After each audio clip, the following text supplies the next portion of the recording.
Well, hello everybody! How are you doing today? Are you having a good time? Are you having a fun time? Are you perhaps having a good fun time?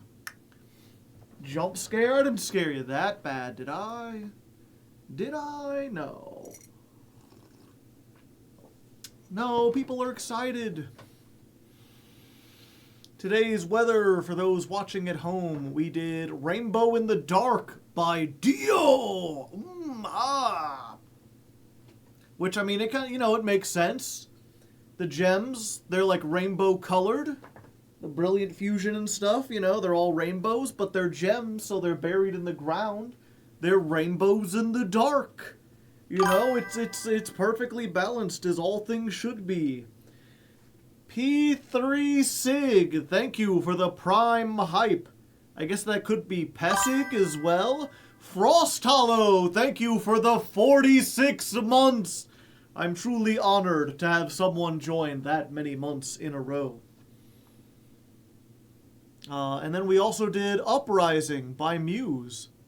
For no real reason, I was just kind of feeling in an uprising kind of mood. It's a great song, and a lot of people in chat I forgot about this song. Yeah, that song's great. It's unfortunately Muse and Rage Against the Machine are both in the category of they made really good music to fight against an authoritarian government, and they just wasted it on the 90s and the 2000s. They were a little early to the parade.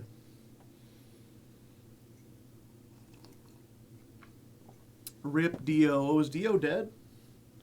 To be fair, the only songs I know by Dio are Holy Diver and Rainbow in the Dark. I'm not a huge Dio fan or anything. Grunge showed up. No, grunge didn't show up late. Grunge makes perfect sense in the history of where it was showing up. Because grunge wasn't a reaction to the government, it was a reaction to the culture. The 80s was all super polished, it was very slick. It was all about, trying to make as much money as possible without thinking about it. And grunge was sort of the counterculture to that, this idea of we should be more genuine and more real, or at least try to. The problem is, not to get too political too early on, but there's that thing. I wish I could remember the exact phrase, but it's there is no objection to capitalism that can't be bought and sold. Everything gets rolled into a part of the capitalistic system. Grunge was very much supposed to be this, nah, we're gonna wear old hand-me-down clothes. We're just gonna, jam on our guitars, and it doesn't have to be, really technically proficient. We can use old, bad-sounding guitars and feedback. And then, the aesthetic got taken, and then you had stores that were, specifically selling jeans where they had went in and, dirtied them up so that they looked like old jeans. If you can't be bought, you aren't playing the game. Yeah, there's actually the best episode of Black Mirror kind of goes in with that. Gem Knight Supremacy, they're pretty good. Back when I only saw the first 2 seasons of Black Mirror, and even by the end of that I was okay, they're kind of starting to lose their touch. And then from what I understood, they it got bought by an American company, and their very first season they just clearly didn't know what they were doing. Just absolutely terrible. But the what was it? If you've never seen Black Mirror, one of the very early episodes that was really good was called, I think, 50,000 Merits. And it was about this, I guess, dystopian future. It's kind of hinted that it's, post-apocalyptic. Because everyone lives in this big, mega city. And most of the population has to ride bikes to generate electricity. And the bikes are in front of big screens and stuff like that. And you don't get paid, you get merits, which are like a type of credit. You get like these credits, and then you can use them to buy like games for the screen, or you can buy like different stuff for your apartment with it. Cyberpunk, basically, kind of. It's this very like, you know, everything is gamified, everything's a microtransaction. Their apartments are like literally like a box where like every wall is a screen. And if you want to have like a nice outdoor setting on it, where you can have like a vision of, like nature or whatever, that costs you so many merits. It's very dystopian, but it's also playing off of stuff that actually exists now. Just kind of like, it does what great science fiction does, of sort of streamlining things, bringing them to their logical conclusion. This idea of like, well, what is your modern job other than like a rat race to keep the machine of industry going? Ready Player One, but done well, yeah. And I mean, I guess spoilers for it's one of those things. It's so good, and the performances especially are so good that like I think it's worth watching, even if you know like how it ends. But like the main character basically gets completely disillusioned with everything, and then he buys, or what was it? He smashes one of the screens in his room, and he manages to take one of the shards, and he like fashions a knife with it, and then he saves up 50 million merits so they can basically buy an audition to like American Idol. Because it's like the one hope that people have of getting out of the monotony is being an entertainer. And so a lot of people want to become singers. They go on to the singing show. And so he goes there, but instead of singing, he just pulls out the blade and gives this impassioned speech where he's like, you know, I'm going to kill myself on screen because it's the only real thing I can do, because, you know, everything is just consumerist. There's no point. I'm fed up with the system. And all the hosts are like, whoa, you're actually making some good points. You know, there's actually like a lot of people who vibe with this. And you get this idea that, oh, maybe this will start a revolution. Maybe this will change things. And then it fast forwards to him having his own 30-minute talk show where every day he gets up and he holds the like knife to his throat and talks about how broken everything is and how shit everything is. And then at the end, he puts the knife down and he's like, and make sure to like and subscribe and show that you appreciate this. If you like these daily chats or whatever. And then like a guy watching him is like, yeah, this guy gets it. And then he goes over where there's a like broken shard of glass DLC that you can buy for like your little avatar that shows up in the audience of the shows. So you'd be like, yeah, I'm just like him, see? And they've got a little me with like the knife blade.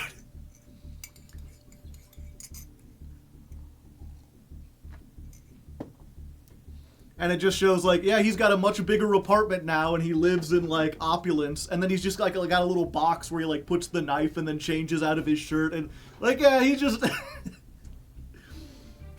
His legit criticisms of the society eventually get turned into a show that function as an outlet for people's frustrations, where they can listen to it and feel like, yeah, you know, this guy gets it. This is... They feel like they're doing something subversive by listening to it, even though all it is just repeating these talking points without actually having a call to action. Black Mirror, yeah. He was absorbed into the system. What's the movie show about a game that uses prisoners as the avatars for the players? I remember what you're talking about. I believe that was just like an action movie thing. I love the he sells out, which is exactly... It's not just that he sells out. It's this realization that like in a system like that that's so all-encompassing, there's almost no other thing. Like, what would happen if he had gone through with it and he had just like offed himself on TV? Like, Would a bunch of people have gotten upset and done stuff? Maybe. Or, you know, basing it off what actually happens in real life these days, people would be shocked and there would be a bunch of talk about, like, oh, maybe we should change something, and then within a week or 2 weeks or a month, 90% of people will have forgotten about it. Gamer with Gerard Butler.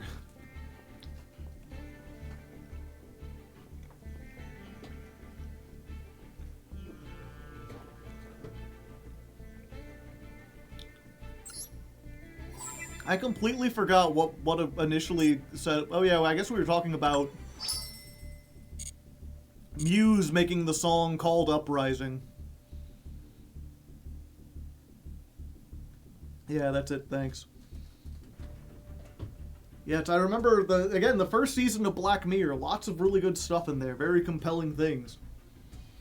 There's the one that, like, basically, what was it? I remember when I first heard about that show, when it was just a British show, and it was pitched as, like, the Twilight Zone, except it was specifically about modern technology. And there's an episode where basically, like, a VTuber runs for political office in an age, and this was like, I think 2017 or 2018.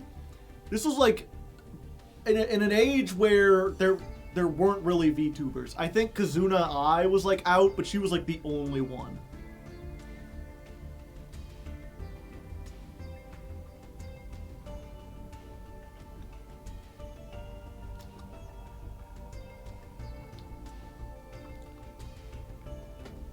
Early in the year, Netflix premiered the series The Eternaut. Eternalot.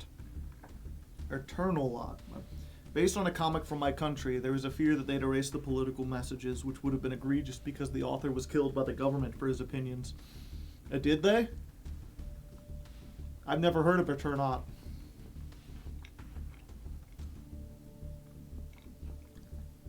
After trying Brilliant Fusion, I'm baffled they put it to 3.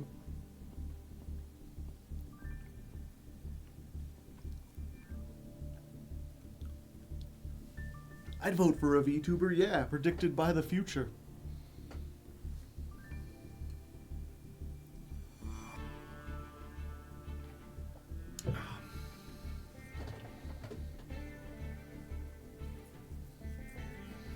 Which OTK style you enjoy the most, Gem Knights or Ancient Gears?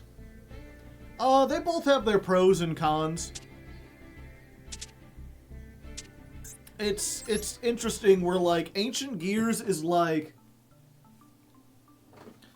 getting the combo to summon the big monster is like tricky, especially if they have a specific board state. Like, getting to the board state is difficult, whereas like Gem Knights is much more about like how much can I activate to bait stuff out and still have enough to successfully resolve Gem Master Diamond Dispersion.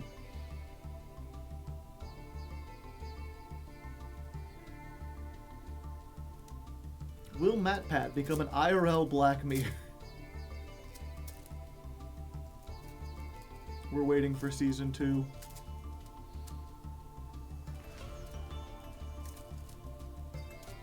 And yeah, that is... I remember talking about Gem Knights and someone was like, oh, it's just Tenpai, but rocks. And I was like, no, the thing about Tenpai that makes it frustrating is that it's like 9 board breakers and then they activate White Dragon and it's like, well, fuck, my entire career is over.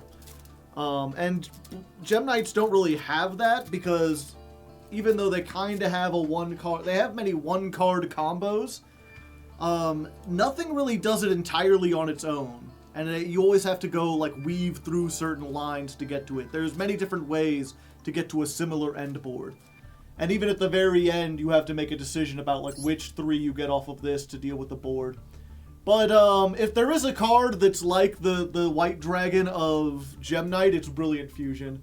Like, if you've just spent all your negations on stopping their hand, and you're like, okay, they only got 1 more card left, and they slam down Brilliant Fusion, It's like, well, fuck, it's over then. It's just over. Brilliant Fusion does it on its own.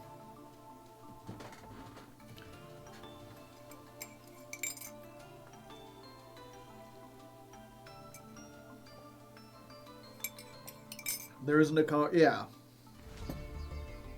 The thing about Tenpai. Tenpai is basically just like, you summon this and you win the game. And what makes it frustrating is that this and this are both copies of this. And this is a copy of this that also says this can't be interacted with. Tenpai is like if Ancient Gears and Gem Knights were fused together into one ultra-consistent entity.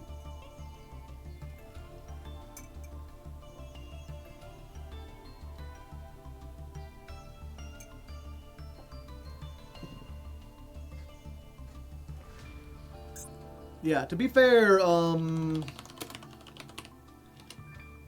oops, I put an S there. Ancient Gear does have, like, its version of, like, Sangen summoning. Which is Ancient Gear Fortress. But one, Ancient Gear Fortress doesn't search an Ancient Gear. So it's not full combo on its own. It's one of those things, like, you have to play it at 3, but if you open this and a bunch of board breakers, you've just bricked and you can't do anything. And also, Ancient Gears don't have a really easy, like, OTK. Like, they have 2 ways to, like, get enough damage. Or they basically have 2 boss monsters they can summon, right? Chaos Giant is the easiest one to get. 4,500, can attack all monsters your opponent controls once each, does piercing. So, like, very strong, but it kind of relies on, like, your opponent having stuff. Like, you can't really play, like, Raigeki, and if you get a, like, Lightning Storm that hits all their monsters, you're like, you've made it much more difficult to OTK, because now this can only do at most 4,500. You need to have, like, 2 other things in addition to that, and it's hard to do that, because this is a fusion that requires 4 monsters. The other card you can make is Ultimate Ancient Gear Golem. And what was it? Wait, no, it's not Ultimate Ancient Gear Golem. Is it this one? Megaton Golem? Yeah, it's Megaton Golem. If this was fusion summoned using 2 or more Ancient Gear Golem or Ultimate Golem as material, it can attack that many times. So yeah, if they have an open board, you can make Megaton Golem and attack 3 times for over 9,000. But in order to do that, you have to play Ancient Gear Duel the Trap, which only lets you fusion summon if your opponent controls a monster. Which is really weird and janky, because it means you have to, like, you have to get this, you have to fusion Megaton Golem, and then you have to, like, Raigeki them.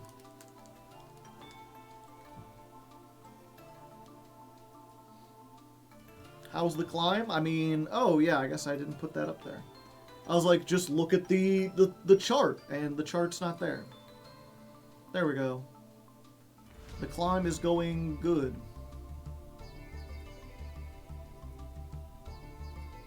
Although we're on stream 4.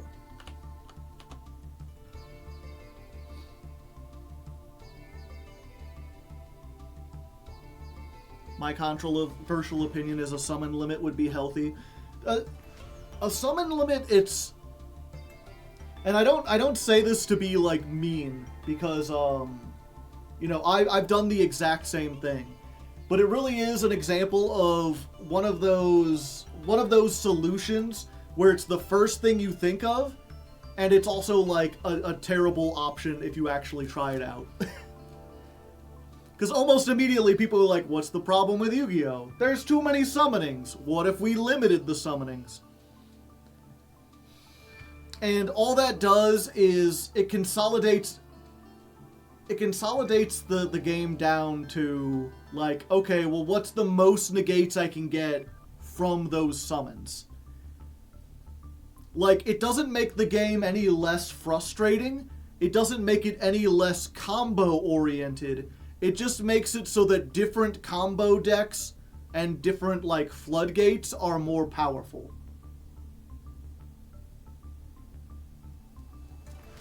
Because we've tried to do, like, DBCs with that, and it's like, okay, finally, we can play, like, Yu-Gi-Oh! And then you start getting, basically everything splashes in fucking Alistair the Invoker. Because that's, you summon Alistair, you get Invocation, and then you can, if you have light monsters, you can make Mechaba. And so that's just, like, 1 Omni-Negate for 2 summons. And then if you could special summon, like, 2 more other things, then you can get, like, 3 Omni-Negates.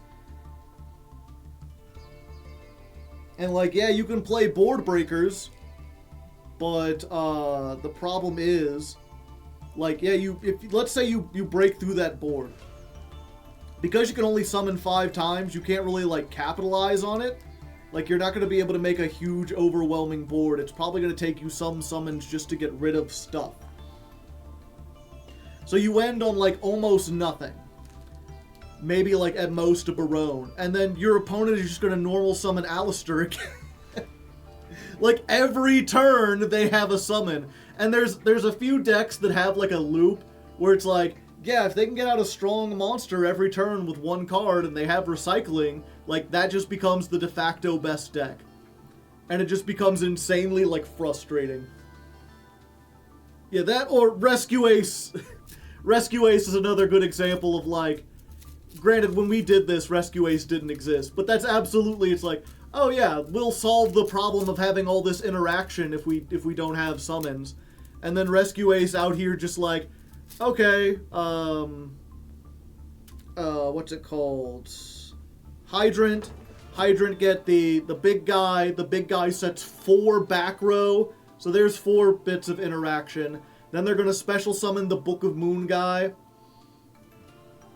They have a guy that's just like Book of Moon on legs, and then they still have 2 more summons to try to get something else out. Not to mention that something like Rescue Ace has cards that, like, summon on the opponent's turn. It's like, don't get me wrong, I like that Goaty would be a good deck. But it's really frustrating that it's like, okay, you know, we've made a format that limits special summoning. You can only summon like 5 times per turn. And then Goaty summons 5 times on their turn, so that they can summon 5 more times on your turn. Or Crystron. Crystron just ending on like, yeah, I'm gonna make like 2 negates, and then I'm going to summon 2 things that let me synchro on your turn to make even more negates. Plus stuff like Cashed Hero, which will summon 3 times and have a whole bunch of back row and just be a frustrating slog to get through. Stuff like Runic, that like barely summons at all, but can still manage to put on a shit ton of negates and disruptions with spells. Stuff like Sky Striker.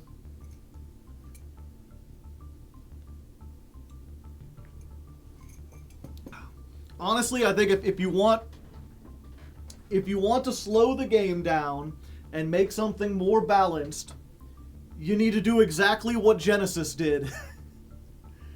Which is, you have to take the time to actually go in and look at every card and evaluate if it's worth points. TCGs in general will never achieve balance, yeah. It's not just that it won't achieve balance, it's just that, like, limiting the summons doesn't even, like, make the game more fun. Like, it doesn't slow it down, it doesn't make it more fun, it just makes it so that other decks are the annoying ones.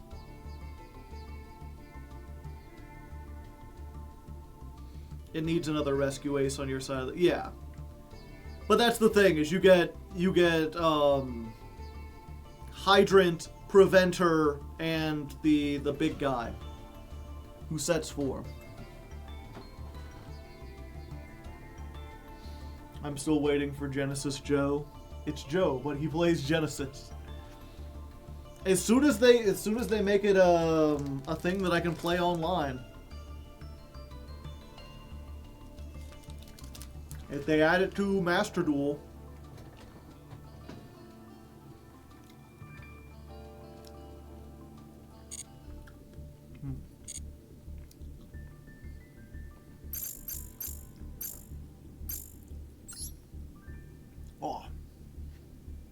It's delicious. I bought some Milky Ways, the candy bar, because I wanted to have some Halloween candy in case I get trick-or-treaters this year. But I'm fairly confident I'm not going to get any or many. So I've been kind of eating some of them as snacks. I haven't eaten a Milky Way in years. I forgot how good they are.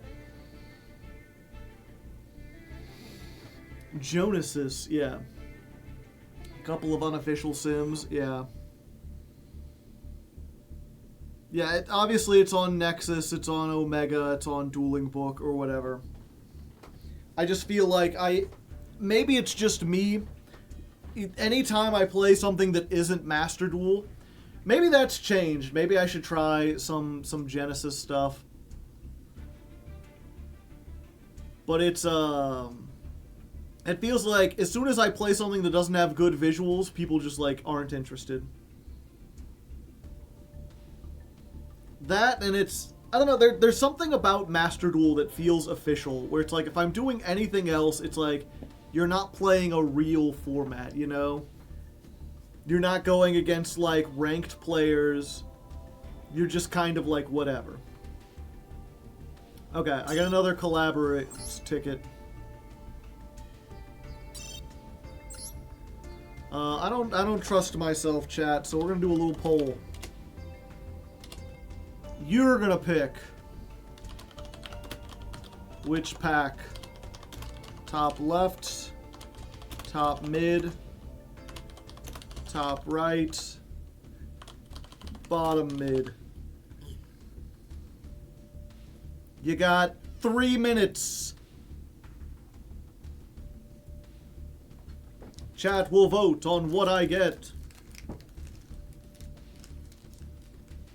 I got all the worst ones. I mean, I got one of the worst ones. Like, getting this is fucking awful. To be fair, worst ones. There's one good one. It's just Rescue Rabbit. Everything else sucks.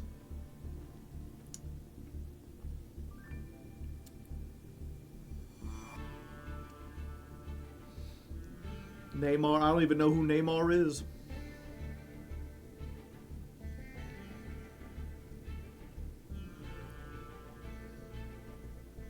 $50 gems is half a pack.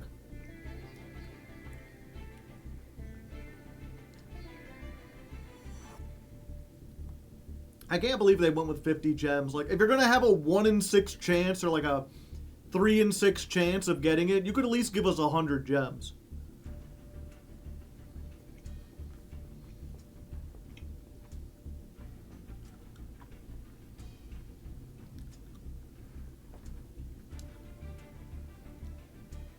I got the Neymar background and yelled, Messi, Messi, Messi.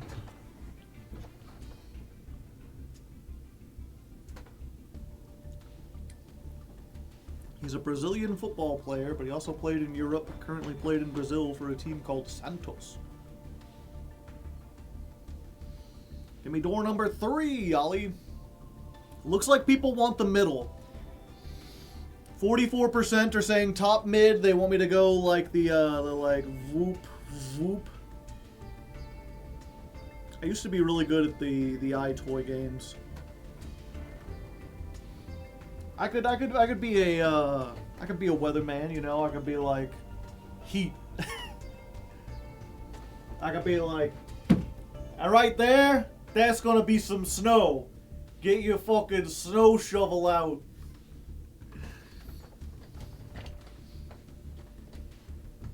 I go from one of these. This is all right.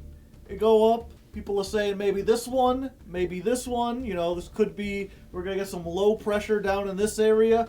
This one we already got. I'd even spend who would spend them. It's snowing over here. Get out. Yeah, it is weird when I can, like, hit it. There's, like, some tactile sense to it. Alright, looks like top mid is the winner with 42% of the vote. Top mid it is. Let's hope it's Rescue Rabbit. Come on, rescue rat. It's the 50 gems. Well. At least I can open my legacy packs.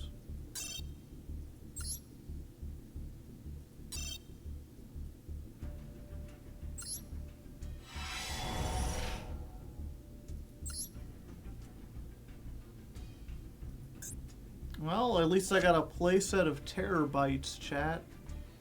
So there's that. And Fairy Knight Ingunar. I got 6 copies of King Tiger Wanghu. My first copy of Soul Absorbing Bone Tower. Baby Mud Dragon. Afterglow.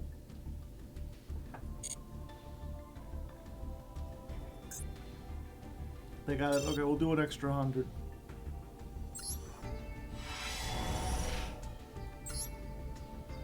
Okay. Well, I got Master of Ham. I can't be angry about that. Look at this fucker. I would watch this anime. At least like the first episode, I'd see what it was about. You know, I like the gritty reboot of Hamtaro that takes place in the post-apocalyptic universe.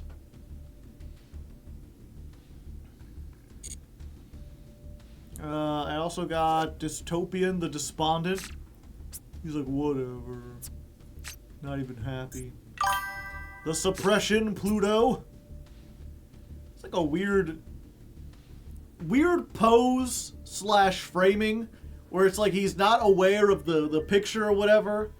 He's just kind of like, hey, I'm here. How's it going? King Minor, thank you for the 57 months. Ham.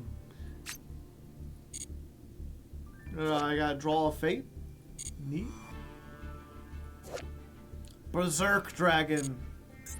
My love for you is like a truck berserker. Would you like to making fuck berserker? Well, listen, Ty, I've opened so many legacy packs at this point. 1 new card. 2 new cards.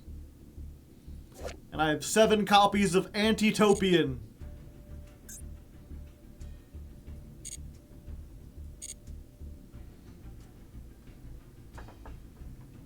Smoochy Boochies. Is it the Master of Ham?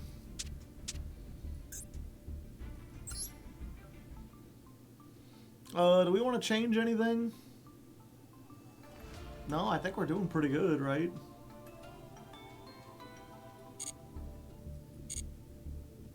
Okay, fill yourself up with cats in the chat. We're gonna get this intro. Wait, actually, real quick. Something about this seems familiar. Did I already wear this shirt last week? Nope, that was the white shirt. That was the red shirt. Okay, no, we're good. Try to make sure I wear a different shirt on every stream.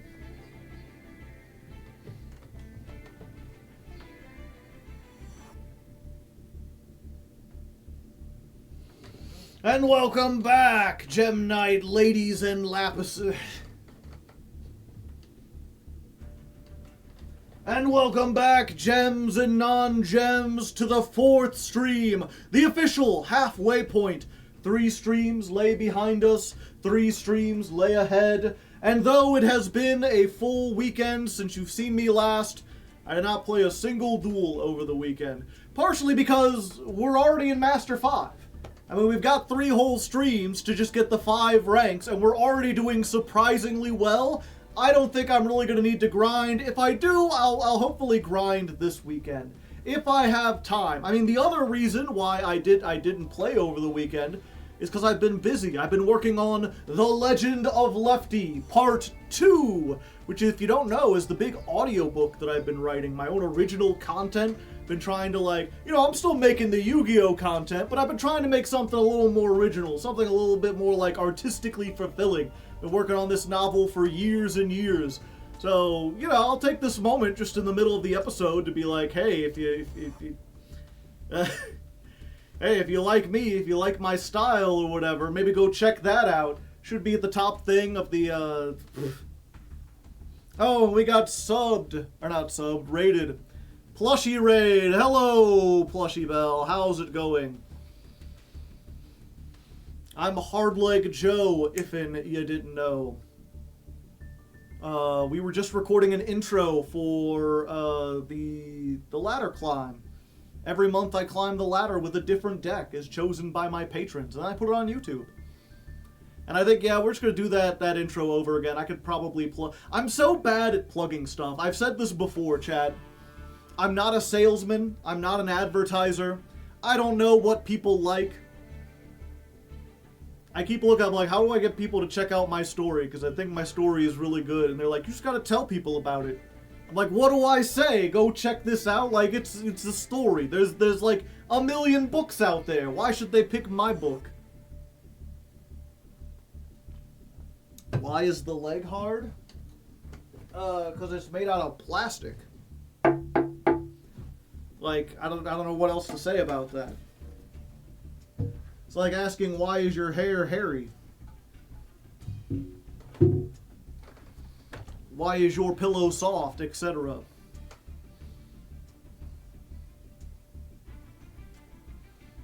I mention this every survey. I used to ask for legacy crafting points. Now I ask for nothing. Because the people like you. You should read it or something, yeah. Gem is truly outrageous. Okay, so go ahead, fill yourself up with cats in the chats. We're going to try this again. We're going to get take 3. We'll get it on this one.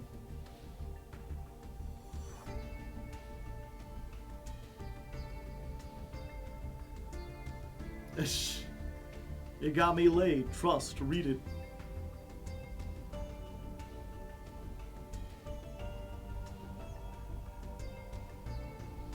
Crimson Goof has the right idea. There we go. The smiling face of the Amazoness tiger. It fills me with determination. And welcome back, gems and non-gems, to the 4th stream, the official halfway point of the ladder climb. 3 streams lay behind us, 3 streams lay ahead. And though it has been a full weekend since you've seen me last, I haven't played a single duel. Part of that is because I don't feel like we need to. I mean, we're already halfway there, and we're also already halfway there. Like, we've made it into Master, and I think, like, you know, we've only got 3... and we're already halfway there. We've made it into Master 5 with 3 streams remaining.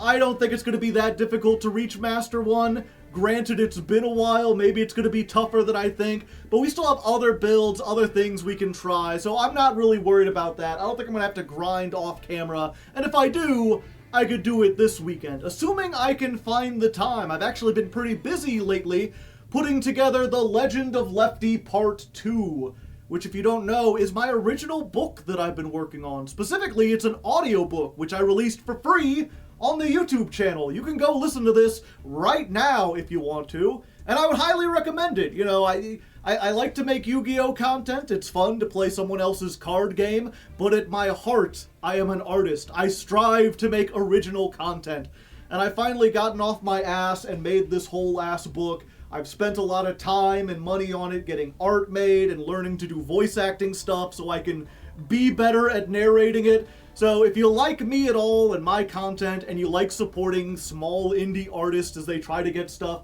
go check that out. Part 1 is already up. Part 2 should be up by the time this video is releasing on YouTube. It's a nice, fun time. I think you'll like it. I mean, I might be a little biased, but I mean, what can I say? I made it because I loved it. Big color outside. But anyway, enough about that. Back to Yu-Gi-Oh! Although there's not a whole lot to say. I mean, I was looking at the deck that we were playing, and yeah, it still looks pretty good. Again, we could put in some Fiendsmith stuff. I don't think we really need to. We'll try out this build a little bit more. It's the same one we've been playing. See how that works in Master 5. And we can come back here if changes are needed. Okay. I think that works. Pardon me. Stream 4. And putting some notes if you're just joining for the first time, if this is your first stream. I take notes to let the editor know where in the stream they need to take stuff so that they don't have to watch the full, 4 hours to find the good bits. Dawn of Stream 4 plus Legend of Lefty Plug. Put up visuals for Lefty here. If you need thumbnails, just ask.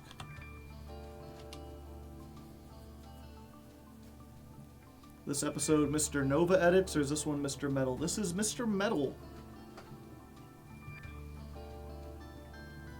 Mr. Nova actually quit editing to work on... Oops. 1 second. Mr. Nova quit editing to work on college stuff. So my other, right now it's swapping between Mr. Metal and Jules. Jules came back.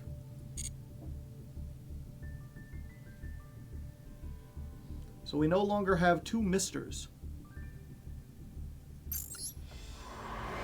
Real quick, let me make sure I remember how to do this combo.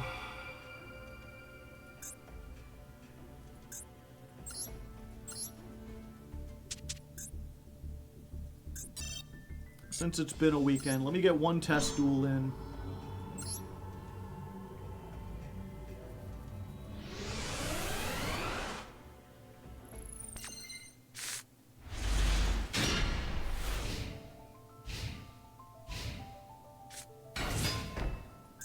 Ah, I see.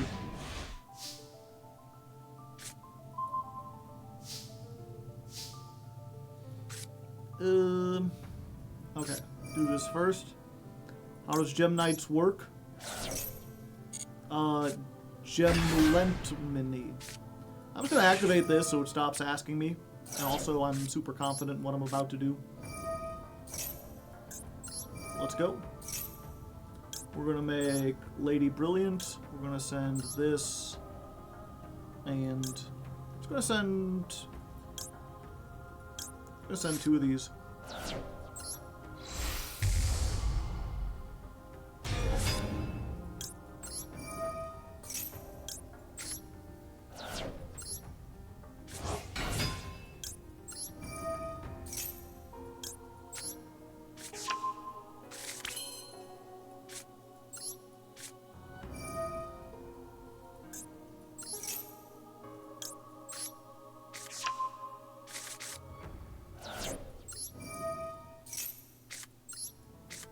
Immediately normal summon.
Get one of these, and get one of these.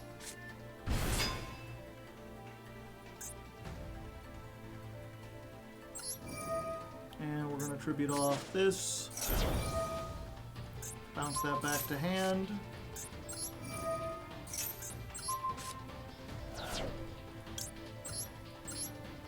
Bigman.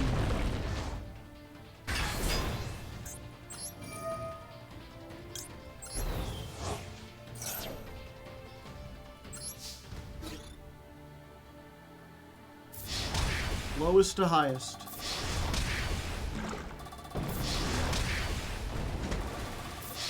Oh, okay.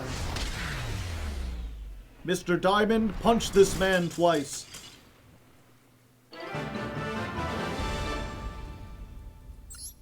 Normal set. Yeah, it's...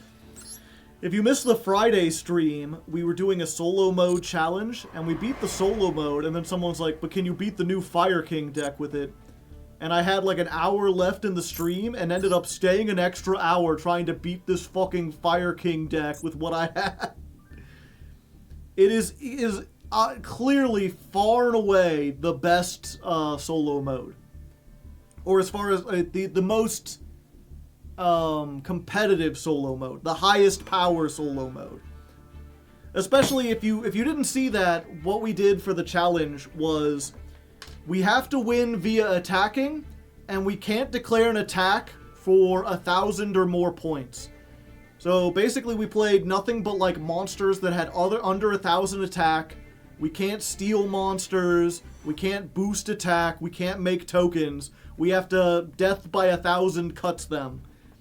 And as you saw, that deck can brick, but if you give it like 4 or 5 turns, it's still like full power meta Fire Kings, and they will absolutely just like chain Garunix into Kieran, into something else, and like easily like pop 3 cards on the board and end with a spell trap negate and a monster negate. We did not use the field spell that makes all damage become 1,000. No.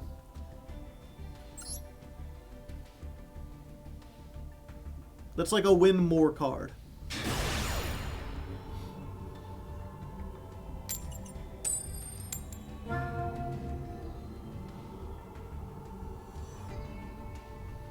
Alright, first duel of the day, and we're going second, all according to plan.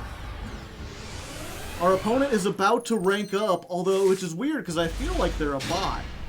Because their name is just Duelist, and they're just on, like, the default board. Who knows?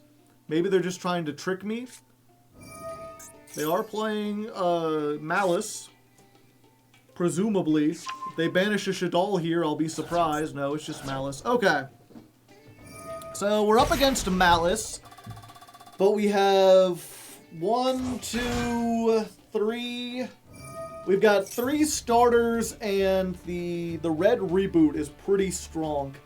Unless they're one of those high roll decks that does play the, like, Cyberse counter trap that works for, like, code talkers. I haven't seen that a lot. But the red reboot is great because it turns off all of their Malice traps, and it stops them from activating something like, what's it called? I want to say Imperm, but it's not Imperm. I mean, it does stop them from doing an Impulse. That's the one, the Dominus cards. So it turns off a lot of interaction, but not all of their interaction. We'd really like to see something else. Maybe like a Lightning Storm, or if nothing else, just like a Called By or an Ash to deal with the inevitable Maxi that they're going to drop.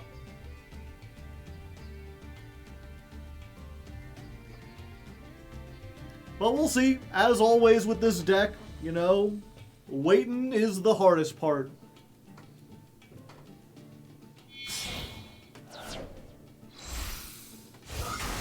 So this is where the editor is skipping over stuff, chat. So if you've got anything on your mind you'd like to talk about. How's the Mitsu mashup? I don't think we've played Mitsu yet. Did you already make a parody with the Gem Knights and Steven Universe? I mean, not a parody, but I did at the beginning of the stream. I played the, like, Steven Universe theme song.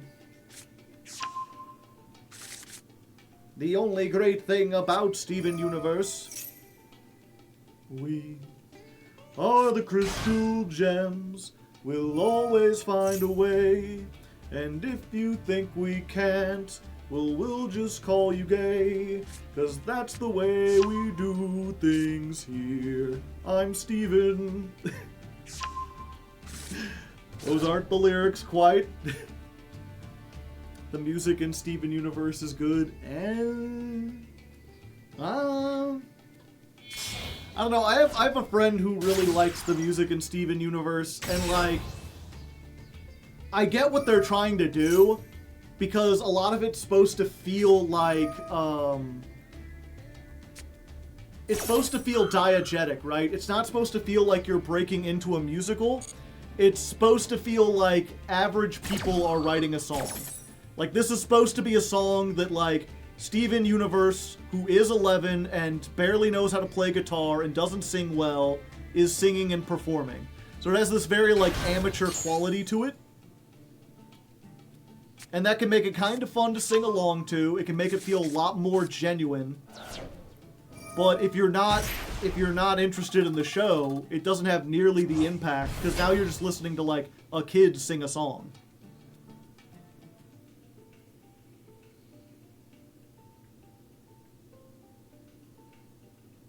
He wrote the Crystal Gem theme when he was 6.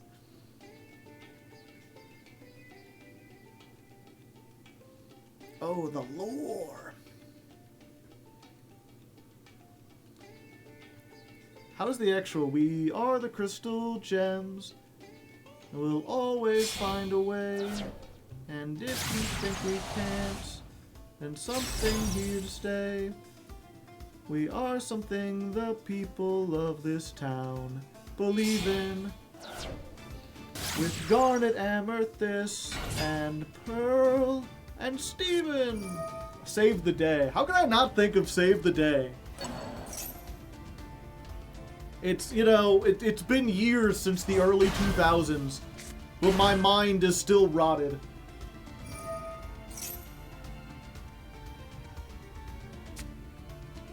We'll always save the day, and if you think we can't, we'll always find a way.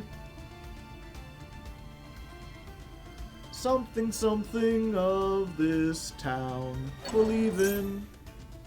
As Appaloosa hits the field. Appaloosa, it's a two-mat Appaloosa.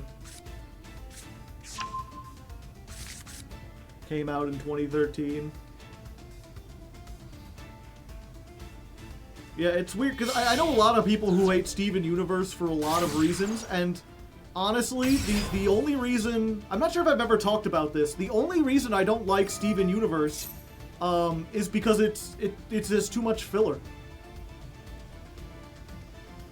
It's entirely like, my friends kind of got into it, and I sat down to watch it, and I watched like 3 episodes, and it was very clearly like, monster of the day, you know, we're just dealing with this thing, and I'm like, you want to be a serialized show that has lore and has characters, but you also want to be like a kid's show, and I would prefer if you were just the former.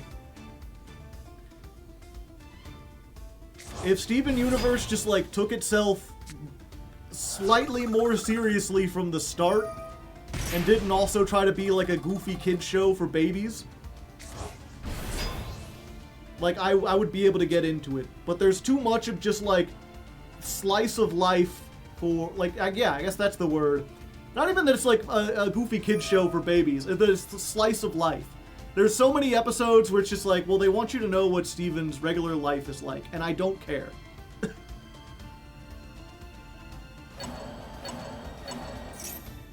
Steven Universe is weird because people don't understand who the main villain was in the show. Well, there wasn't. Steven Universe is very much like Star Trek in that, like, there aren't, like, villains. There are just people who have disagreements. There are people who have, who make mistakes. There are people who, have different cultures or different ideals. There wasn't really a main villain. That was, like, the core, like, because what was it? I did see the movie, the Steven Universe Future or whatever, and it's very clear that their point is, like, you know, we do not need to have a war. We can resolve our differences because we aren't evil. Even people who seem really evil can usually be reasoned with to some extent. Did they just banish their traps? Or in the case, it was, I remember watching, there was like that famous video of like Steven Universe's garbage and here's why, and it's like 3 hours long or something. It's like someone did a big video essay. And I remember watching that as someone who had, again, only seen like 3 episodes of the show and didn't know anything about the lore.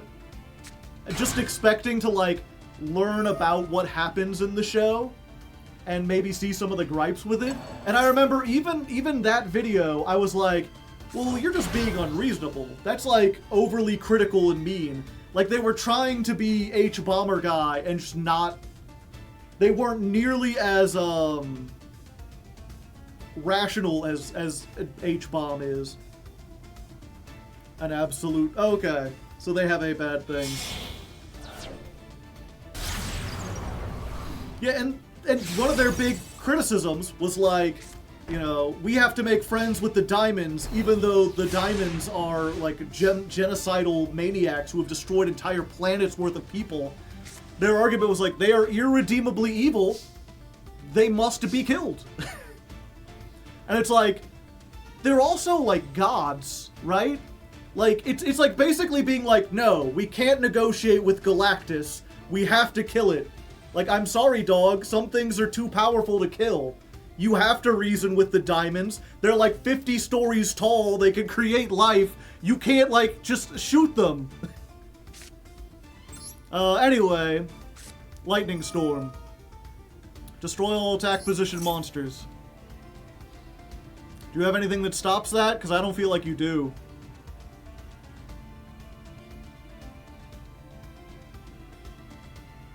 Oh, they thinking. Like, we could return some stuff to the hand.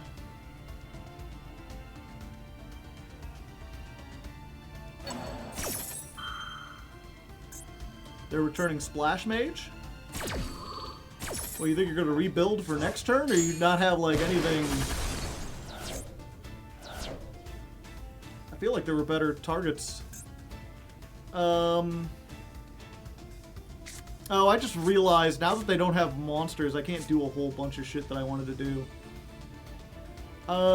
That's fine. Let's try this. Send Gem Knight Fusion.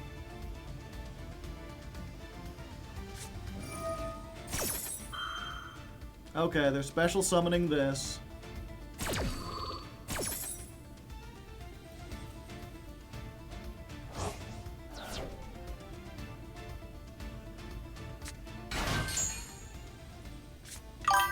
Ready, set, go! Thank you for the tier 1 sub.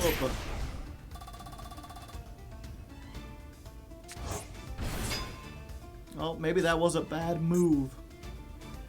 At least they have monsters on the field again.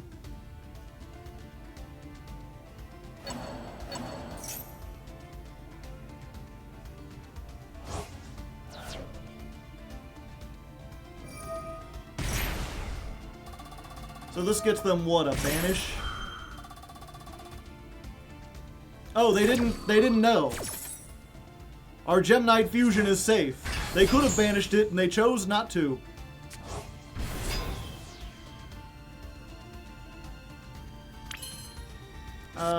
Okay, let's try this. I want to...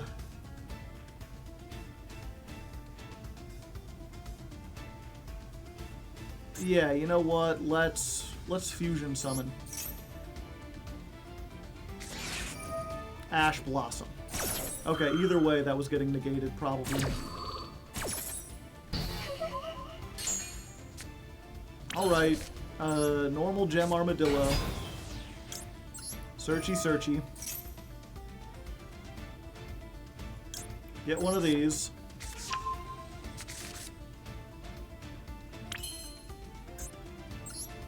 Let's go ahead and Phantom Quartz.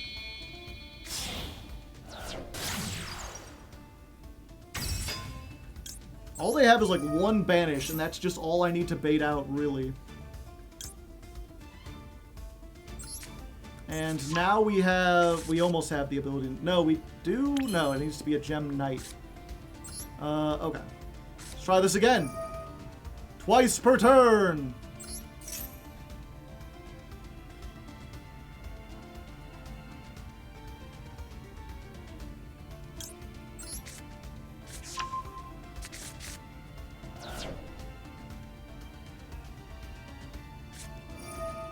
Drolin Lock. That was the last search I was doing, buddy. Wrong! Get out of here.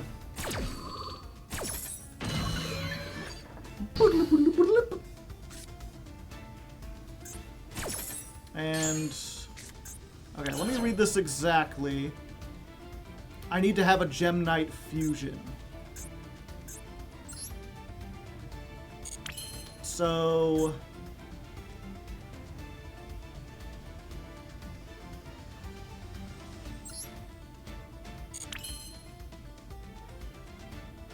okay. Yeah, I think... no, we have to banish... ah, this sucks, chat. I think, unfortunately, they may have us here just because I sequenced this wrong.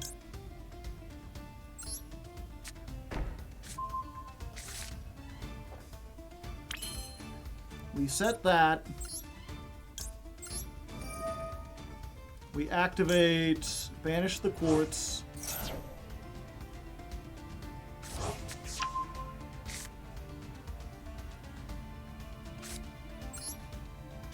Gem Knight fusion. Let's make you.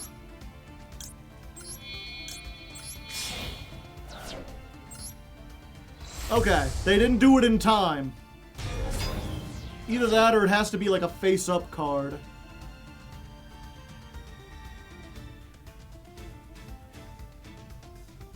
No, it could be any card. So they just didn't do it.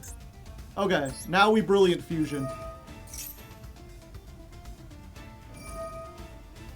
And they try to activate that. And now that we have a fusion on the field, we can use the Hollow Core. Yeah, we just banish these two.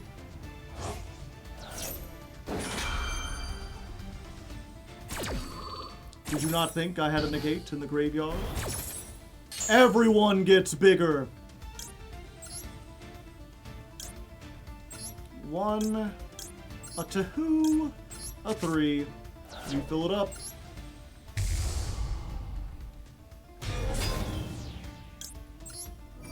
We're gonna grab back her.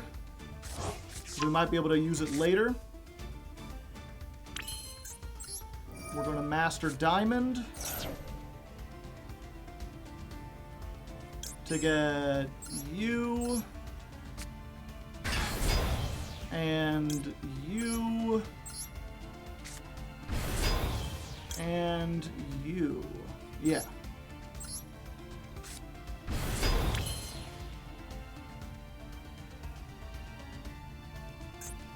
Okay. Then we're going to Phantom. Gonna catch them all, because he's Danny Phantom. And Lady Brilliant.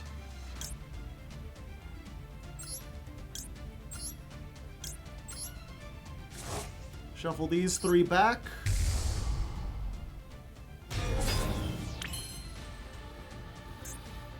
Okay.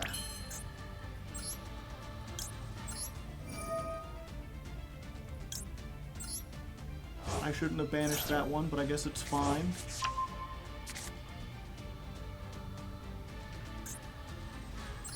We're gonna use this. Pop that. Everyone gets their attack back.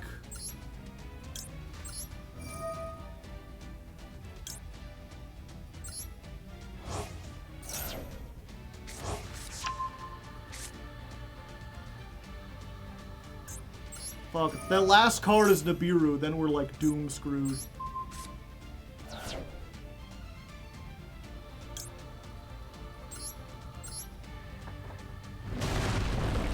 go, Master Diamond.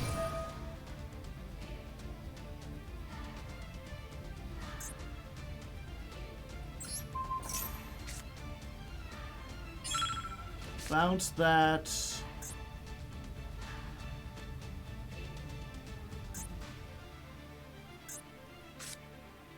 Okay. Gemnite Fusion. Make Seraphinite. Using this and this.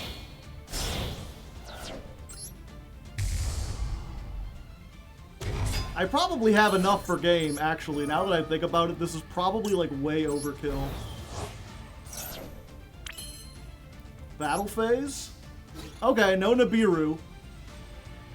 So 33 over this. We do the 23. Burn damage. Go over this. Burn damage. Okay. Yeah, we went way overkill.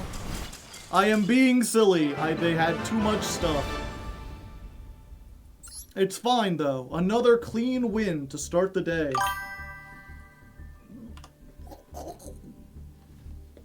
Oh. Oh. Pardon me. Slash, thank you for the 42 months. 3.5 years of being a subscribed Lego. Oh. Yeah, I threw up just a tiny bit in my mouth for some reason. I guess that's what I get when I go for overkill, chat. Emperor Stove, welcome with a party of 11. Stove raid. Yeah, and that's the sound.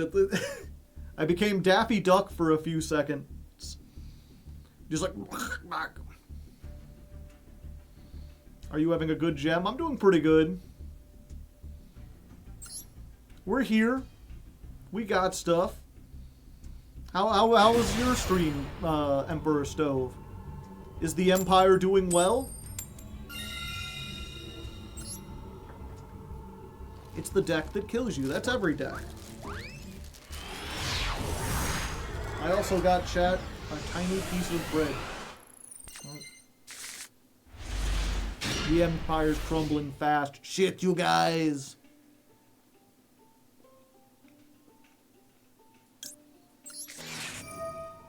Okay, Max C, we're up against Hamachi.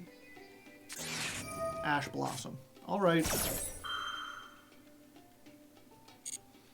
Isn't this the guy who is like the main bad guy in Tekken?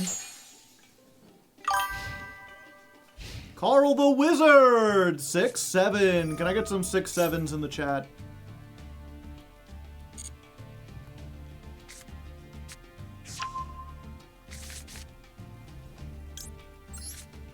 No, that's Hihachi. Oh, okay. So Hamachi, that's the grill, right? The little grills that you can get?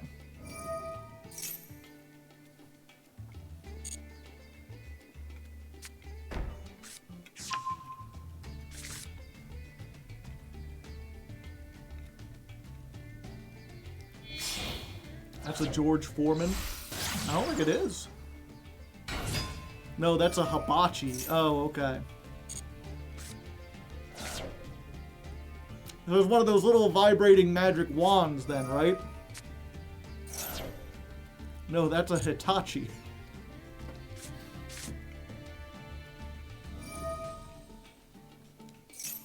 We can stop Drill Beam. Unfortunately, we can't. This is only during your opponent's turn. No, you're oh, I'm thinking of okay, I'm thinking of Sasuke's brother.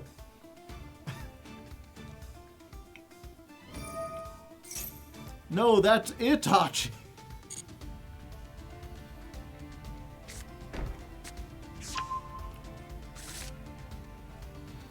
This reminds me of, there's that bit from Frisky Dingo. If you never saw that show, it was made by the people who went on to make Archer.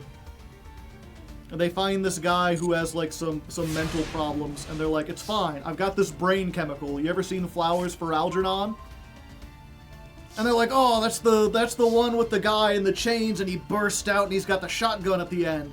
It's like, no, that's Harrison Bergeron. And they're like, the guy from Hollywood Squares. Like, no, that's Tom Bergeron. Like, brother of Menelaus. Like, that's Agamemnon.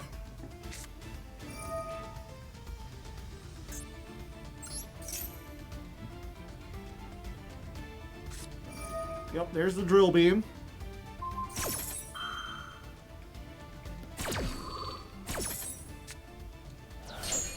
Okay. Now we go Gem Armadillo. Dillo, dillo, dillo, dillo, dillo, dillo, dillo, dillo, dillo. Give me the Gem Armadillo, dillo, dillo, dillo, dillo, dillo, dillo. Okay, Dominus Impulse, and we lose. And we lose, chat. The last card is the Majesty or whatever that just pops everything.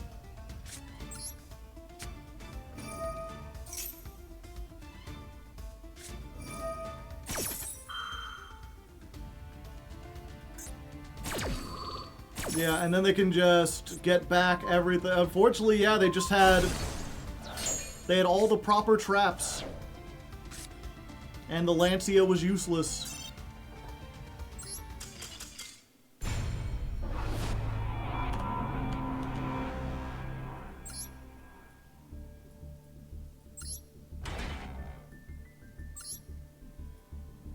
Blue Eyes clearly stronger than Malice. They can play around Maxi. No, what was unironically, I think Blue Eyes has given us more trouble than anything else in this game. It's like we can consistently beat Malice, we can consistently beat Ryziel, but like we've lost almost every time to Blue Eyes. Because Blue Eyes just has such a wide variety of interruptions.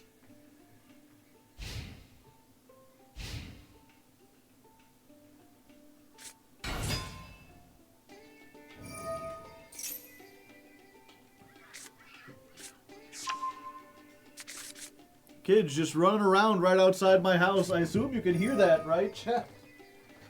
I don't know what they're up to.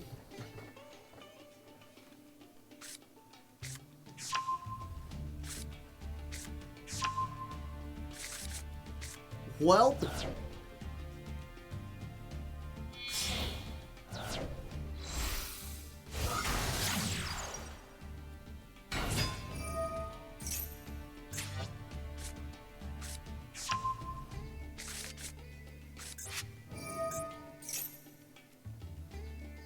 it's Buster Blader lock. I mean, we can stop that.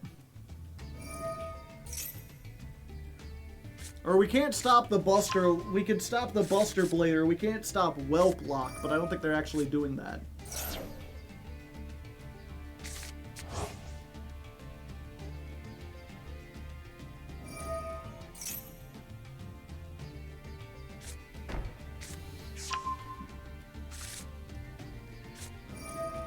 They're one and the same? They're not one and the same.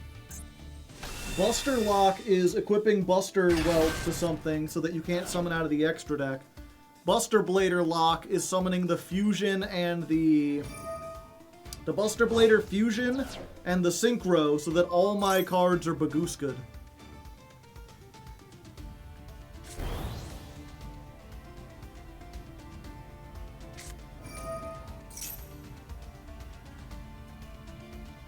It looks like they're making Magia too. The thing about all these Blue Eyes decks, they're all super high roll.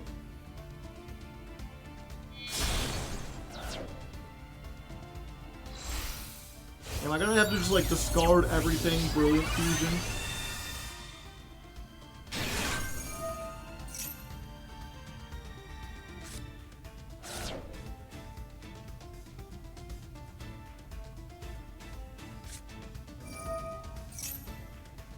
At least they're using this now so they can't get the pop from it.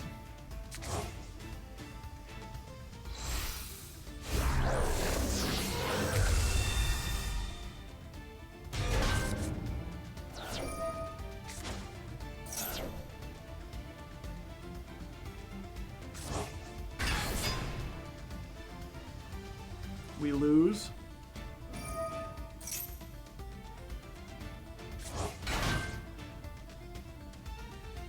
No, because we can drop... All we gotta do is droplet for 3. And we're fine.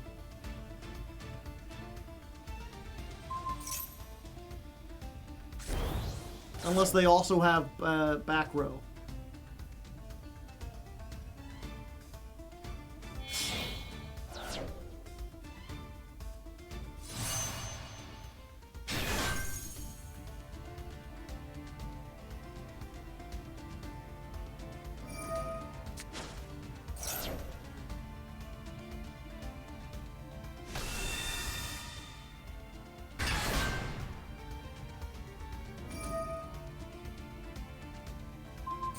Oh, we're gonna have to droplet for 4. But again, we can droplet for 4.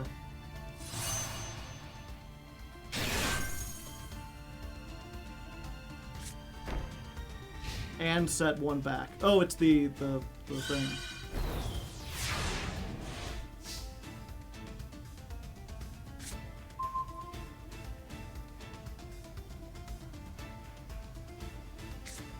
Okay, they're doing this in the draw phase.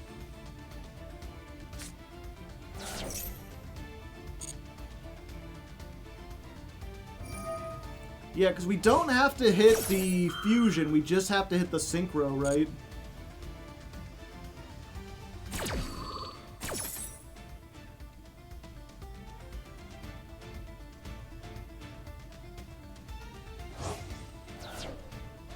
Yeah, like if we hit the synchro, we're no longer dragons. And then it doesn't matter that, like, dragons are in defense and can't activate their effects. Okay, so they've got an Omni Negate, a Monster Negate, something that turns all monsters to dragons, and something that says dragons are in defense and can't activate their effects.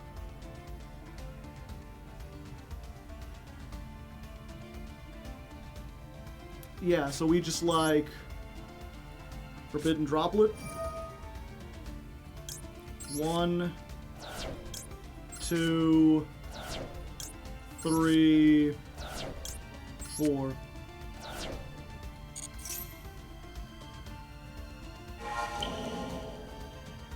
And then we negate you, you, you, and you. No, I don't want to do that. Brilliant fusion. Okay. Let me think about this.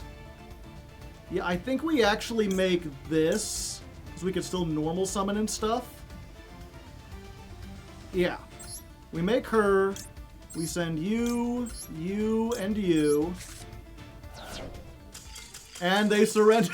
But yeah, we send those 3. And then the Quartz adds back the Nephirim, normal summon the Nephirim, add the other Hollow, summon the Hollow, make the Link, and then the Link can shuffle stuff back in order to make the Dispersion, and then we just go through everything. So there you go. We did it, chat. All you need is... I was talking about this before stream, because I think in a previous one, people were like, oh, this is just Tenpai but rocks. And I was like, no. Tenpai is frustrating because you can play nothing but board breakers and then slam down White Dragon, and that's the game. And Gem Knights doesn't have an equivalent of that. And I'm realizing they do. It's Brilliant Fusion. If you can droplet for 4 and slam the Brilliant Fusion, you just win. You just win.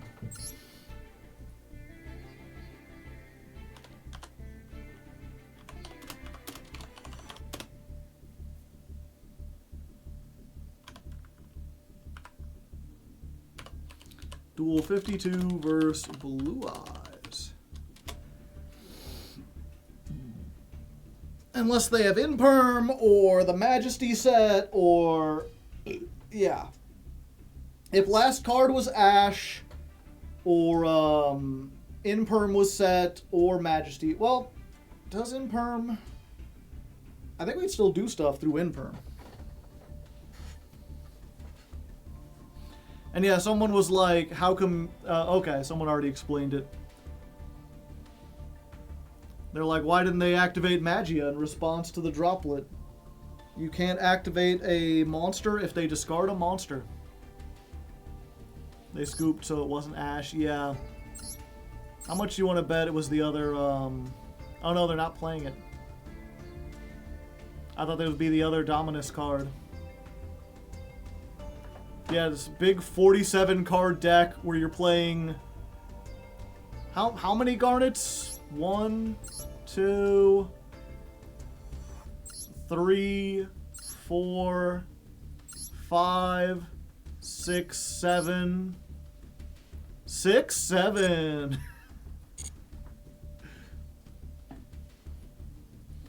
I forgot. I just watched a video about that. Where this guy was like, it's like brand new channel I just discovered, but it's like a PhD linguist. Like analyze, like breakdown, where he's like, he's like, I keep getting these emails from people who are like, I don't, like, this seems like a new breakthrough in in slang. Like truly brain rot slang, where it has no meaning except to differentiate who is an in-group and who is an out-group. Like, it doesn't mean anything, it's just when you say it, you can tell that the other person is also chronically online. Smart Detection Auto Mod has pulled the following post. I hate Super Poly. I will allow it. Are they not aware of memes? Yeah, I mean, memes exist, but they're like, what? How often do you have a word where like the only purpose of that word is to just like where it literally has no meaning? Where did 6, 7 come from? Long story short, it came from a rap song, and it's just like in the rap song they were specifically. What was it? I think the guy talks about, it's like a police code where he's like, I think it's the police code for like homicide or drive-by or something like that, where the guy spends the first couple lines of the rap talking about all these people are coming after him, and then there's just like a break. He's like, you know what happened to him? 6, 7. Brat. And so, but like, you know, and then basically you get a bunch of middle school kids who are listening to that song who have no idea what it means, but they laugh because there's like a break in this rap song talking about like beefing and gangsters and stuff to just say 2 numbers. And then there was a viral TikTok where they were at like a basketball game and some kid just goes in, he's like, 6, 7, in this very like sing-songy voice. And then it just kind of spread there. What about 21? Like a shibboleth? Yeah. I think that was the word I'm trying to remember. But yeah, going back the video where he's like, is there any other example from like popular culture of this happening? And he's like, yeah, actually there's a word for it in the Bible. There's like a story in the Bible of this like tribe that specifically used a word to identify like people who knew, essentially. I thought it was like shizboleth or something close to it. But yeah, it's like named after the word they use in the Bible. Jesus predicted skibbity toilet. Shibboleth. Yeah, there we go. Yeah. And so they're like, yeah, in the Bible there's this group, and they would just be like, shibboleth. And it didn't mean anything, but you said it, and if someone else, like, said it back to you, then you were like, hey. And if they didn't, it was like, oh, they don't know.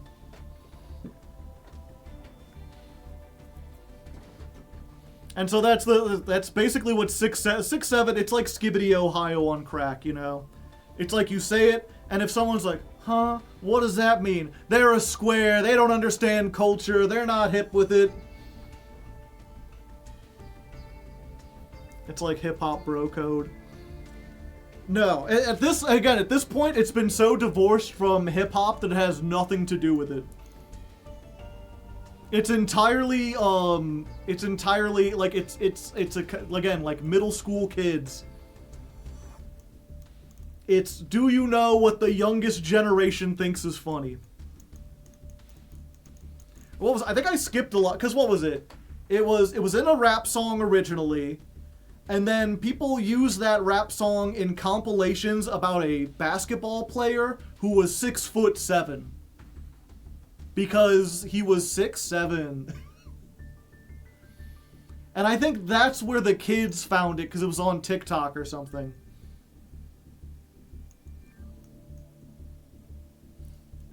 And Moses said, "Skibbity, let my Rizzlers aura farm."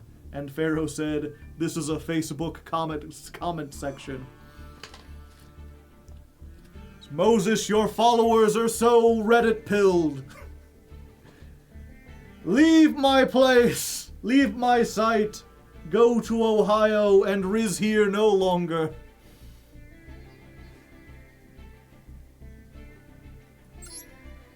These damn kids.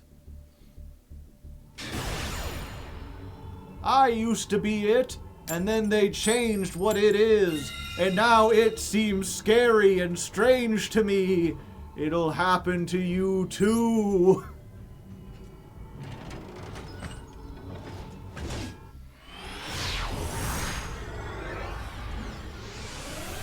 I'm determined not to become that guy. Who's just like, the damn kids these days, they're dumb. Not like not like when we were kids. Like dog. I remember being in middle school. We called people buck-toothed beavers.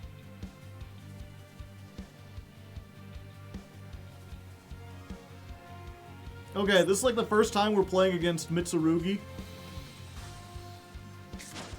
I haven't the slightest idea if Artifact Lancia does anything, but I'm already here, so I might as well.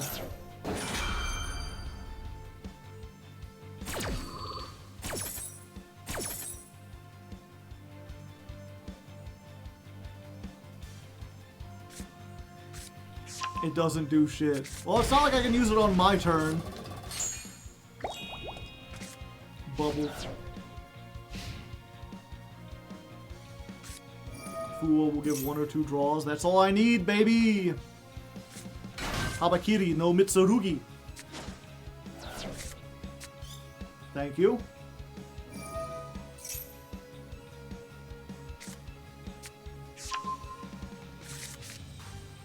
The ritual. By the way, did you see the new end of the... what was it? Not end of the world. Alright, that's the name of the ritual spell. What are the 2 rituals, the like really early ones? Demise and Ruin. They just had like new retrains. And the Demise guy, the new ritual for that, literally says, reveal this in your hand. Send a ritual spell from your deck to the graveyard. Then activate the summon effect of that ritual. Like, this has to be missing something. Surely this says send like a Demise ritual spell? Something? No? Possibly? Nope. I think it was Golden Nova. I was watching his react, and he's like, well, you know, congratulations to the ritual decks who just got new support, which is all of them. All of them have support now. Congratulations. You now have a monster that says activate any ritual spell from the deck.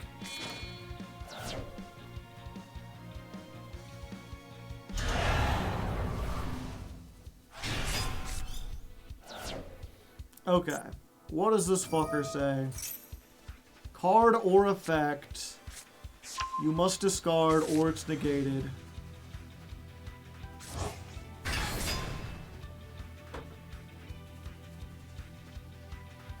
So I can't Forbidden Droplet for like 5 because I would need to discard 6. Oh? Hold up. They've decided to get rid of that to give me a monster negate. Oh, okay. Surprise. I mean, I guess you just activate, you know, this now, right?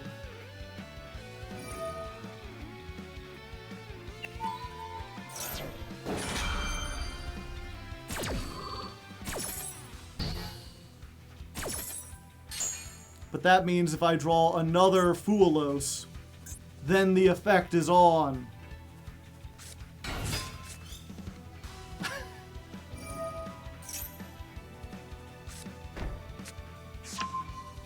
I thought Photon Lord was mandatory. No, it's a you can.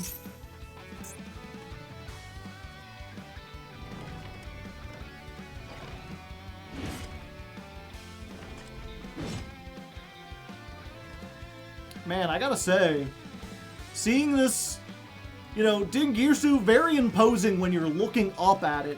Looking down on it, it's just a mess.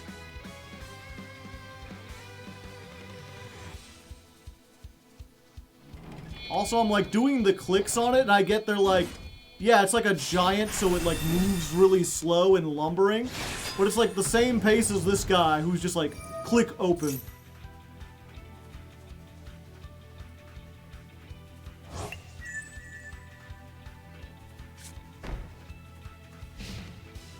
Alright. So, we're in a pretty good position. I'm just gonna maxi here. I drew another one.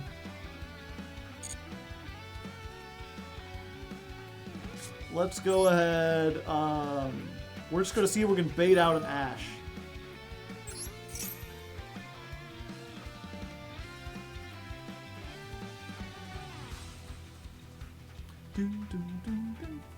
Because if we can, then we can just triple attack for Lightning Storm and get rid of all the back row.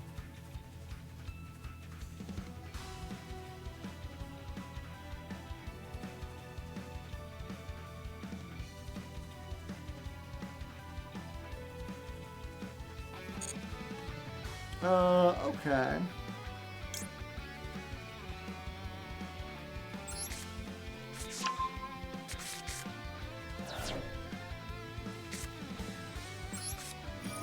Let's go!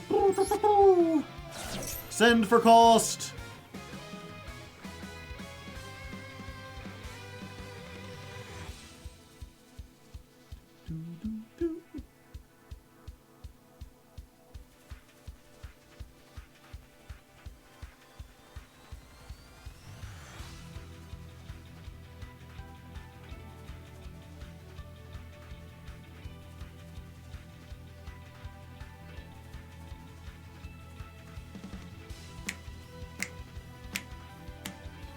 Just realized I may be a little big myself.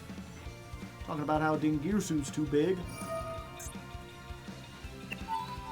Okay. Yeah, that's fine.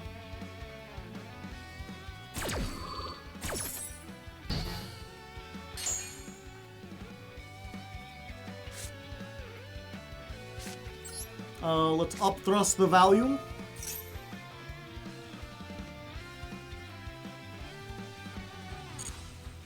Get myself a feather duster.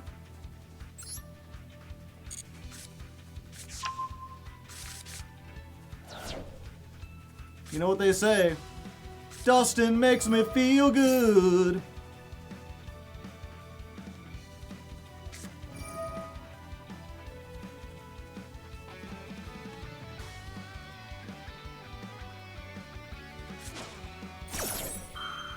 Okay, and they're just getting the other Murakumo, or the, yeah, Murakumo, right?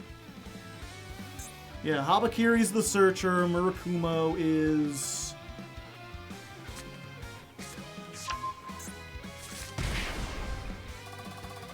is the one that's like a board wipe and something else.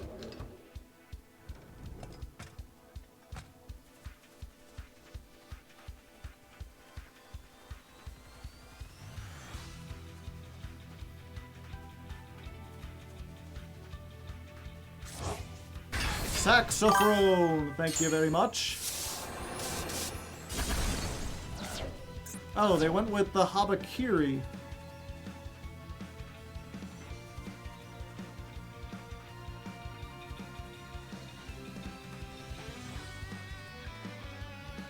Huh. That's weird. Minus 800 attack. Gotcha.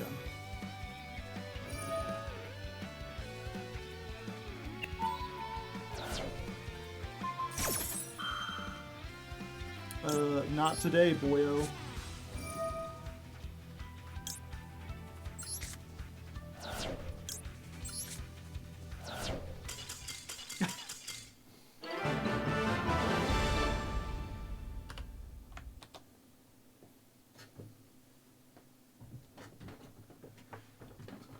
Mother of Christ.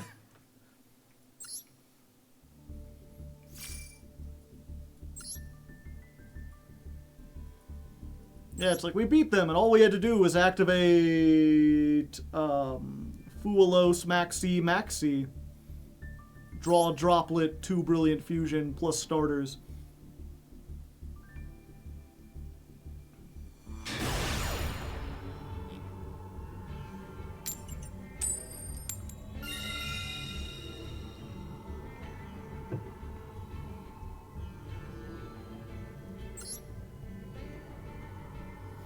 Going second. They were never winning that game. I don't know, I feel like if they had ended on the Habakiri, they might have done better. I'd have less draws, and I'd have to play through more disruption. Ah! I've only faced this once before. I lost pretty hard to it, but I think that's because I completely underestimated how powerful the field spell was. And now we have Feather Duster, so I think we might be in a better position. Although we do still need to play against the Counter Trap, and we don't have Red Reboot at the moment, so we'll see. We will see. Why the asterisks? We had one where we loaded in and there was no connection and it counted as a loss.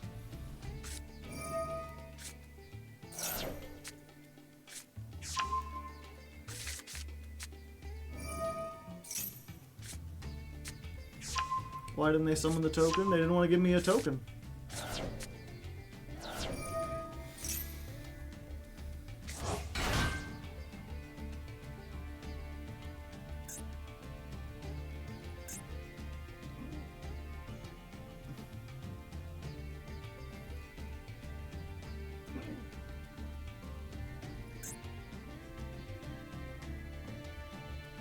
I always miss when you go live.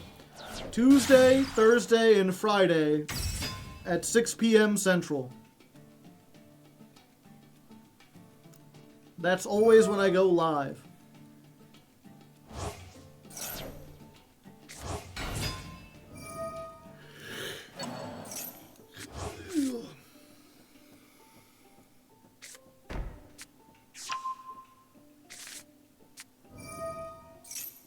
Yeah, do they mess up their link zones? Yeah, if you're curious what time Central, it's currently 7:40 Central.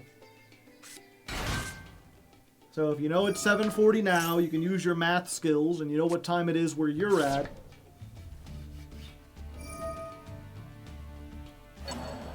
You can figure out what time 6 Central is for you.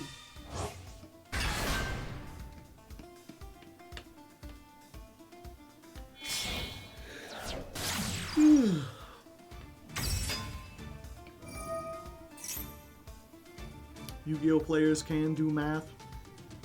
Just a little algebra. Just a tiny bit of algebra.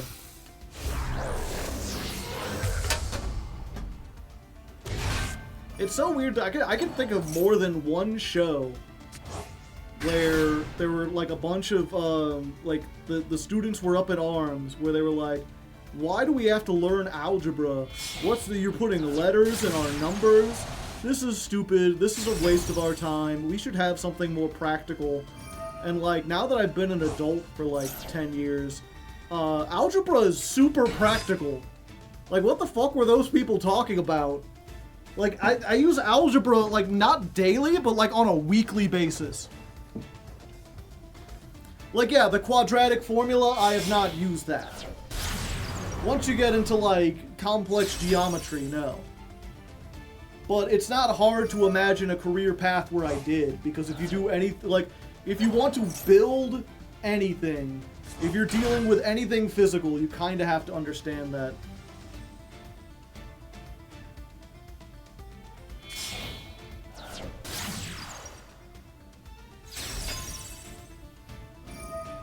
Yeah. Even I realized in high school, I was like, yeah, I ain't going for... I took what they called finite math. Or what I called finite math, because I don't like that it's infinite and finite. It should be infinite, infinite, or infinite, infinite. And I like infinite, because infinity sounds cool. So it's finite math. And basically, finite math was like learning how to do taxes and calculate percentages. It was like the most practical of practical maths. Alright, that's pretty cool. So, we start with the feather duster. They didn't get the counter trap on. And they have to activate, like, everything in their graveyard.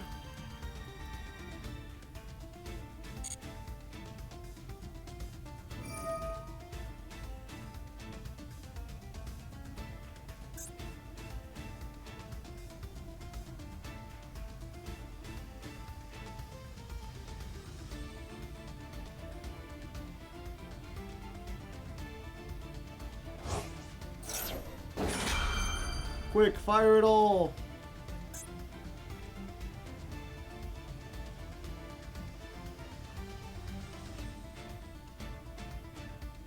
It wasn't sent there this turn, so they can't use this. Banish Ding.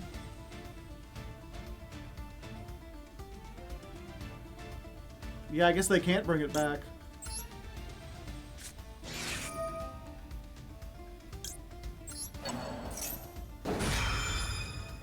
I see no need. Yeah, now that I'm thinking about it, there's I should have saved this for like Maxi or Ash.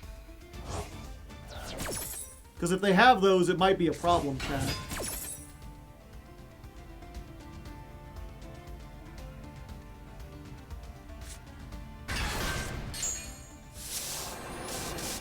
Goodbye. Okay, Thrustin makes me feel good. Those are some nice link monsters you have there. It's a shame you can't put them into defense mode.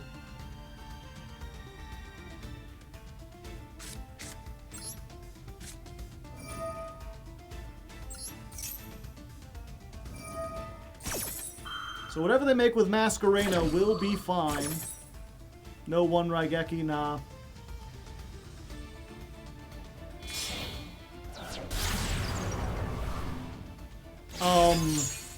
Oh, it can't be destroyed. Okay, but we got rid of that. So then we can Nephirim? Nefer! Are you just banishing that immediately? I guess it stops me from getting the extra normal.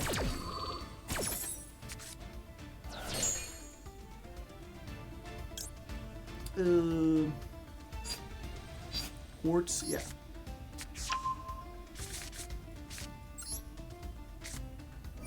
Scatter!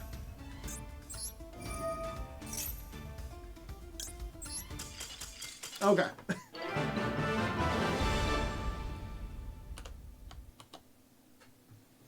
And quartz and win, yeah. How's it going? It's going pretty good.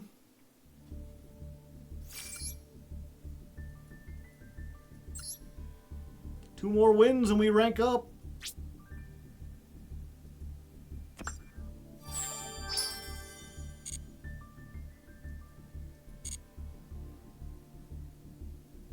So is there like an immense phobia of the Rocky Fellows, like Tenpai levels of phobia? No.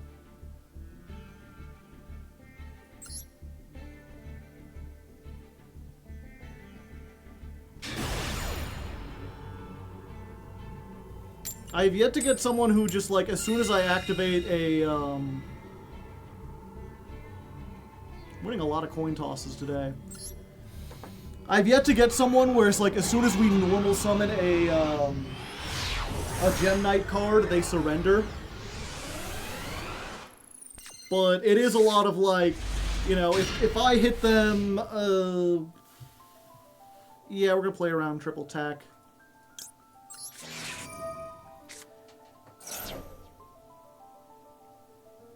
Where as soon as I hit them with like a board breaker, if I then do any Gem Knight thing, they're like, okay, I've lost.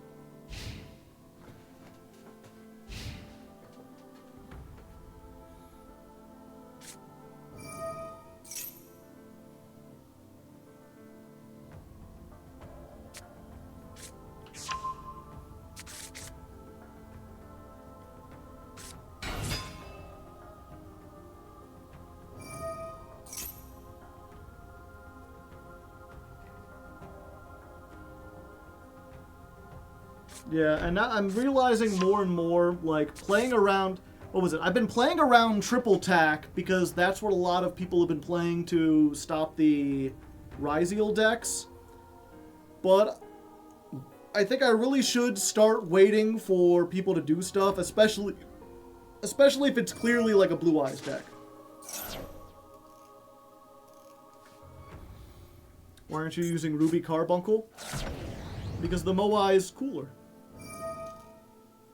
There's so many blue eyes in my game, and it makes me feel like I'm insane. I wanna scream.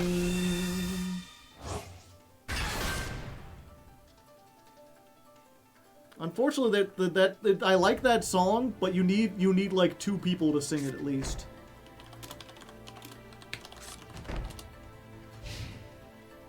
Oh, now it's gonna... Yep, just a bunch of back row. No monster effects.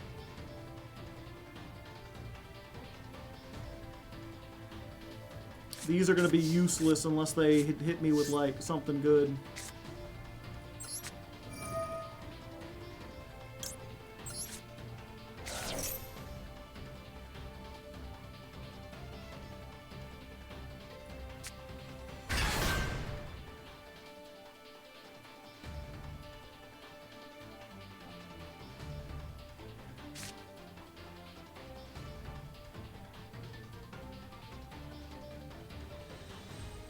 It's Impermanent Majesty's right? Yeah.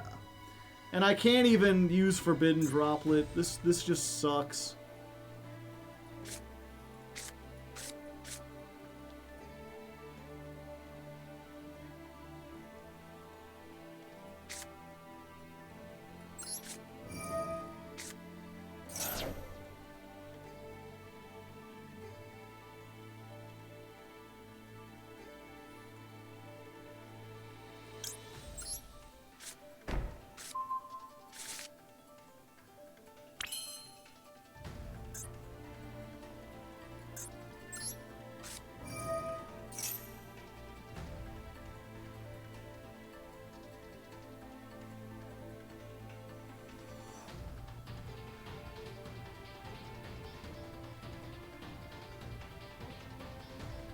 They bricked so hard, they didn't brick.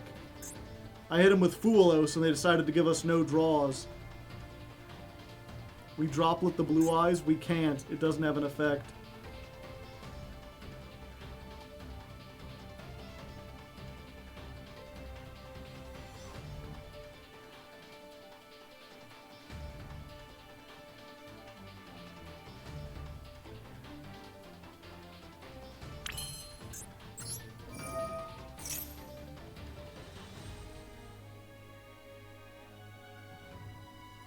Oh, okay. Hold up.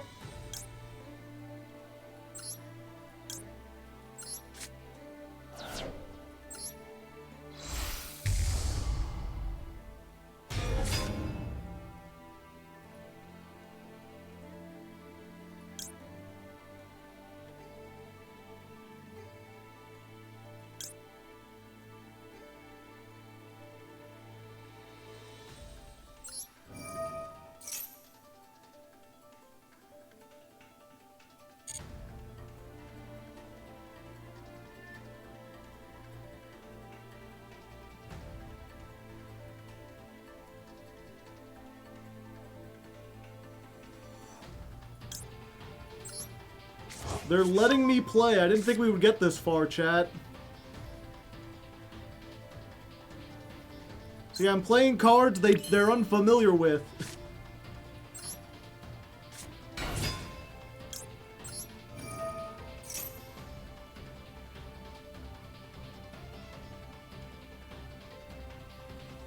We're beginning to believe. Where are you going?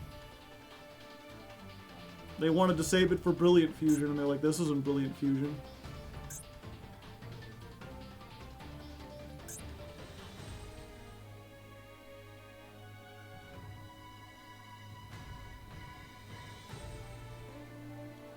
We can't get to Brilliant anymore. Yeah.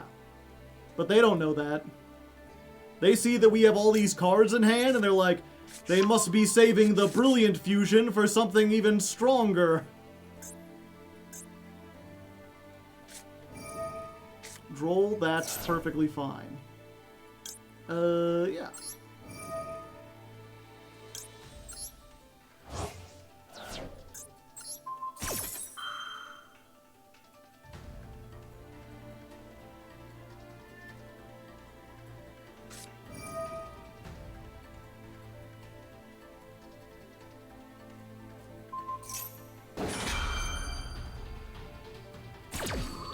Oh, it's only once per chain. Wait, I thought it wasn't once per chain. Yeah. Oh, it has to be a monster effect. Gotcha.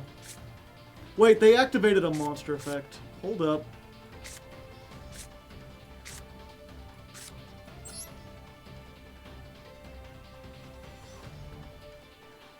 Yeah, we're gonna thrust.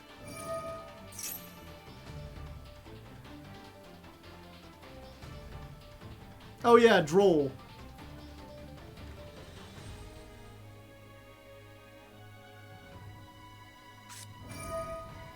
Okay, they Dominus purge that.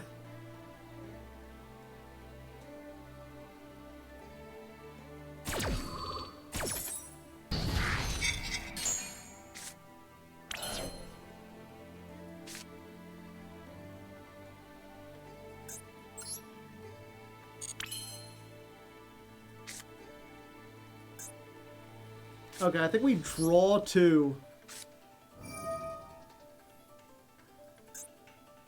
Oh, we can't. Yeah, so we take. I thought Droll was you can't search anymore. I got it confused.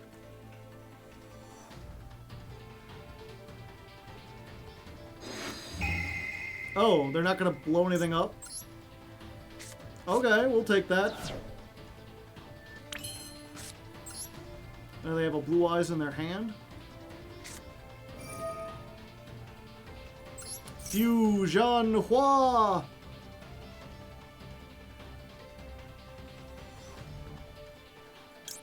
And now we make dispersion, right?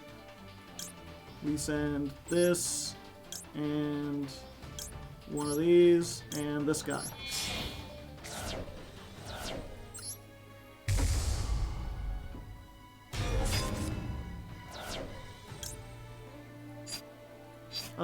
Yeah, we have no more monsters.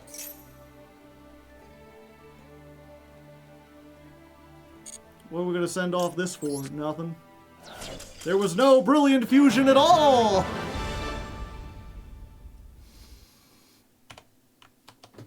Well, we got out of that one. All they had to do was pop the Shatter Fusion and we would have been dead, but it worked out for us. They just let you play. That's why you don't give up, chat. Okay. I'm gonna play the cricket song real quick. There's so many crickets in my house. I just want to get all of them out. I want to scream. So many crickets, so many crickets, so many crickets. There's so many crickets in my house. I just want to get all of them out. I want to scream. So many crickets, so many crickets.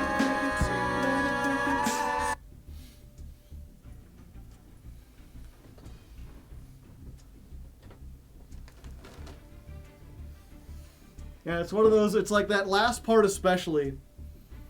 You can't sing it on your own, because if you just go, ah, without like the backing, it sounds terrible. And if you just do the like, many crickets, it doesn't, you need both.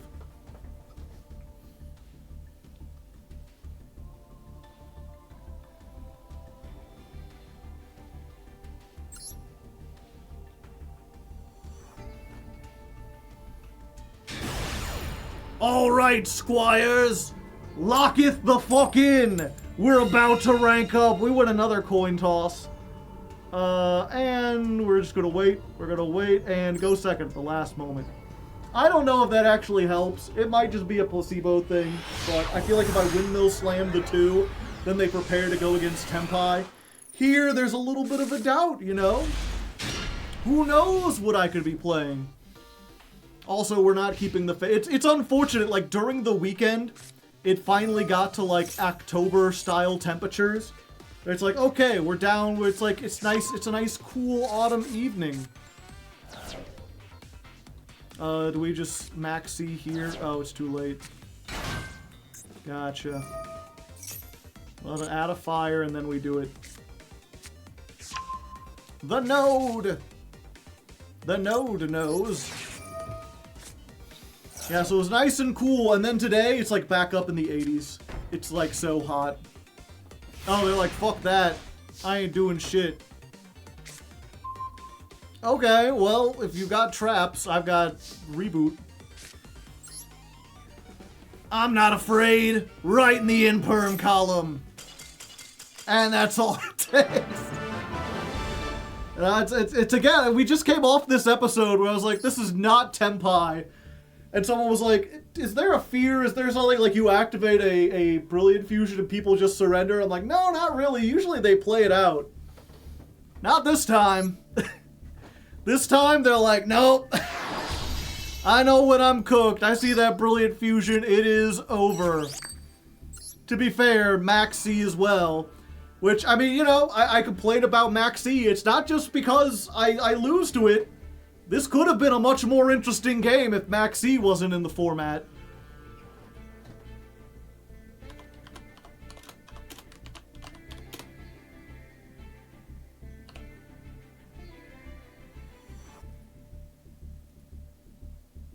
Uh, 16...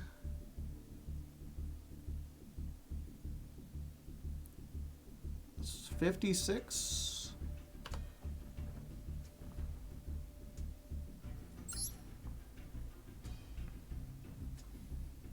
Real quick.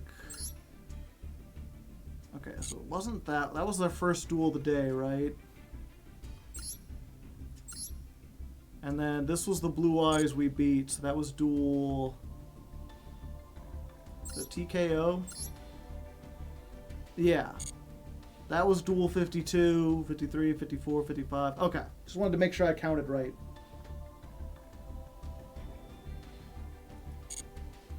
Change ranks, thank you.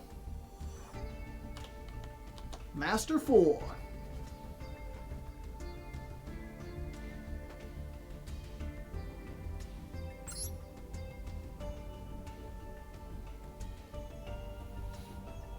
Did we make it to Master 1 today? What with the last 2 streams?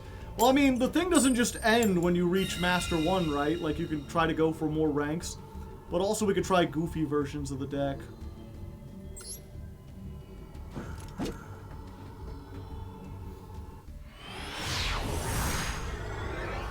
Alright, we're loading in versus someone. I think they're a little presumptuous, you know, they're in Master 4, but their name is King of Games. I'm like, buddy, you're a little off from that, you know? Maybe wait until you get higher up and then say you're the King of Games. Yep, that's fine. Add a light pyro. Then we'll activate this. Then we'll get hit with Ash Blossom. I could smell it on ya.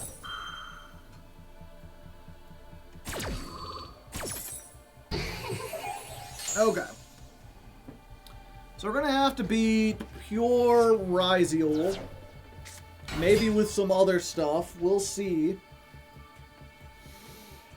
Only time will tell. Lightning Storm gets rid of the back row. The thing is, we need something to bait out the detonator so that we can use Thrust to get talents to steal the detonator.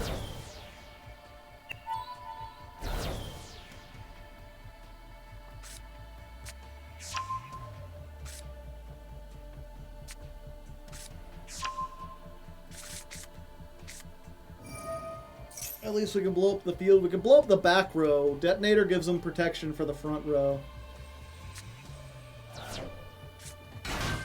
While they're doing this, chat, let's get our daily weightlifting in, shall we? 1, 2, 3, 4, 6, 7, 8, 9, 11, 12, 13, 14, 17, 18, 19, 20, 22, 23, 24, 25, 26, 27, 28, 29, 30, 31, 32, 33, 34, 35, 36, 37, 38, 39, 40, 41, 42, 43, 44, 45, 46, 47, 48, 49, 50. Okay. 3 times 2,500 reps. Impossible. Ooh. Yeah, I started doing this to get, like, consistently, like, last week. And, like, over the weekend, I couldn't do it because my arms were too sore. And I'm like, oh, we should be good today. And then I did one of these. And it's like all the places they were sore suddenly, like, I'm like, oh, that's what... This, like, T-pose, specifically, is maybe a little too much strain. That's not the feel the burn, that's like the stop for now, I haven't healed yet. Gonna have to stretch.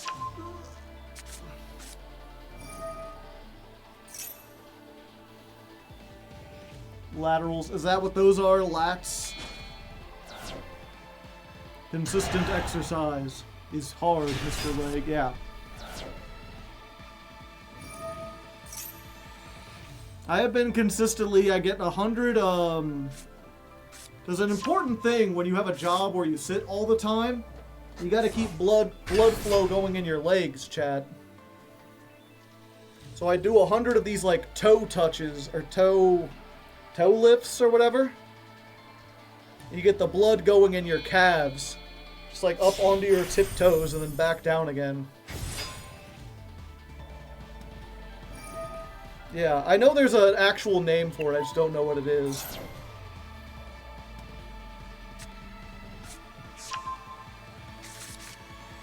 That and squats. Calf raises, yeah. I like to go on walks. I would like to. It's just hard. Oh, is that it?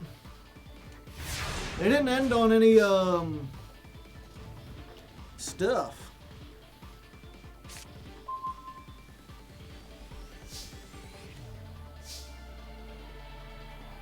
Okay, so...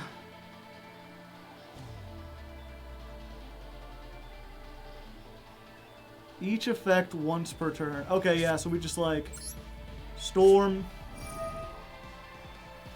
attack position monsters,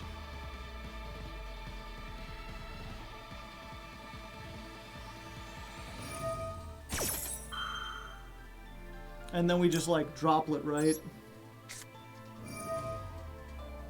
just send the storm.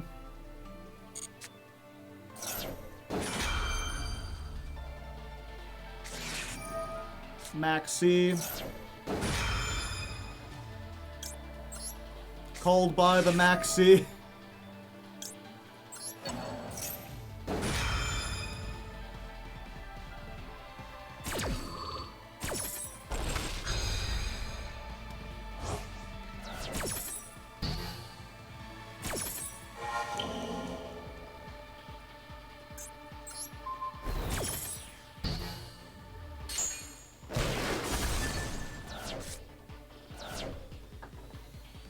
And then we can thrust.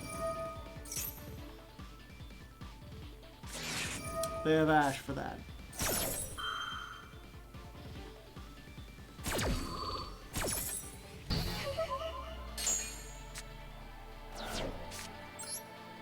Brilliant Fusion.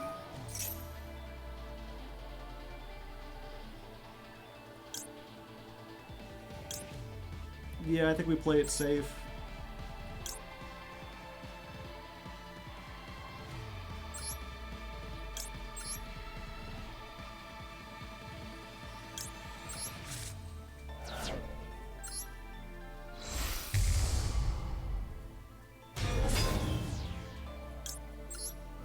And then we use this to get back this.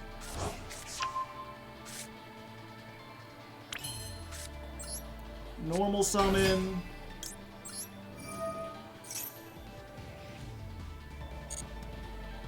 We get Hollow Core. Yeah.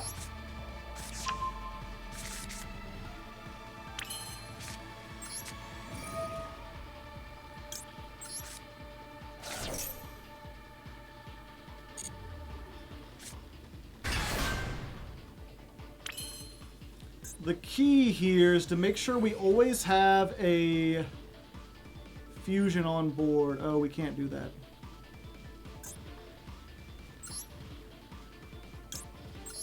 Okay.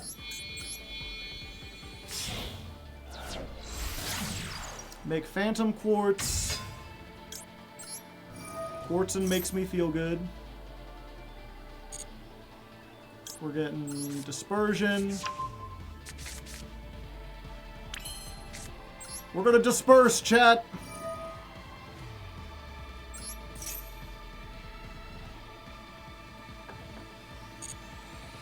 We're gonna make one of you.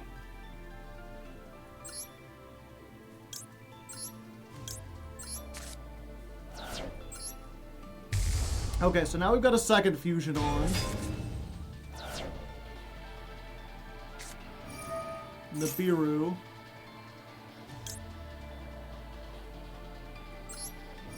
Which we negate.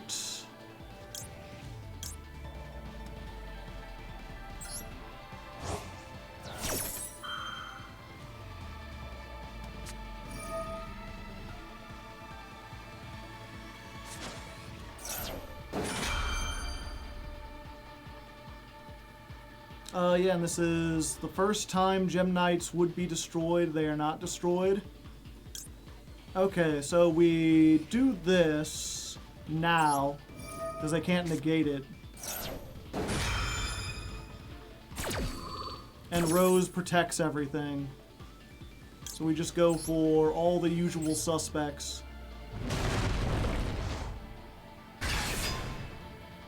That, and that.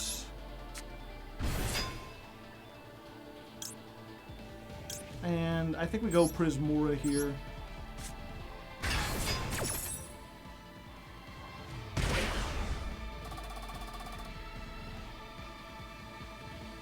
So they special summon the Mitsurugi.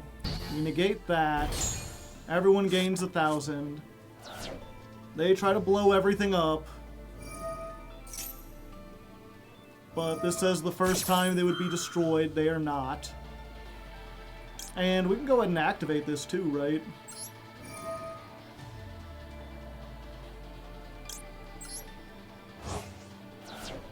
And just like pop this.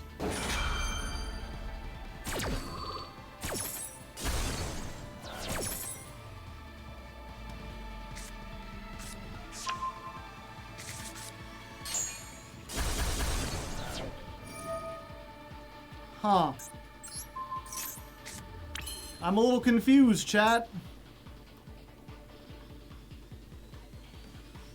Once per opponent's turn. Opponent's turn, chat. Opponent's turn.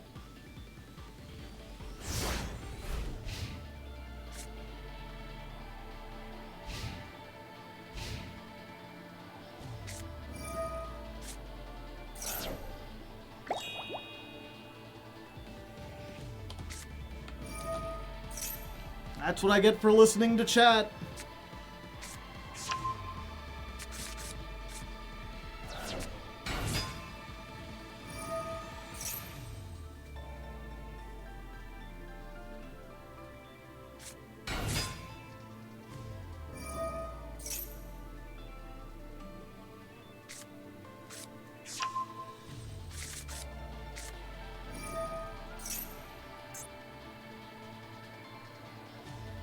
Yeah, we're just dead.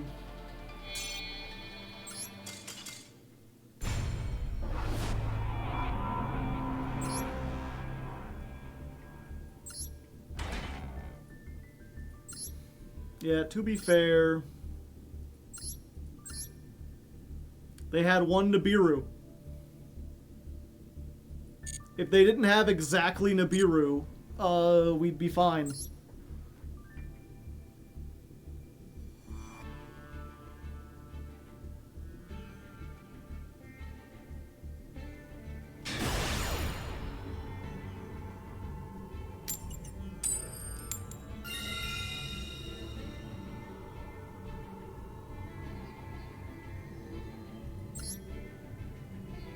They did search Nib. Oh, did they? I was too busy lifting.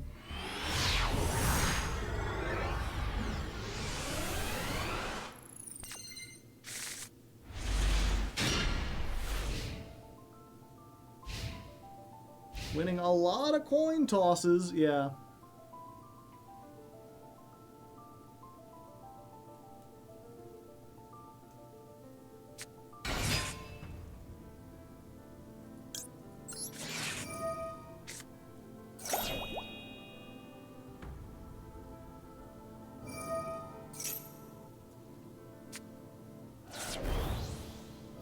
I was too busy getting shredded to notice.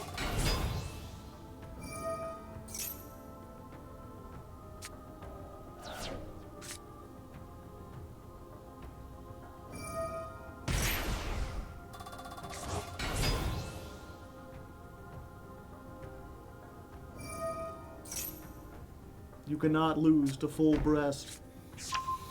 I mean, it's malice, it ain't easy.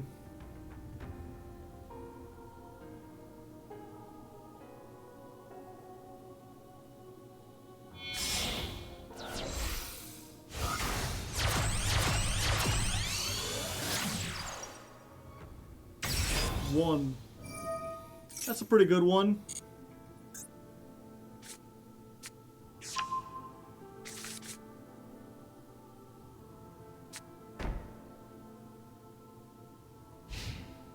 All right. Cool, cool.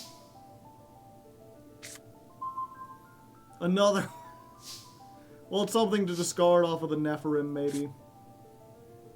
Yeah, we just do this now.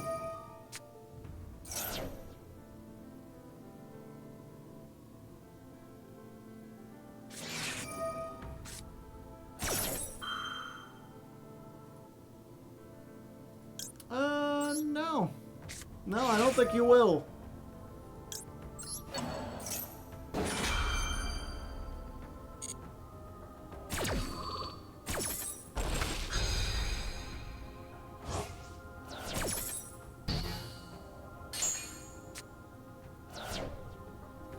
Oh, okay. Normal summon Nephirim.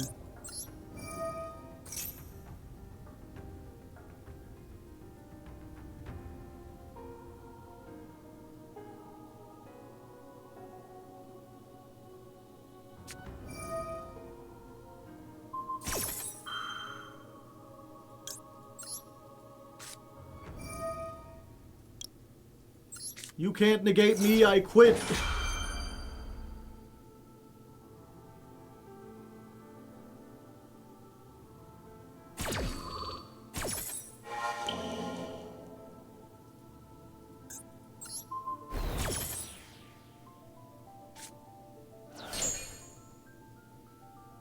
Uh-oh.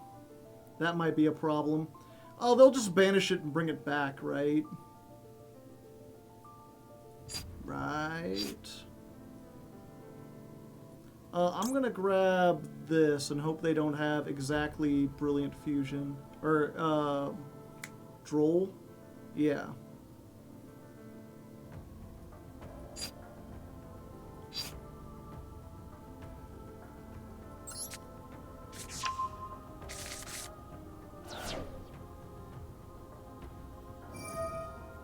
Okay, they bring it back.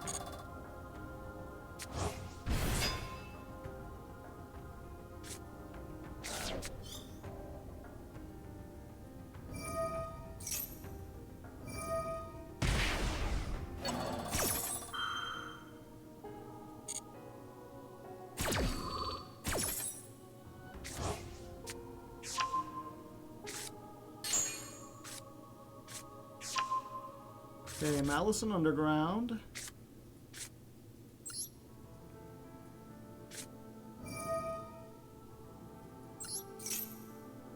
Gonna add Quartz. Then we're gonna reveal our full power level.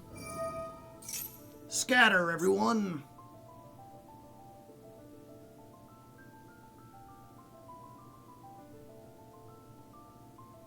Unfortunately, we've already used our normal summon, so we cannot gem Armadillo.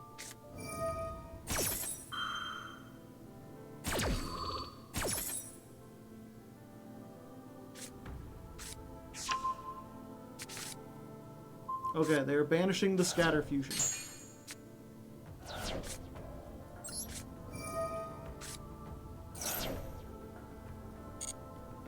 Which means we could set Brilliant Fusion. Now, of course, if they have Dominus, then I'm doom screwed. Doesn't appear to be Dominus. Yeah, we're gonna do it this way.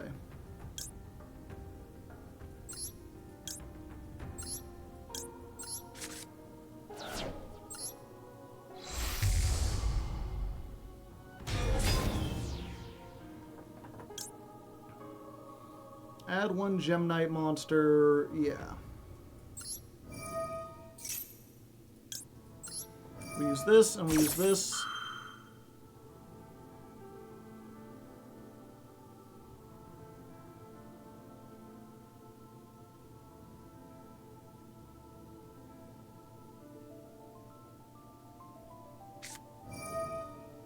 Huh. I guess that does deal with that.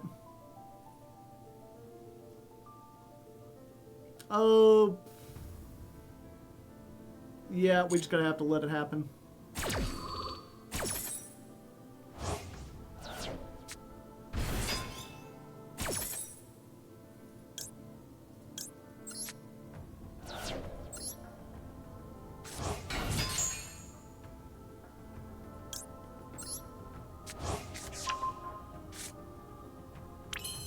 Then we can use this to normal summon. Go, Gem Armadillo! Fetch me the other Hollow Core! Hollow, hollow, pumpkin wallow.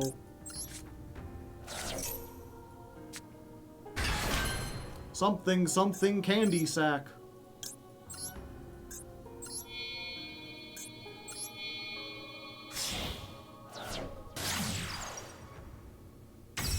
Link Shokan.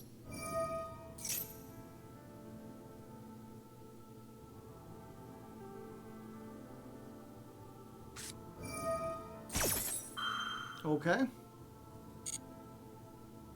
It's all coming together now, baby.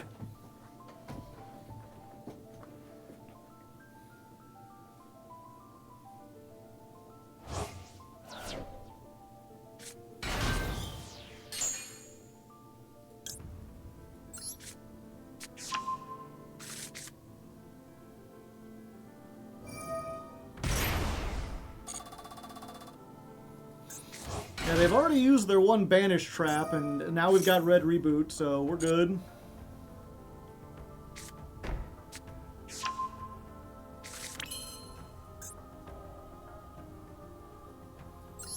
Brilliant.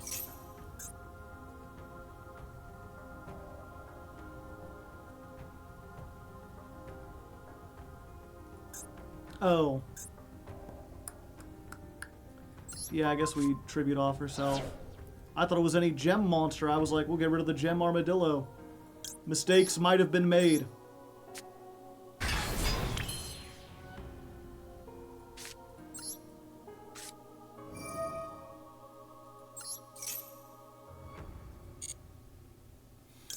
Where's Gem Knight monsters?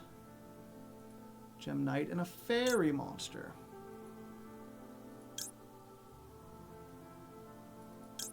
Yeah, I guess we just do this. No, we do have to do this. I'm really getting punished for keeping this on the field.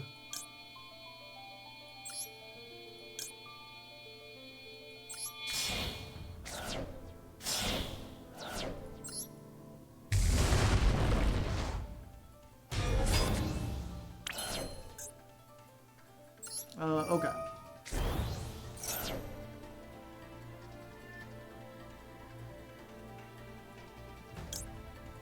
One of you. One of you. And one of you. The three amigos. The three amigops.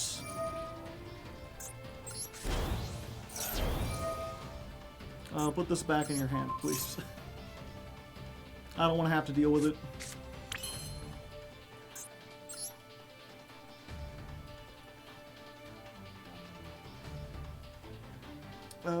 Let's see. This is 12, 6, 39, 35.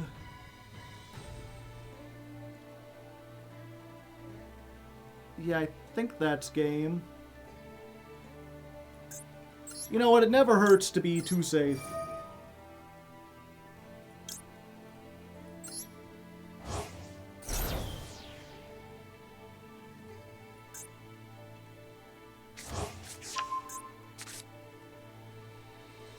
A Gem Knight and a Fairy Monster? I can do that.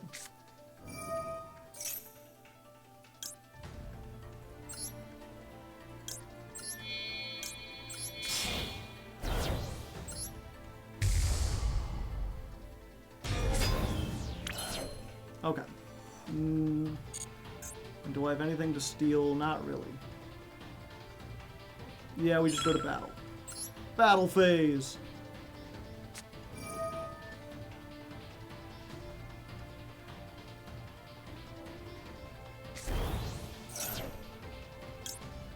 Nine. I say thee nay!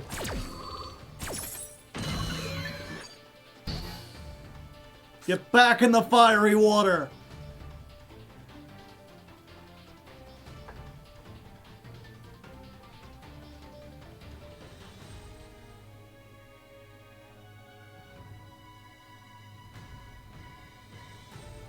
Oh, they blinking. Oh, they didn't like that at all.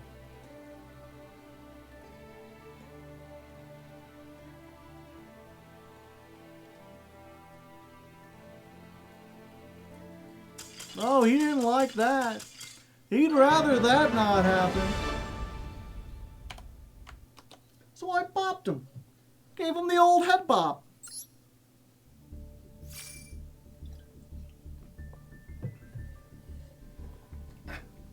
You ever throw a rock at a computer screen? Rock wins every time. The old red rebop. I remember when they used to fight against the Ninja Turtles.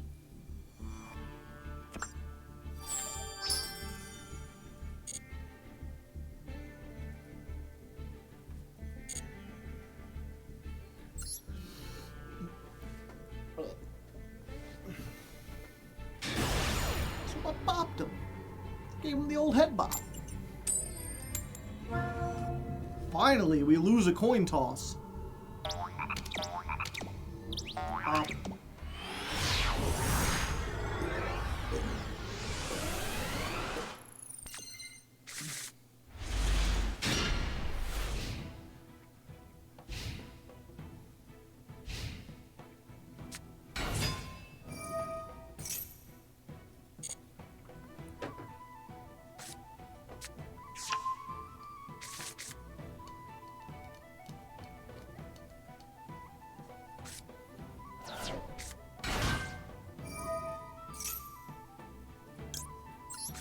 Now that you have committed. Nothing really matters. This is gonna be a tough one, chat.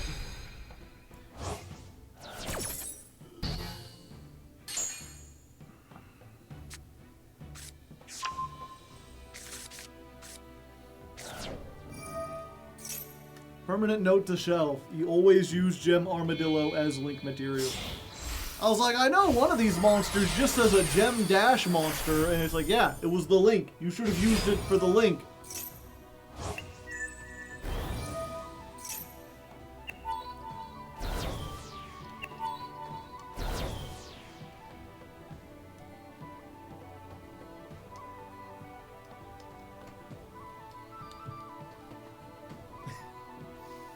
Such a fanciful flute tune.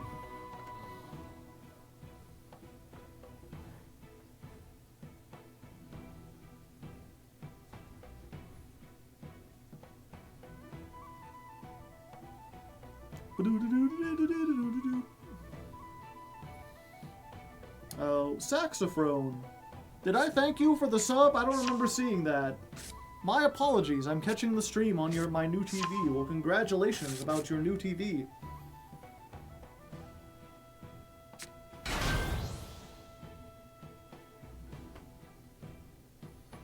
I thought you were blowing onto the other end of a back scratcher. I was. You did? I can already tell, chat, when I get older, my mind's gonna be the first thing that goes. I'm too smart for this world. The brandification is going to be creeping in. It's weird. I'm not sure if that's become a common thing or if it's just MBT. I feel bad for my friend Brandon. But because Biden had that mental decline in his later years and they called him Brandon, I just see like, have you seen Trump? He's been really stumbling over his words. He's been getting confused. The brandification has set in. Well, we gotta try it. Hello, it's me.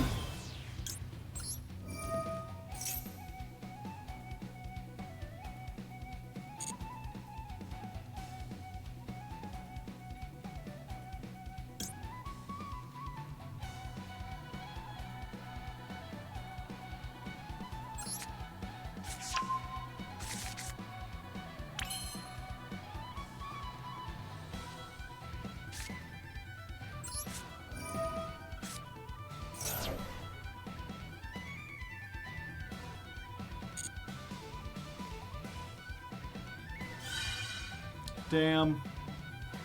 Yep, we just got all stuff to deal. We got a garnet and stuff to deal with graveyards and field.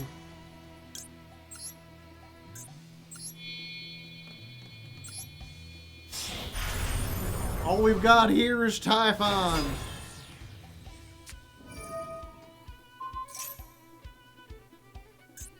Yep.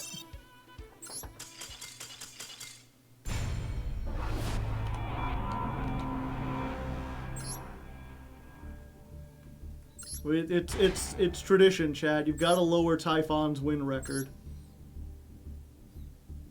People have to underestimate it.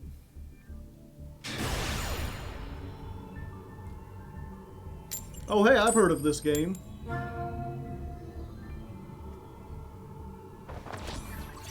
It's got like the like anime girl version of Bernie Sanders.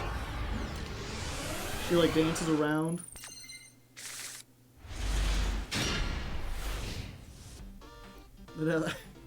Kale immediately knows it. Bernie Sanders, you mean Bernice.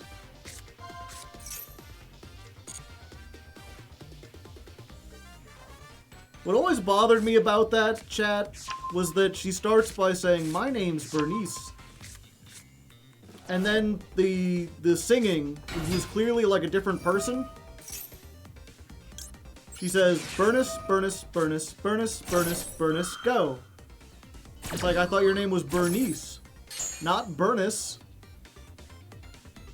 Was there no communication between the person making the song and the person making the speech at the beginning. We don't talk about Bernice, no, no, no. We don't talk about Bernice. We should do... The problem is, if we do Fua, and they just decide to pass, then we're dead. But maybe they won't.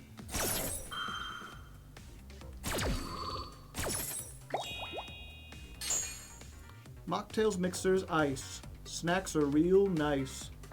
Whatever you want, whatever you need. So good you never ever want to leave. The thing is, too, she's like, I'm Bernice, I'm a bartender. And she's like mixing drinks. And she's like standing behind the bar. Look at my hand. Hi there. I got some pretty good stuff.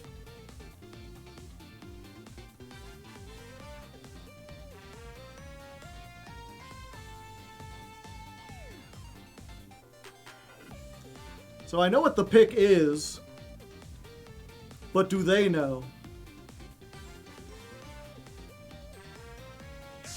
Yes. Yes, they do. You mean the ZZZ character? Yeah.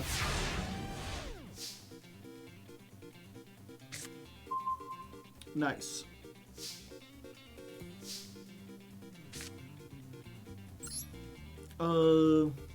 Yeah, we just feather dust her.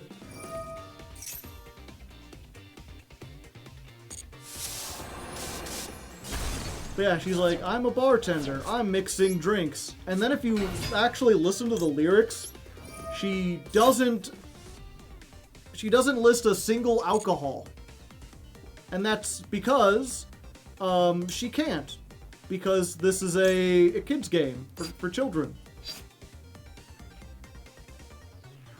Okay, so we're going to add this to our hand, because we can't use the Hollow Core. Instead, we're going to Gem Knight Fusion right here.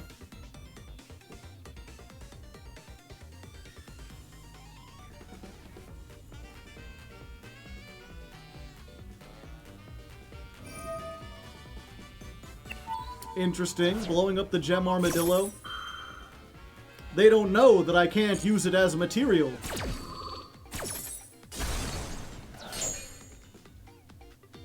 Let's make Lady Rose using you and you.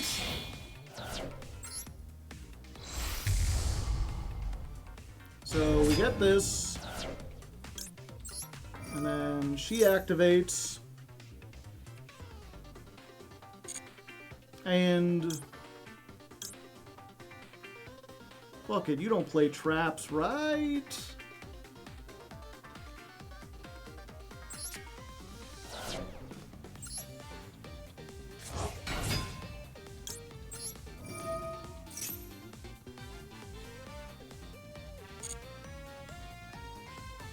And we're gonna get quartz.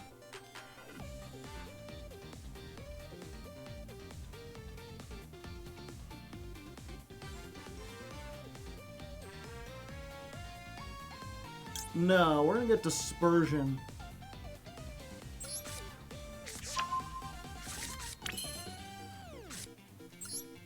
We're gonna dispersion.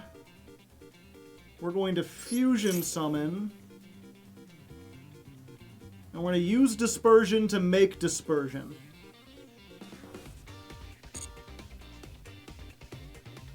Big Chungo. And they've realized... like, fuck. Yeah, at that point I'll have 3 so I can negate whatever they want to do. And then I can make, whatchamacallit. Then I can make Phantom Quartz with the other 2 cards on the field. Phantom Quartz searches regular Quartz. Quartz gets Brilliant Fusion. Brilliant Fusion gets everything. Bada bingo, bada bango.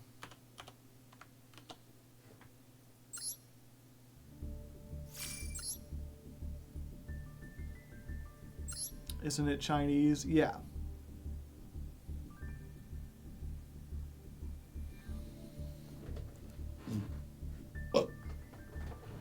But yeah, it's just weird to me. It's like, well, if you were gonna make a game that's clearly for like people who can't drink, if you cannot reference alcohol, why does she have to be a bartender? Why not just make her like the owner of a restaurant? Why not just make her like the proprietor of the snack bar? It seems weird to give her a job that you're not actually allowed to mention. Because she's the fire wielder. What does fire have to do with being a bartender?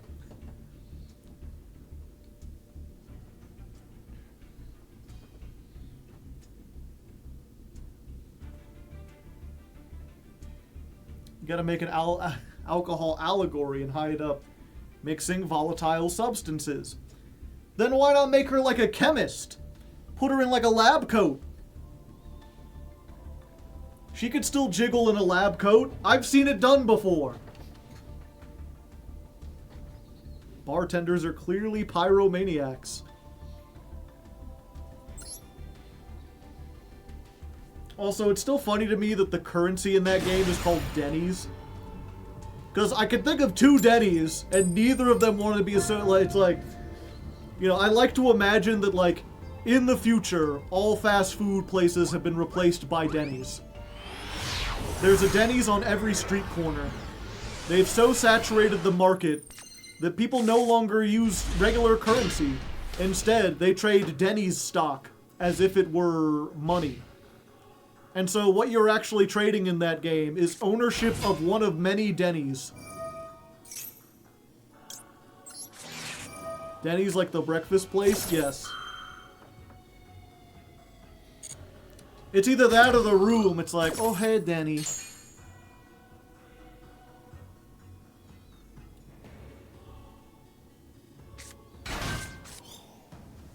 Oh. Do I have like a starter? I do not. I do. This worked last time, chat. We could do it again.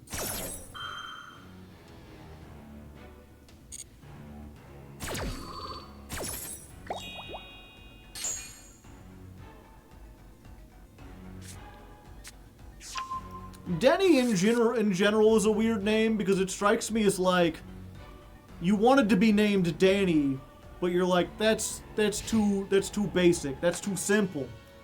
Turn that A into an E.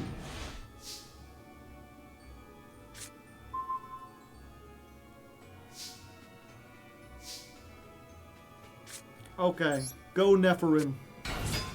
Get me the tools. We get quartz. Go quartz. Get me brilliant fusion. Time to be brilliant. Let's get, yeah, we go for this. We just send one of every flavor.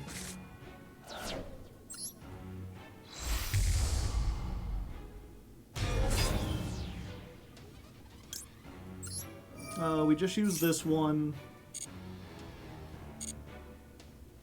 We get back you. Special summon.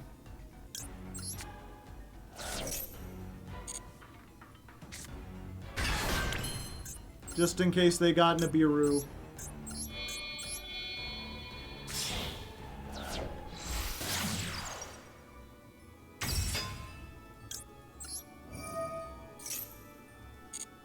We get Fogging You. And then, yeah, this is like game pretty easily, right? Fusion Summon, we make this. Using the last 2 cards in deck.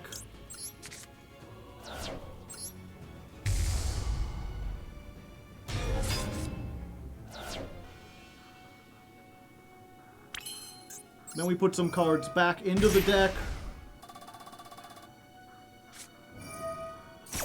They Nibiru. We Hollow Core.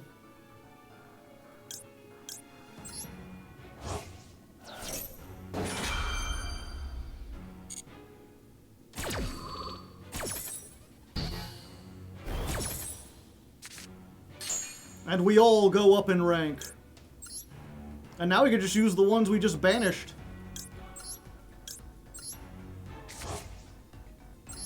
Thank you.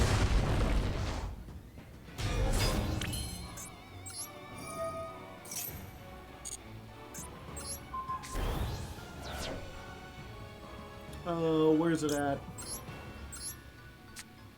Dispersion. And then we disperse.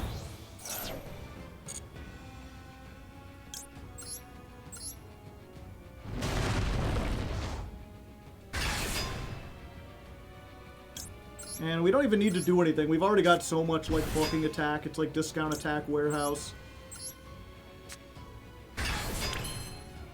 Unless they're playing, like, Nibiru, we're like, set. So we can attack over this. 17. 500.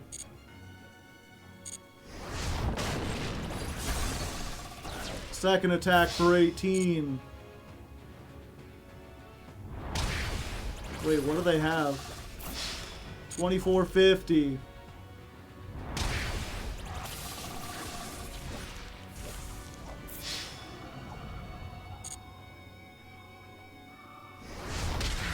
Okay, they had something. It's Ryziel Ubel.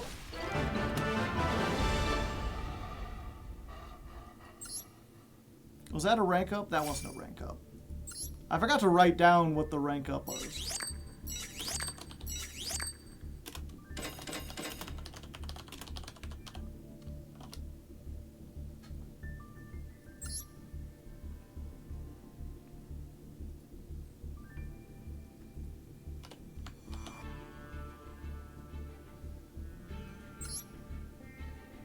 Pocket cores.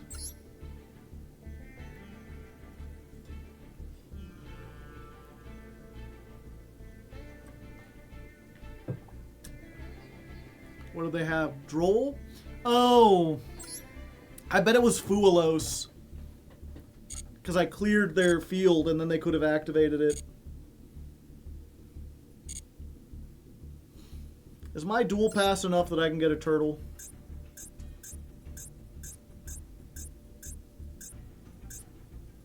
No, I want the turtle! It does the spins, chat! I just want to spin like a Beyblade.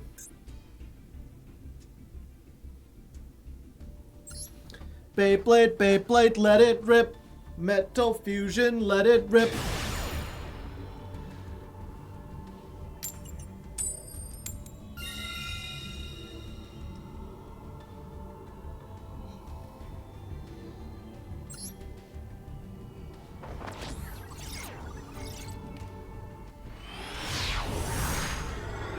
Our next opponent has a very interesting name, chat. I don't know how you get a name like this. It's like weird. They've got like a little. They got a little. I forget what, a numerator? No, that's not a numerator. Like an exponent? C to the power of 1990? Or maybe it's like a chemical symbol. They're like C 1990. Yeah, pardon me. More superscript, yeah. Carbon 1990. 1990.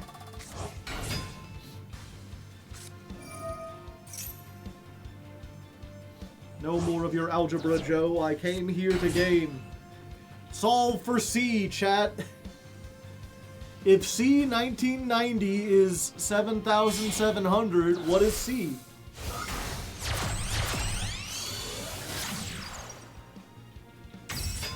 It's gotta be like an infinitesimally small number, right?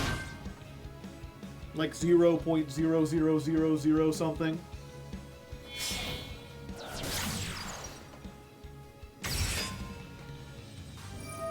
C is max.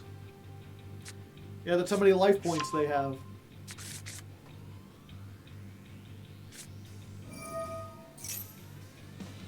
Isn't C 100 in Roman numerals?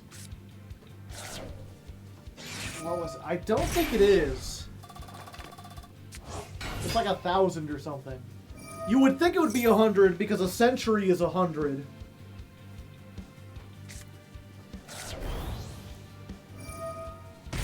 But I always remember it's one of those things I thought like it would make sense, and then they're like, no, actually they call it a century, but a century is n is 1,000. Okay.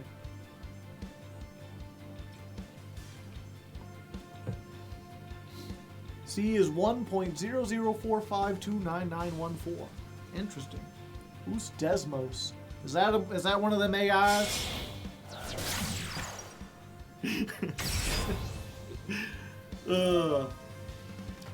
I just remembered a bit from a fucking Grimbeard video. He was, what was it? So I've showed Grimbeard before. He mostly reviews video games, but he also has, like, he has a series where he talks about, like, ghost hunter shows, which he doesn't post on, like, YouTube. They're Patreon exclusives. And they're worth it, man. They're like 4 hours long. They're hilarious. I love it. But he has one where he's making fun of, specifically, it's called, I think, A Haunting, where it was on the Discovery Channel, and so they tried to present it as, like, realistic ghost stories. Every ghost story is someone comes to them with a story, and they basically treat the story as if whatever the person is saying it is, like, factual, right? And so, you know, he's like, one of the funny things watching this is that basically whatever the biases of the person coming in, like, that's true for this episode. So if the person thinks that, like, a Catholic priest can get rid of a demon, then they can. If they think that a Wiccan priestess can get rid of a demon, then they can. It's just whatever episode happens to be. And as the show goes on and they run out of good ghost stories and start just picking up the ones that are, like, less, you know, you start running into these episodes where they're like, you know, Linda and Paul moved into a new home, but they quickly found out that the neighbors weren't what they seem. And they're like, I don't want to say anything, but they seemed a little demonic. And it just shows a bunch of people in, like, dark black clothing with, like, ear piercings and stuff.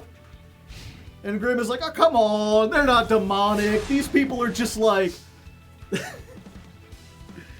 And the little bit he has, he's like, they're coming and going all times of night. And they had paint on their fingernails, even though they was boys. And one of them had a shirt, and I swear to the Lord, it said, God smack. What in the Sam Hill? You can't smack God? Okay, what are we doing here? Dying, probably? Let's die together, chat.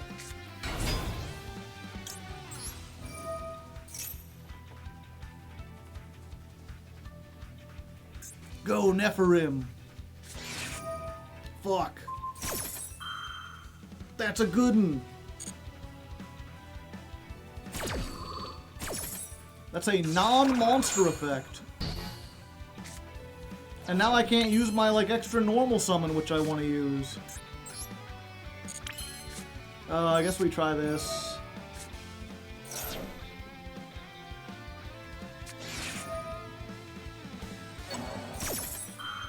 Yep. And then the other two cards are things that they activate monster effects, and Lord knows they have monster effects. They just didn't have them. And we had another Nephirim.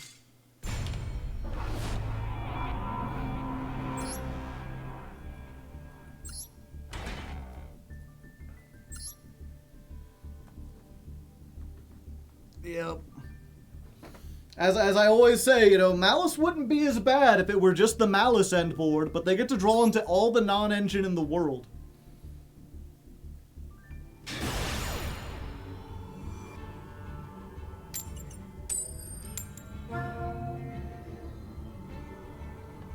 No, it's an online scientific and graphing calculator.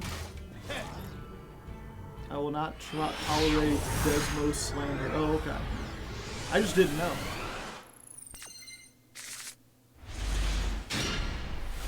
I just didn't think it would be Chinese. Okay, so we've got 2 Maxis essentially in hand. So we can activate one in the draw phase to play around triple tack. And if they use something to stop it here, we'll wait for them to commit and then be like, surprise, we've got the even better one.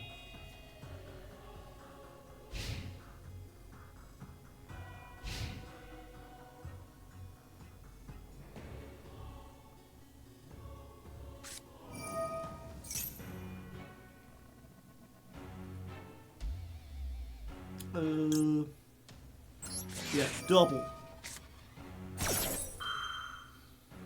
Do you mind if I ruin you for a second? As long as it's only a second. Okay, there's the Ash.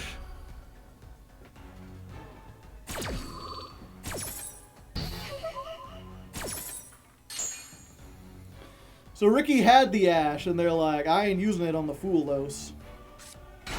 You can have a draw or 2. That's a good one.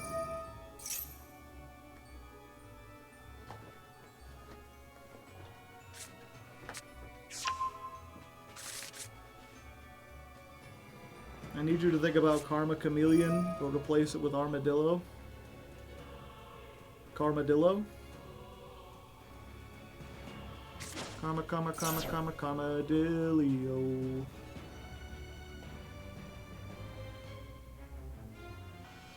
Both effects was selected.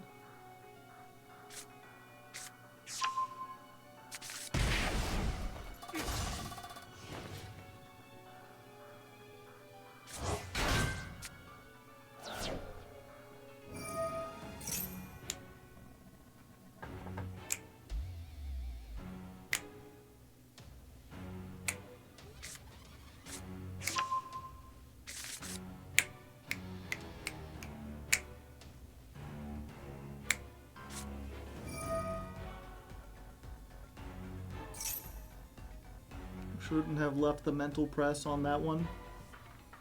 I don't get it. What's so bad about Karmadillo?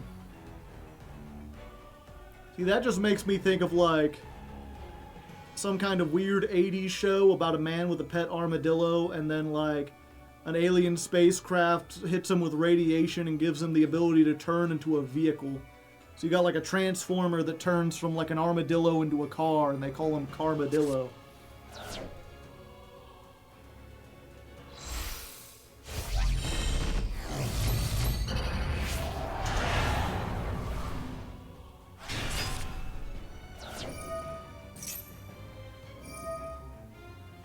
Transforms into a VW Beetle. Yeah, it writes itself.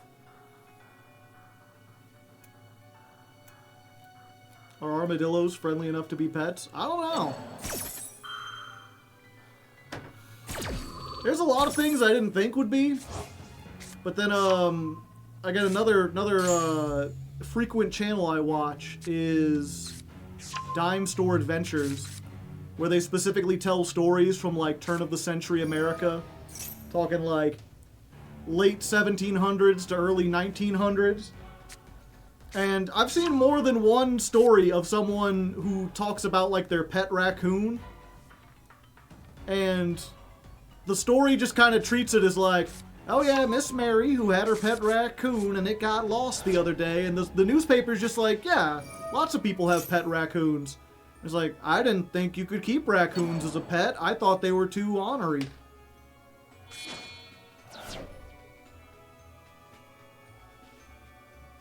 Well, people just keep whatever.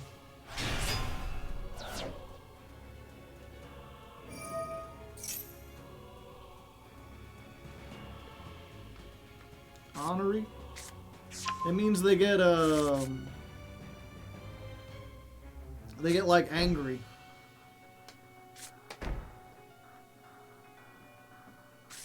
I think we may be cooked, chat. They've got a counter trap. They've got an Omni Negate. Okay, well that helps a little bit. And Maxi. Well, ain't that just a plum chicken?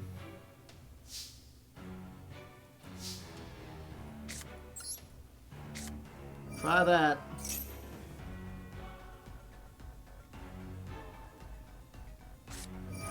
Yep, they have to use that there.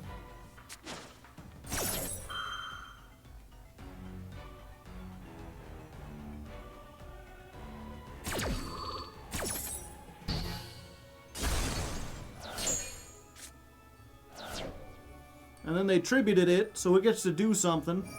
Because everything in this deck does something when it's tributed.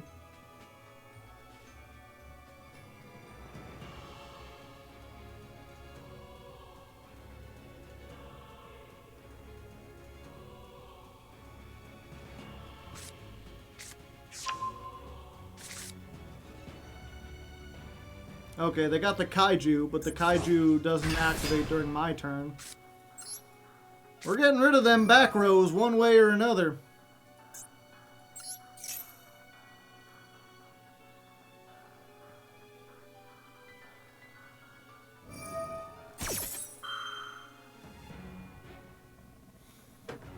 Mm-hmm. Mm-hmm.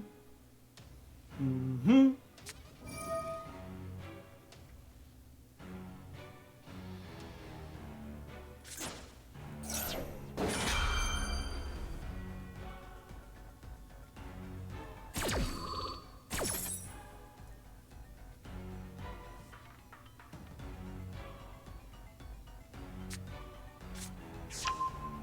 Okay, so they grab that, they take 800, they summon something from the deck.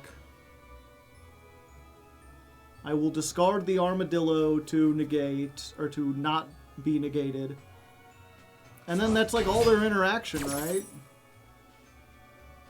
Yeah, I'll discard a card. What does this fucker do?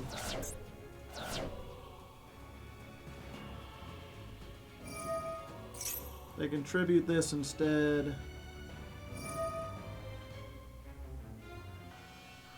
Should be outside of hand traps, yeah. And they get to play Impulse.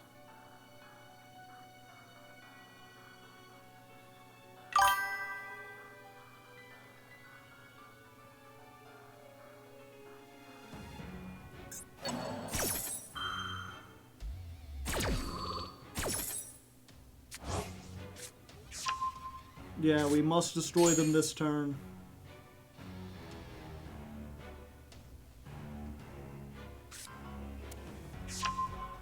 Yeah. Normal summon.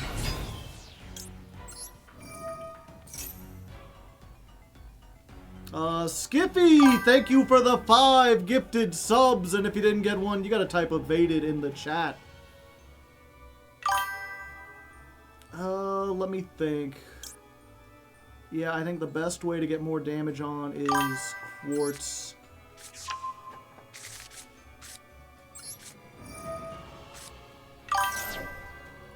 Quartz, we get Scatter. Scatter Fusion. We get Lady Rose. We're going to send this and another one of these.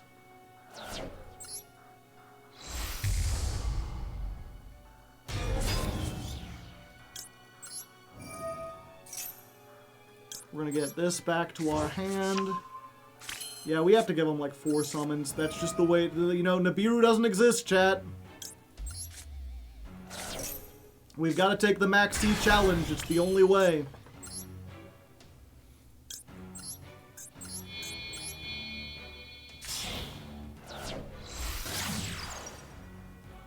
We're quartzing.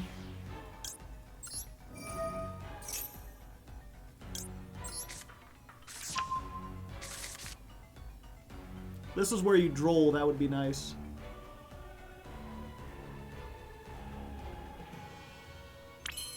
Yeah, and I have to activate this because if I shuffle back now, I won't have enough. Oh, wait. They're playing Impulse. So this probably gets negated right here, right?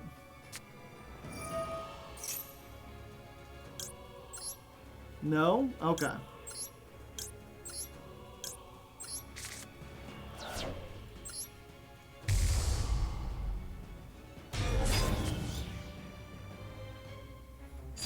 No.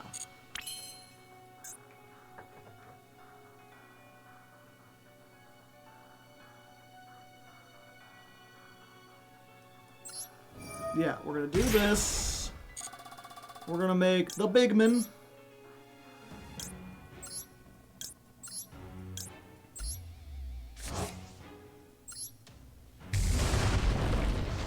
Master Diamond. And then we've just got to go for the whole crew. Chilling out with the crew at the schoolyard, chat. Ruby. And Aquamarine. And even this fucker.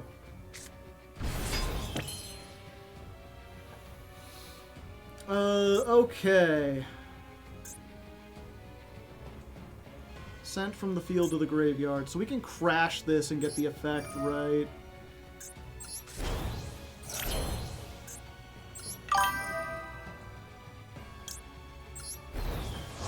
We get that. Okay, one more.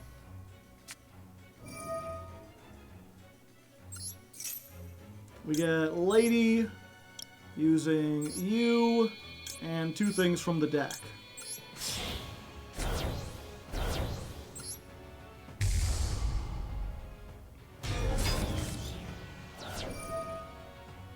And I think we just bounce back the biggest one.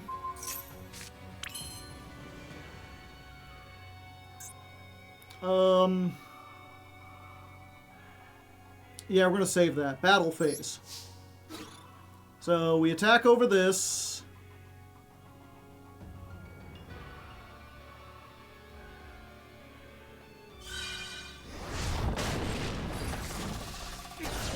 I can do it again. Now you take 24. Go for 35. Fool. I mean, I could negate it, but I don't care. Well, there we go. I wish I had narrated that more. I think that was our first win against Mitsurugi. We haven't played a lot of them, to be fair, but the first 2 times they kicked our ass pretty soundly. I just kind of assumed that it wasn't going to work, that they would, like, draw into Nibiru or something, but we did it. We got him. Hopefully Mr. Metal can make that interesting. Okay.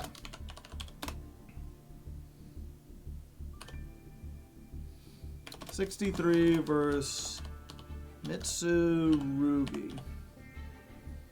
You gotta attack the little guys first. Gotcha. They did have 1 Nibiru. They just didn't activate it. Okay, give me a second, chat. I'm kind of hungry. We're gonna take a little break, but it shouldn't take too long because I'm just gonna have some Cheerios.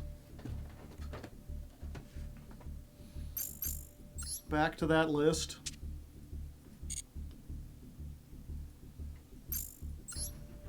It has a Fiendsmith bridge.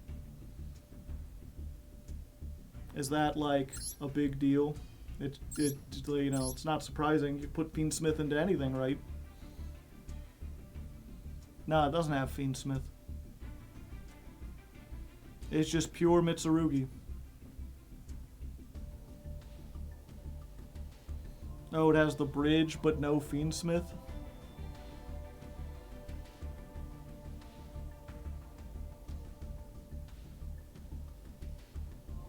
Playing Moon for her actual effect? Possibly.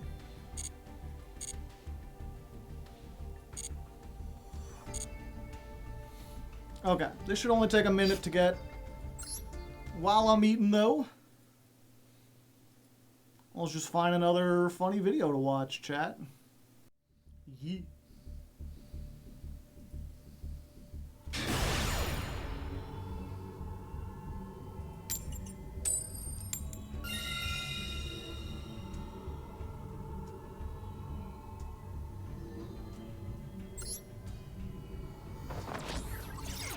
Chat, you know it's October. That means it's Spooky Month. That means it's time for Scooby-Doo. Like zoinks, man.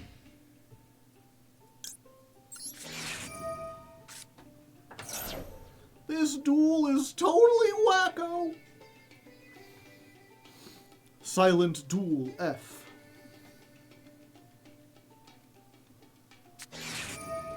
Ash Blossom. Ah, you don't want this to go off. But what if there were two?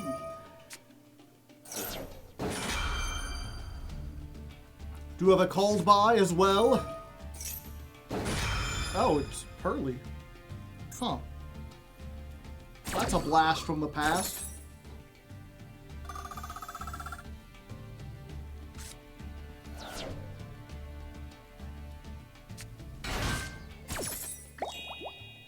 Oh, you've won. Have I? I don't know if I can beat through like a noir.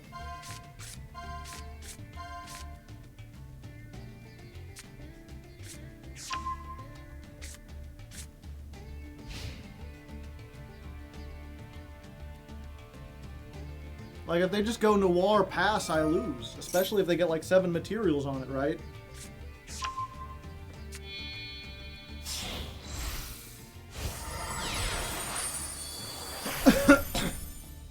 Noir. Wow, that came out fast. They didn't watch all the animations like I did. Oh, I get it. That's why they're Zoinks. They're the Scooby-Doo. They're the doggos. Agron Overlord. Thank you for the 20 months. I didn't see that. Also, Kid gifted a sub. My apologies. Catching up on all these. My friend Scooby-Doo, they're coming after you. Gonna solve that mystery. I see you, Scooby-Doo. The trail leads back to you. What's new, Scooby-Doo? And don't look back. You may find another clue. Scooby snacks will be waiting there for you. What's new, Scooby-Doo? Coming after you. Gonna solve that mystery. See you, Scooby-Doo. The trail leads back to you. What's new, Scooby-Doo? La la la la la. La la la la la. La la la la la la la. La la la la la. La la la la la. What's new, Scooby-Doo? Ah, triple tack. Alright, so how many they get to draw during the standby phase? Draw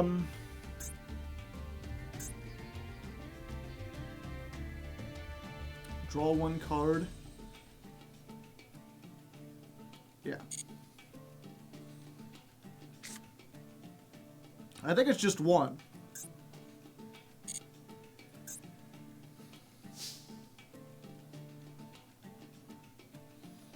I have pretty memory. Okay.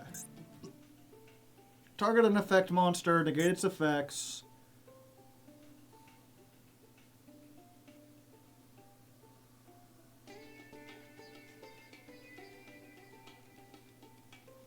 Okay, so this has no quick effect. This has an effect. Let's just go ahead and upthrust the value.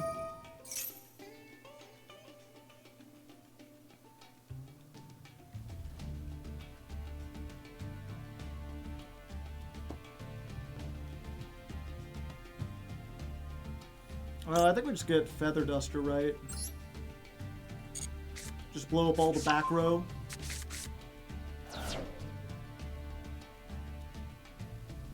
Use Fua. If I use it now, they just chain this. I'd rather just have it in hand as something to discard, because I'm not gonna get any advantage on it regardless. Yeah, like I activate it now and they chain this, or I activate this and they chain it, and either way I don't get a card.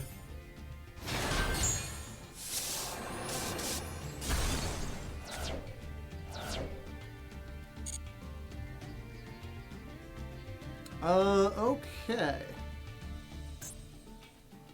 One effect monster. Gotcha. We're gonna go for Nephirim.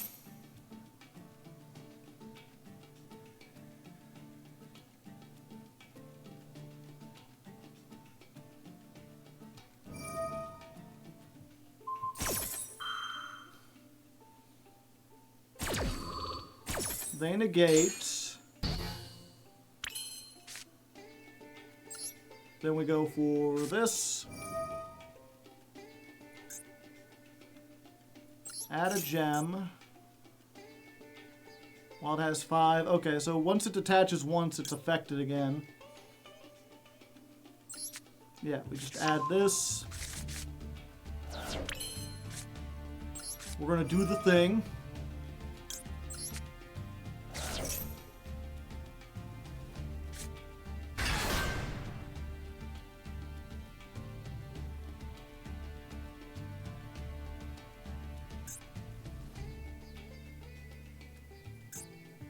Oh, they reading. Okay. It is now affected. He's like, I just got here. Oh, okay. Both of it right now? They're just undoing. They're like, okay, whatever that last move was, undo it. If you want that in the grave, I don't want it there. If you want that on the field, I don't want it there. Okay, Gemini Quartz. Let's get Scatter Fusion.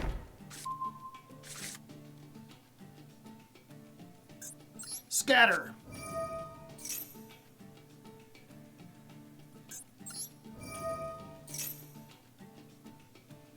We're gonna make this, and we're gonna send you and you.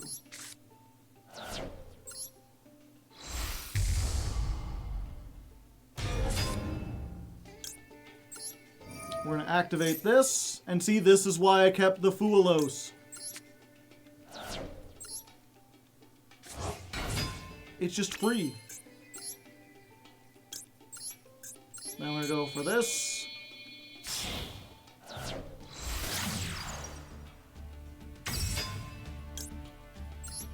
We're going to grab a thing, aka this.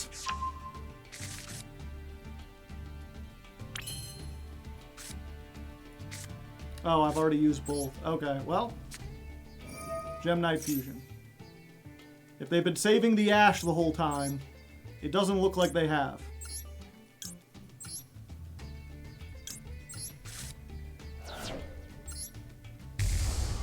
So we go for Dispersion.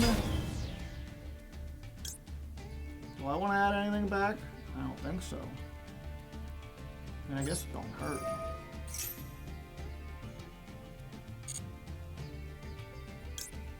Get something for next turn, maybe, if there is a next turn.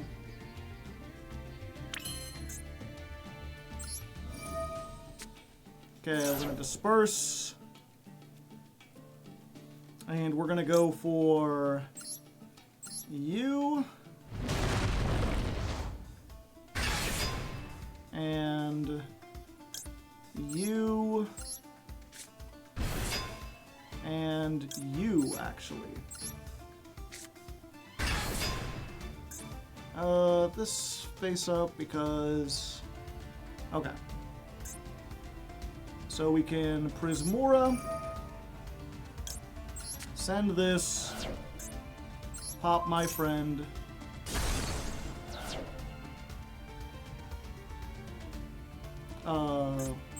Activate Ruby. Get big. Return you to the hand. Just do anything else. No, I think we're good.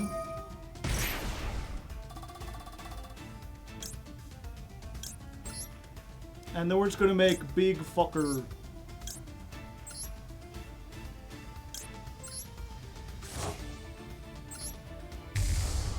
Yo, what up? I'm a big fucker.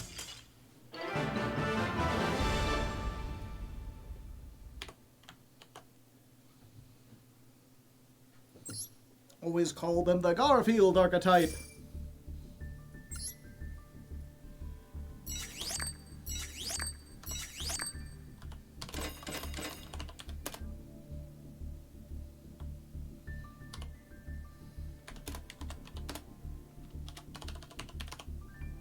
I think we include that one just because it was a different deck.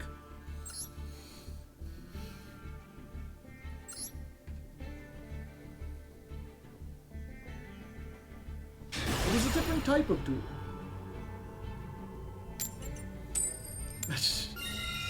Pearly Garfield. Monday memory. What a nightmare. He has hated Mondays for millions of years. What build are we on? Gem Knights. Alright. This solos if they're on Malice.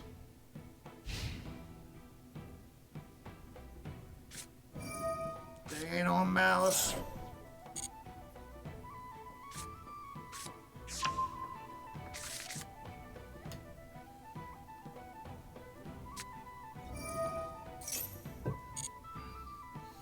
Yeah, unfortunately, this hand, I think we just lose.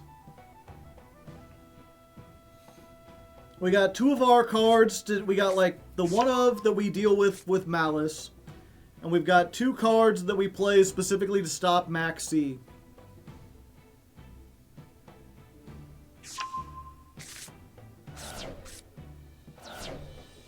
It's Fiendsmith Malice.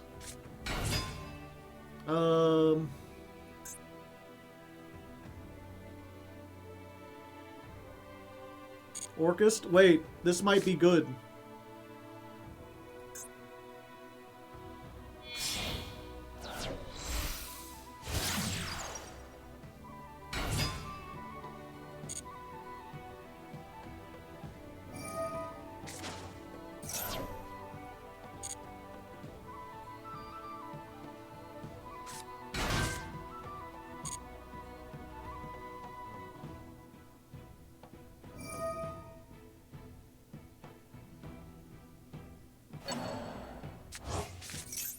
Huh.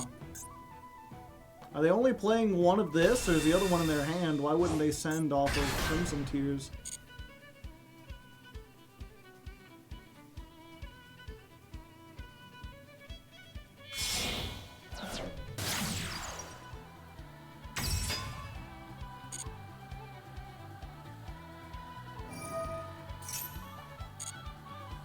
They make Mermaid.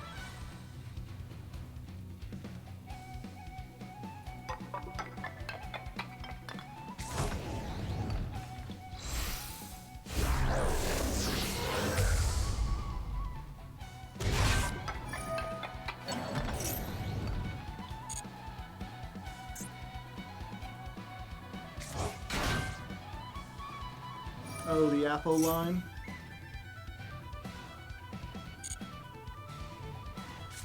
Yeah, I guess we have to do this before the Appaloosa.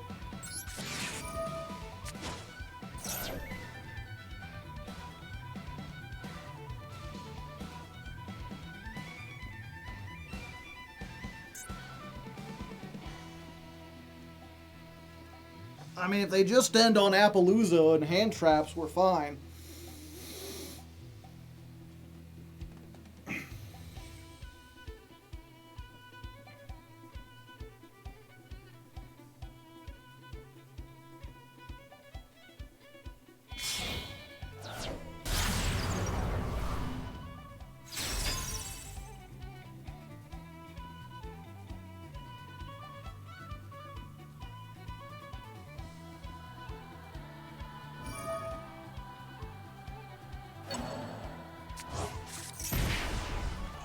Ouch! Time for a Bao Aku, the evil shape-shifting master of darkness.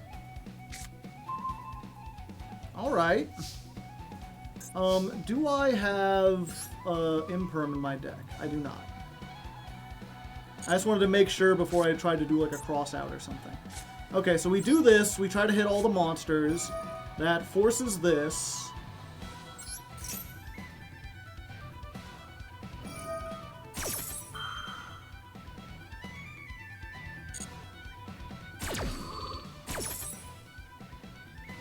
If they make Appaloosa, we just steal it, and then we can go off perfectly unless this is exactly in perm.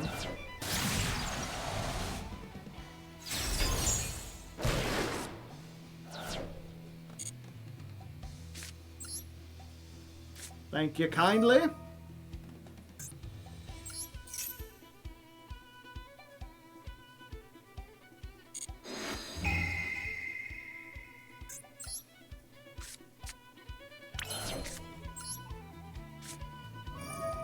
Let's go for this. Add a gem. We are the crystal gems, and we'll always find a way. And if you think you can't, we'll always find a way. Yeah. I'll negate that. I do need another search in this instance. Okay, they used the imperm on that. And then we use the called by on the droll. Be like, that's getting negated one way or another, brother. No droll for you. Yes, droll for me.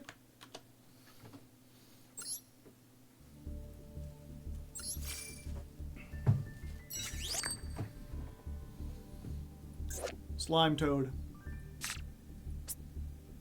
I have to use the restroom, chat.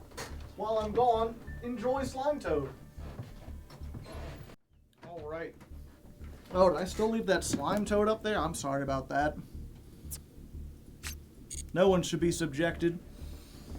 But yeah, I bought, what was it? It's my niece's birthday next week. So I wanted to get her something. And I couldn't decide between 2 or 3, like, board games. So I'm like, fuck it, I'll just get all 3, and the other 2 can be Christmas presents in a couple months.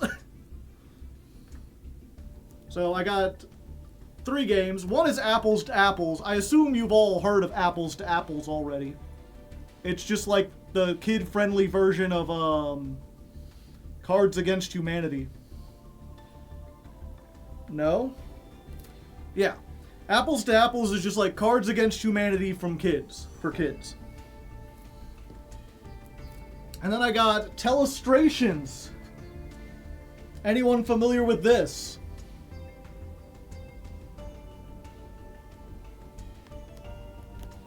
I had not heard of this before I started looking things up. And what is it? If you've ever been to the Patreon hangout, we play a game called Broken Picture Phone. And it's that, but with little whiteboards. It's Broken Picture Phone IRL. You get a word, you draw it, you pass your booklet over, they have to describe what you drew, send the thing over, etc. I was like, oh, this will be a lot of fun. My niece likes to draw. I'm not sure, she's only like 7, so I'm not sure if she's at the age yet where it's like, oh, she wants to be an artist or whatever, but she likes to draw enough. And then I also found that, like, I feel like I still have enough of that, I have enough of, like, I'm enough of a man-child. I guess that's the way, like, I can still see something and be like, oh, if I was a kid, I would have loved that. I can see some stuff and be like, okay, this is something the kids will like. So I was looking up I was like, what's a good strategy game for, like, kids? And someone suggested Labyrinth, which is apparently a game from the 80s, but I had never played it or even heard of it before. A classic. Yeah, I'm curious how many people know about Labyrinth.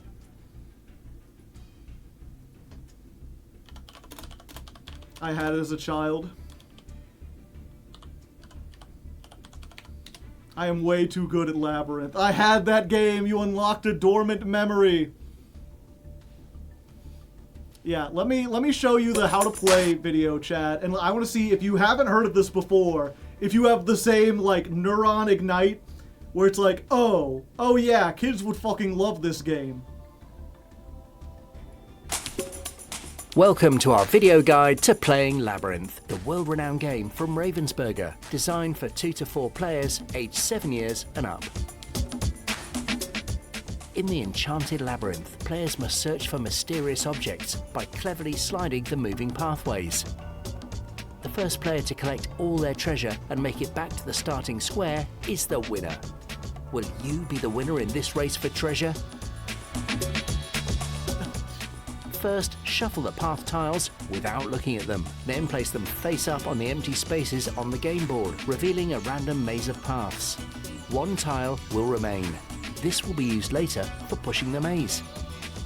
Next, shuffle the treasure cards and divide them equally among the players. Players should place their pile face down and then place their playing piece on the corresponding starting square. Now it's time to play. Each player secretly looks at the topmost treasure card on their stack. This is the first item they must seek in the labyrinth. During gameplay, every turn is made up of 2 steps. First, the player must move the maze and then move their playing piece.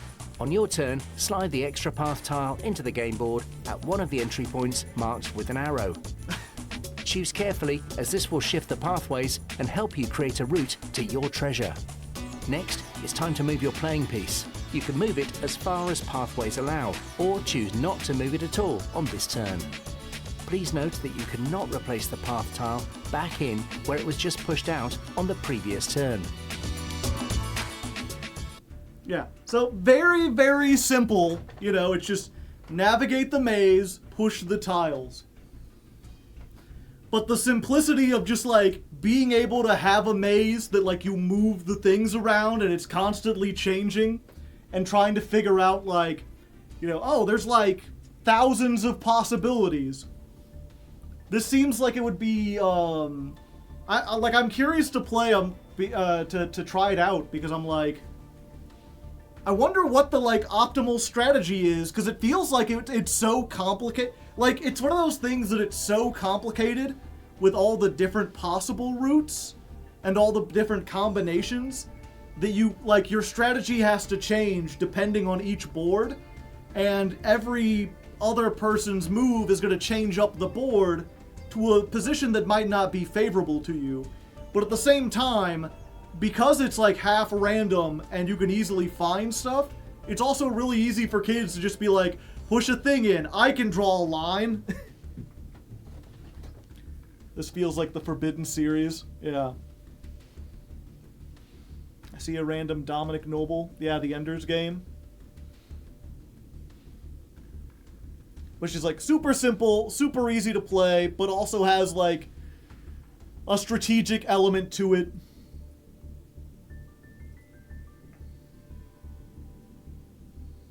Very neat. How have the duels been going for you? I hope I'm currently making and learning of Valence, and I'm using your videos to learn. Best of luck. Valence is a very hard deck to learn and master, and it's not the greatest in the current format. Gem Knights have been amazing, though. I think I had a different version. Uses separate tokens as treasure, which gives you a little bit more flexibility.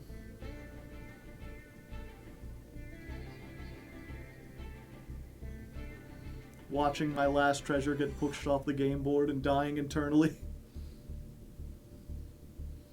I might consider. They're pretty solid. Valence Mitsurugi. Are you doing a Hardleg game board? No, I was as I explained, my niece's birthday is next week, so I wanted to get her a gift, and I was trying to decide between 3 different things, and I decided, why not just get all 3 of them? I can give one for her birthday, and then in 2 months I can give the other 2 to, like, her and her brother for Christmas. And so I got Apples to Apples, the Labyrinth game, and what's essentially Broken Picture Phone, but IRL.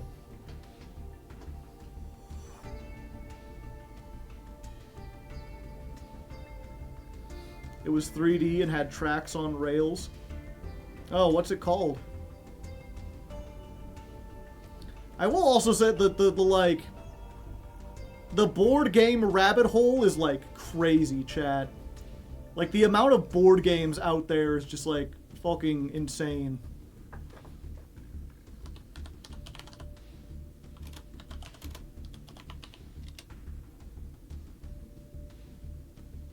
Oh, there we go. One other thing I found out, have you ever heard, there's a board game, I've seen it a few times, because my friend, there's like a store not far from here where you can basically pay like $10 and then they have a room just like with tables and board games, and you can just play whatever board games you want. And there's a game that's always like featured prominently called Scythe. and then you look into it, and it's one of those games where it's like, okay, you open it up, and it's like, make sure you put your faction token on the faction bar starting at 0. Make sure you take 10 combat tokens and distribute them evenly across your board. Make sure you take a warrior, a church, and a building token and place that on the corresponding board that matches the nation you picked. It's just one of those the how to play is like 40 minutes long. It's not the most expansive one, but it's one of those games. Like, it is a board game, but like there are different factions that you can play as, and they have different victory conditions. And then I was like looking up, and someone was like, here, I'll just show this real quick. This guy, My Little Scythe. Someone apparently is like, I love playing Scythe, but my daughter's only like 10, and she can't understand it.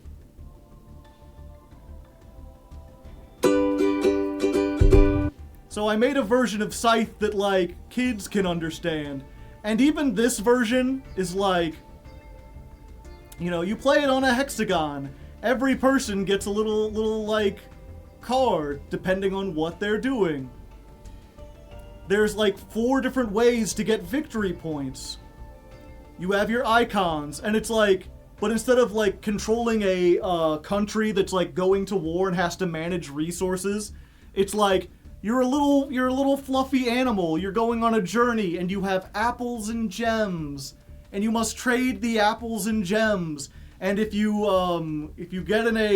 land on the same square, you engage in a pie fight. And it's like, you could deal damage in your pie fight equal to the number of pie counters you've collected. You have, like, on this right side, you have your pie counter, and on the left side, you have your friendship counter. And it's like, doing certain actions will get you more pies, but then like, if you're in a pie fight, you wager a number of pies, and then they go down by that amount. And then, like, if you lose, you gain friendship, or if you like to try not to go into a pie fight, other things will cause your friendship to go down, and if it's too low, then you can't win quests because you're too much of a. It's weird to see these like complex nerdish board game mechanics being whittled down to something like a grade schooler could understand.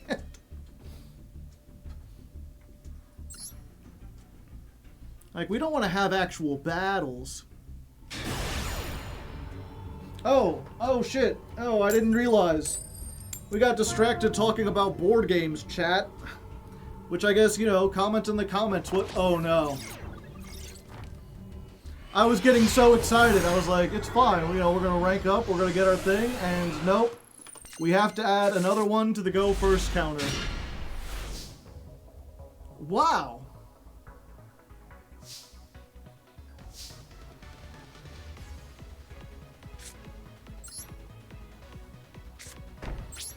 That's the worst hand imaginable, chat. You know what? We haven't earned. Show me the Gem Knight. Set 1 pass. Kicking no ass.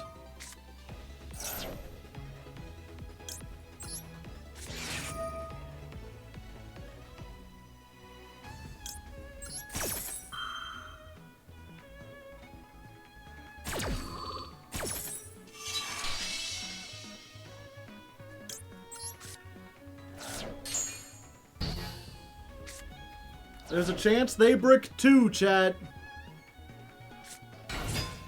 Oh.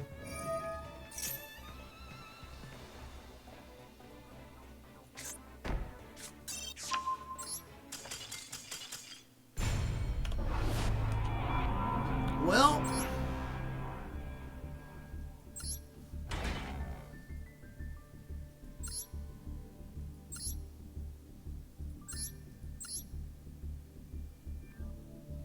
$45 card Tempai.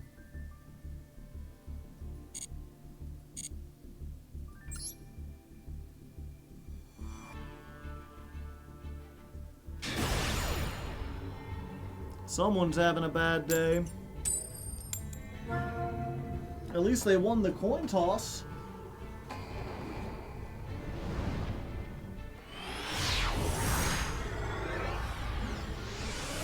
You play the Tenpai engine as a cross-out target. Of course, of course. Oh, we got the Lancia.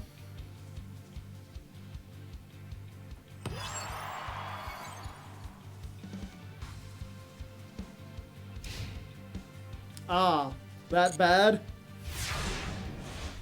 No wonder you ain't winning.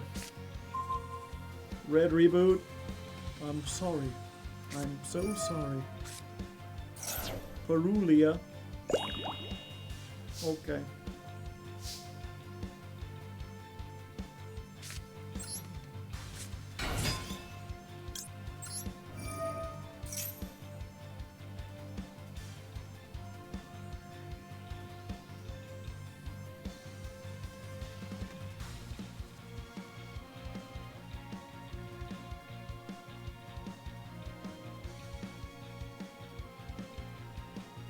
That's like draw 3. Yeah, it's like everything we have is like stuff we activate from the hand.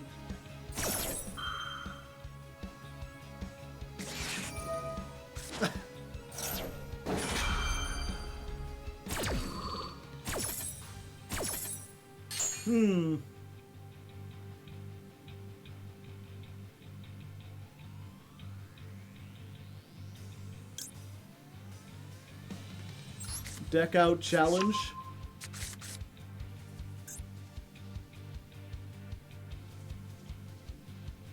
I'm trying to think. We can activate this. That's 1, 2, 3, and we'll give them 1, 2. We'll give them like 4 draws. We can't hollow core. If they bricked, we could just pass. Yeah.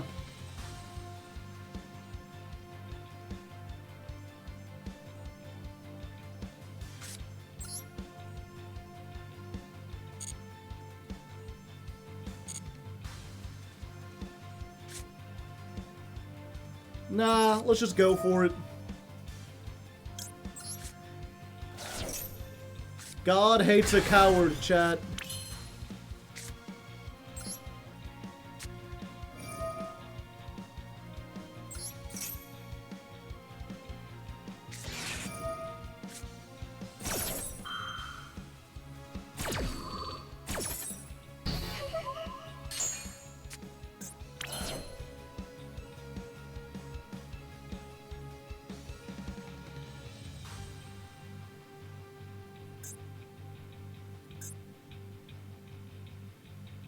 Did I choose which one I did?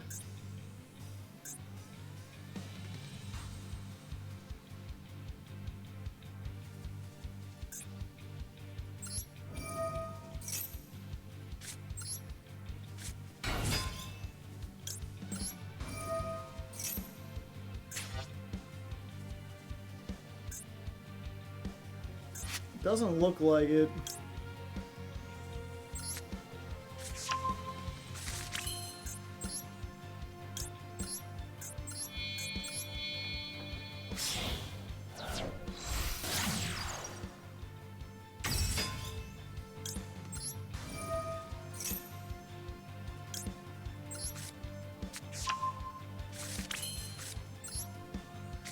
Try this again. I did.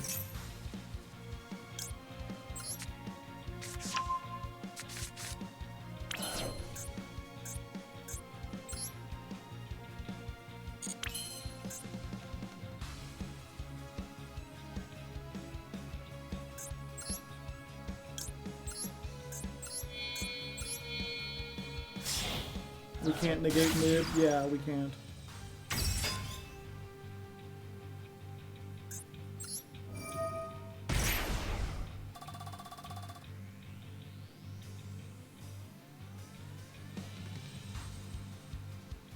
Phantom Quartz as material, yeah.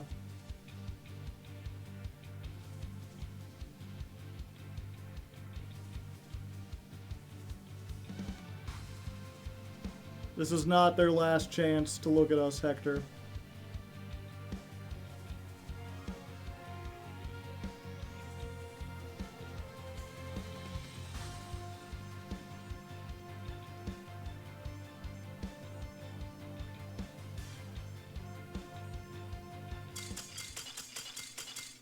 Huh.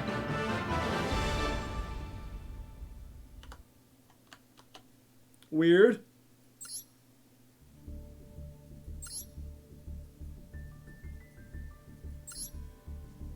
Their brain explode. Yeah, they didn't have nib. They didn't have nib. All they had potentially was imperm or troll, and that wasn't saving them.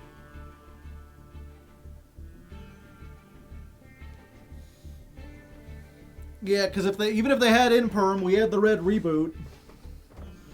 So they try to imperm that, we reboot it, we make dispersion using the 3 gem knights we put in the graveyard. Or realistically, we make the queen and then we tribute off the guy for dispersion. Fua perhaps, yeah. Pardon me.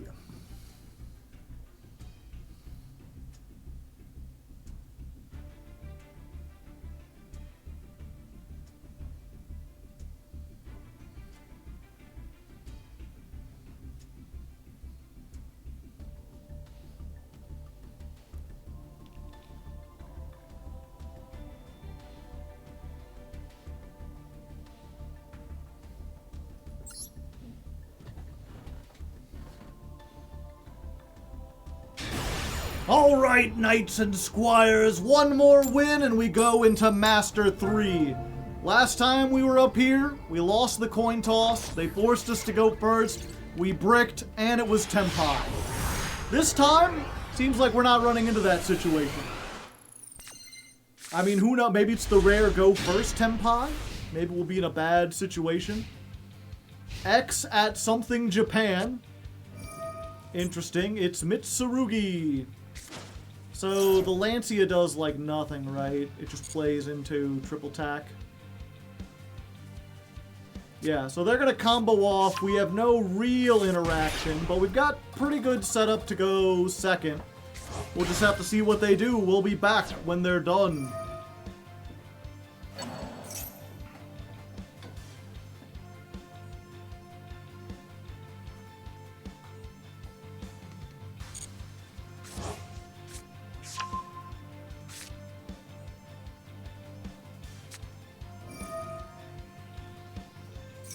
Yep, just turn off chain.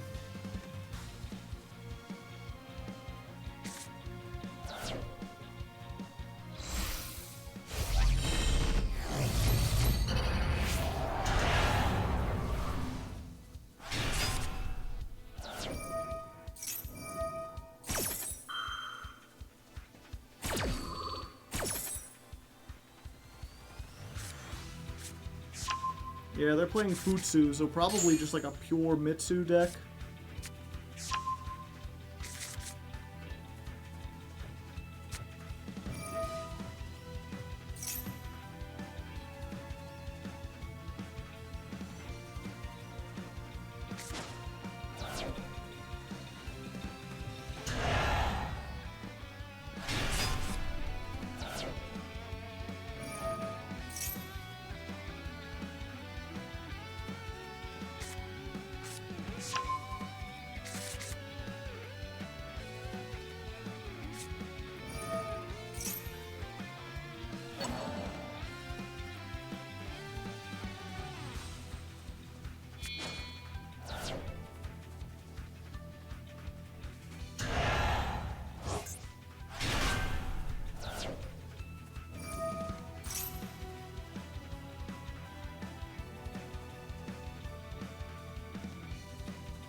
Make them think we have Nibiru, maybe.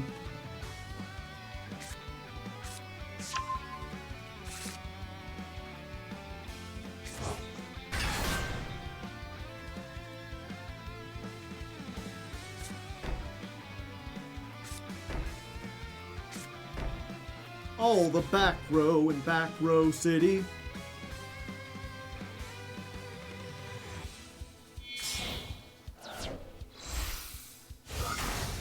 Oh, the age of no locks. Not a single lock to be found. Not reptiles, not rituals. Make whatever you want. Ha! Alright. That might help. So... I think we start with Armadillo.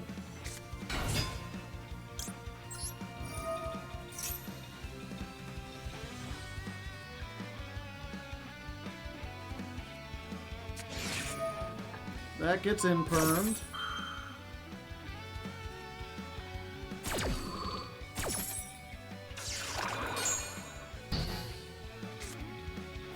Then we activate Quartz.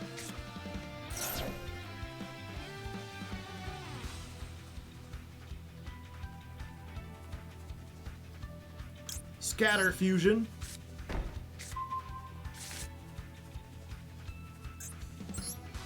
Give them the scatter, boys! Ha-cha-cha-cha-cha!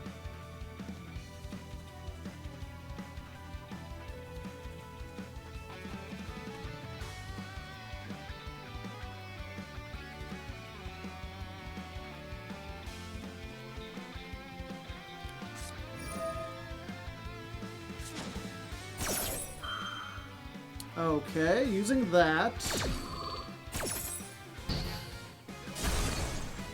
Tribute, that'll be a monster effect, right? Yeah, there we go.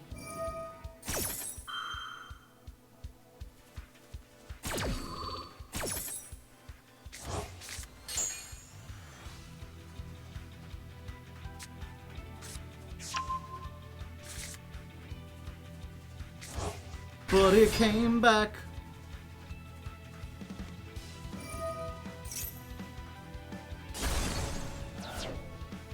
Is this once per turn? Yeah. Yeah, so we just steal it, right?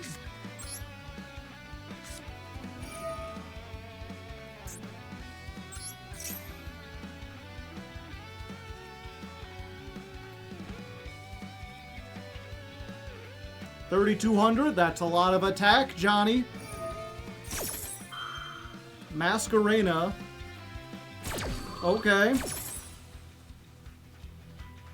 So you're gonna make something for me to steal?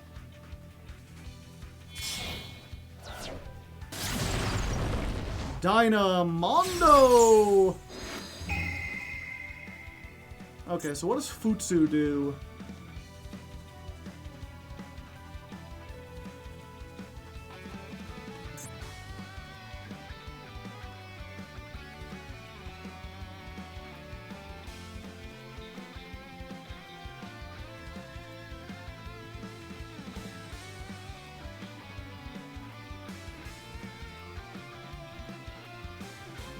Yeah, I think we take the Mondo.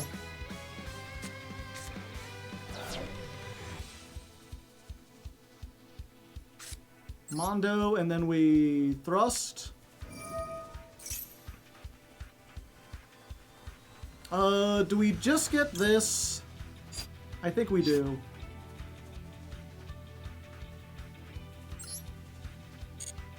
Just get the Feather Duster, take everything.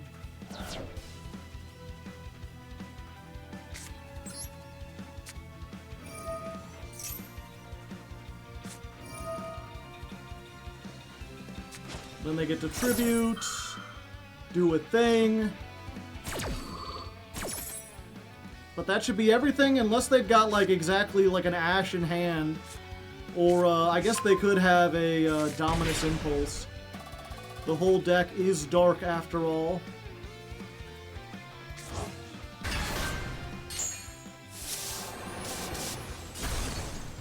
Oh, they set the Impulse. Alright. Last chance to look at me. They did not look at me. Did I already normal summon? I did. So yeah, we make this. We send you, and you, and you.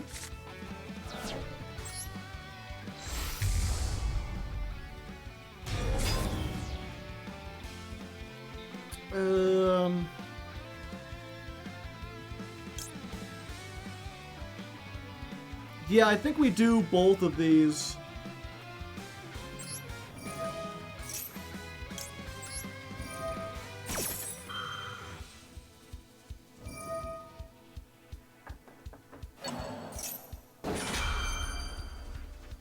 They'll Raigeki you. They can only use each effect once per turn, and they already Raigeki'd me.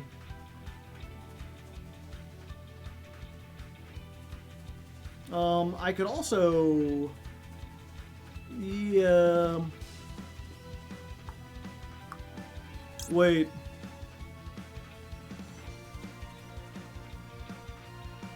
Yeah, actually, I think we just win here. We do this. And then we tribute the dispersion. So then we negate them, and on resolution, everything gets 1,000 fucking attack.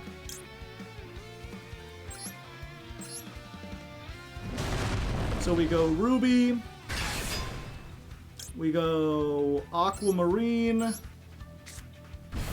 And we go...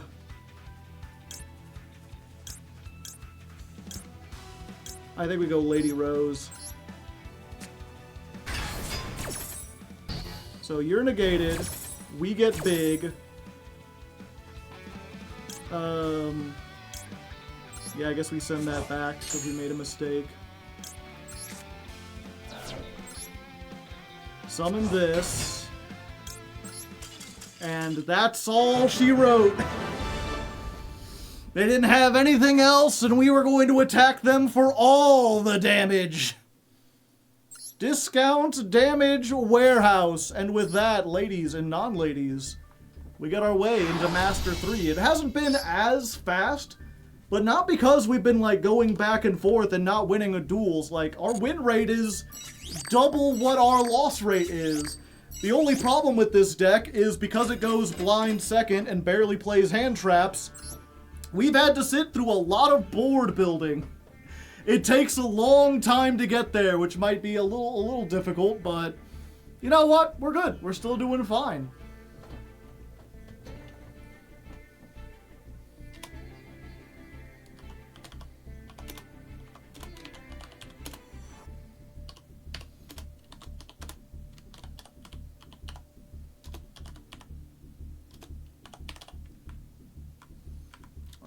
Pure Mitsurugi.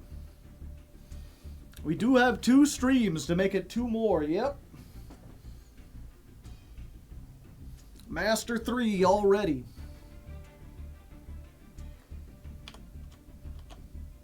Is this what you expected? Yes. Gem Knights are like the 3rd biggest, or the 3rd most powerful deck right now. They're like in the top 3. And yeah, I think we're pretty much going to call it there, chat. I was going to go a little bit longer, but I have other things I must prepare for. I am curious, just out of curiosity. I like to be redundant, you know. Out of curiosity, I'm curious. If the poll was tomorrow, chat, and you were voting, or not voting, but suggesting decks, what decks would you like to see for next month? Usually around this time, I feel like there's some kind of buzz. There's something like people have like an idea about what we should be playing.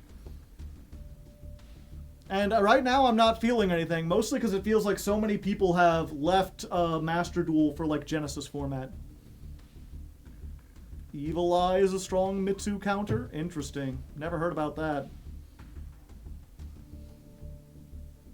Do we have a turtle? Not yet. Dragon Rulers, Orcus. Is next month Jankmas? Yes, next month is Jankmas. Oh wait, no. We'd be in November.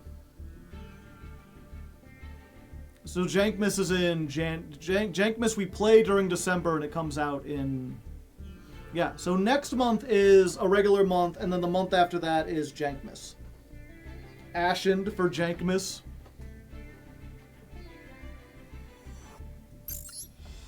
Oops, not solo.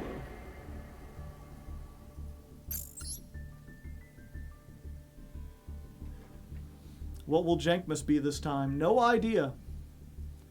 But yeah, as far as new decks, it's like Dragon Ruler, Mitsurugi. I am curious. It is interesting, chat, because there's been a lot of people coming in and be like, how does this deal against Mitsurugi? How's the Mitsurugi menace? And again, I'm not getting the feeling from a lot of people that it's like super oppressive. A lot of people still seem a little confused exactly about what Mitsurugi does. I'm wondering if it might be like pure Mitsurugi might be fun to play. Today is my birthday. Well, happy birthday, James Sturry Holiday. 98. New Shining Sark. Yeah, other than that, it's Dragon Rulers and Orchist. Both of those are like fan favorite older archetypes. Used to be meta, now they're getting their time in the sun. It's weird because in that regard, there's not a whole lot of variety, right? Like, we can get like the best deck of 2014 or the best deck of 2018. I haven't heard a single goddamn thing about Ancient Fairy Dragon. I don't think it actually does anything. No one wants to play Wonko, Noble Knight of the Forest. It's like a true nightmare.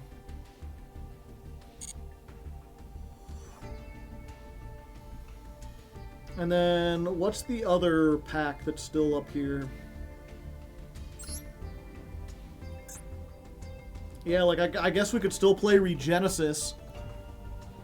I feel like Regenesis was one of those, like, it seemed so neat at first.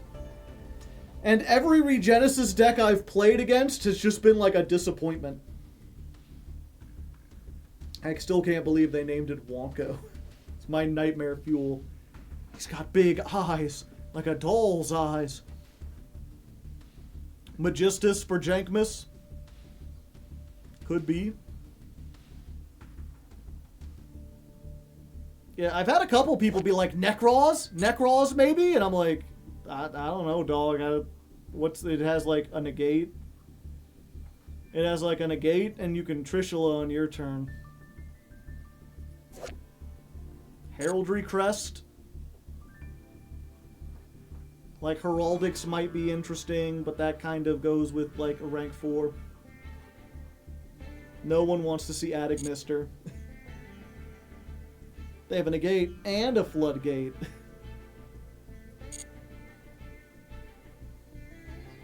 Yeah, no idea what we're getting next month. I like Ignister. Maybe.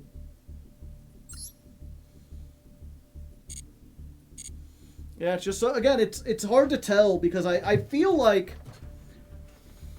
what was it? I like to feel like I have my pulse on the Yu-Gi-Oh community. I'm not like a super involved member of it, but I follow enough like Yu-Gi-Oh content creators that talk about the game that I feel like I have a general idea of the vibe.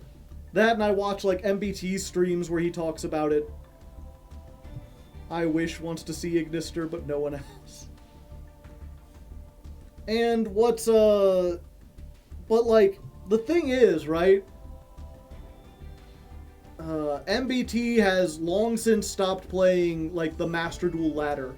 He basically just, like, every month he does 3 episodes where he plays the newest decks that come out in the pack, and he plays them for, like, an hour, and then is like, yep, that's what it is, and then he, like, leaves. Farfa hasn't played competitively in years. Simo really hasn't played competitively in years. But even people like I followed Joshua Smith specifically because he was like a top tier world's contender. And he's like, yeah, as long as Max C is out and they don't want to hit the ban list, Master Duel just like fucking sucks. So he stopped playing that. I'm like, who's still making stuff about Master Duel? Jesse Cotton, maybe? What was it? I remember when he first started making content, and, you know, nothing against him, because he seems like a nice guy, and he definitely knows what he's talking about. But I was struck when I saw his first couple videos. I was like, I don't think he has the charisma to do this. He is just like, he's not excitable enough. I mean, don't get me wrong, there are times when I get locked in and I'm just like paying attention and I'm not being like an entertainer, but at least I still wear like the top hat or whatever.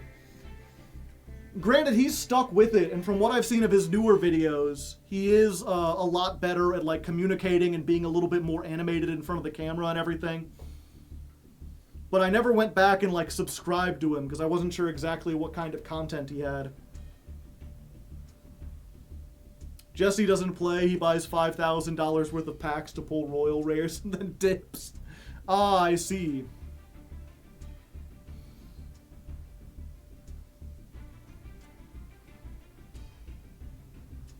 I love Jesse. He's a good guy. Yeah. He seems cool. He's really good at thinking out loud. Yeah, I'm not sure who else. I was following Master Duel Central, but he seems like he got burnt out on the game. Team Samurai, it felt like he had already kind of like... He makes content for like a different... He doesn't make content for Yu-Gi-Oh players. It feels like he makes contents for people who don't play Yu-Gi-Oh. I always feel like I'm kind of like in the middle, where like, if you're new at Yu-Gi-Oh, I can kind of explain what's going on and help you keep up. But if you're still involved in Yu-Gi-Oh, I'm not so basic that like, it'll be annoying to watch. Content creator, custom matches, yeah. Master Duel is just an excuse to spin a wheel. Yeah, it really is one of those unfortunate things where it's just like, I was like, man, when Master Duel came out, I was like, I can ride this train forever. I can make Master Duel content for the rest of my life. And I'm realizing a common theme in my life has been like, I am content. Like, if I find something and I like it, I am content with sticking with that for, like, a long time. There's been so many cases in my life where it's like, I sat down and decided to do a thing with friends, and my friends were like, yeah, that seems like fun, and then they all left long before I got bored. And then I basically had to leave because no one else was interested in continuing with me. No one else wanted to commit to the bit. And now it feels like, man, this game's only been out for 2 years, but because they haven't updated it a whole lot and they haven't really tried their best with it, we're in this situation where it feels like it's really kind of falling off. When's the live event? I mean, I'm live right now. This is kind of an event. Hyperfixation. Is it 3 years? Yeah, 2 or 3 years. And so it's like, man, I was just really getting into the swing of doing the ladder climbs. I thought I had a schedule I would be able to stick with. And now it's like, shit, I gotta start coming up with new show ideas and introductions, and I really don't want to go back to, like, the unofficial simulators, because it just doesn't, like, they don't have the random ladders. The ladders aren't of the same quality. You're gonna have to deal with bugs. You're gonna have to deal with, like, wonky shit where there's cards that are out yet, but they aren't actually out yet.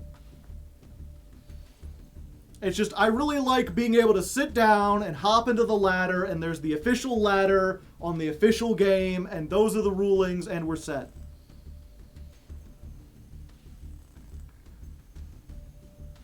Why don't the official simulators have random? Matchmaking is hard. Yeah, like Omega has one. But it's just like, yeah, then you're playing against people with, like, their Discord handles that could have God knows what, like, picture on there. You're having to deal with, like, real-time chat. It's like, I don't know, sometimes I wish there was kind of a chat here, but in hindsight, it's probably way better that there's not. No poo pants today, Jim. You can't check people's decks after the duel, yeah. MD chat would be so toxic.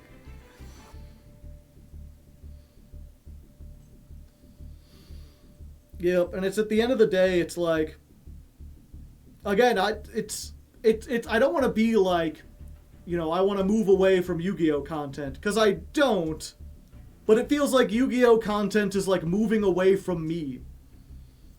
No, that's not even a good way to explain it. It feels like the world is moving, like, I'm content to continue doing ladder climb, but it feels like the audience isn't there. And obviously it's weird talking to you all because you're like the top 1% biggest fans.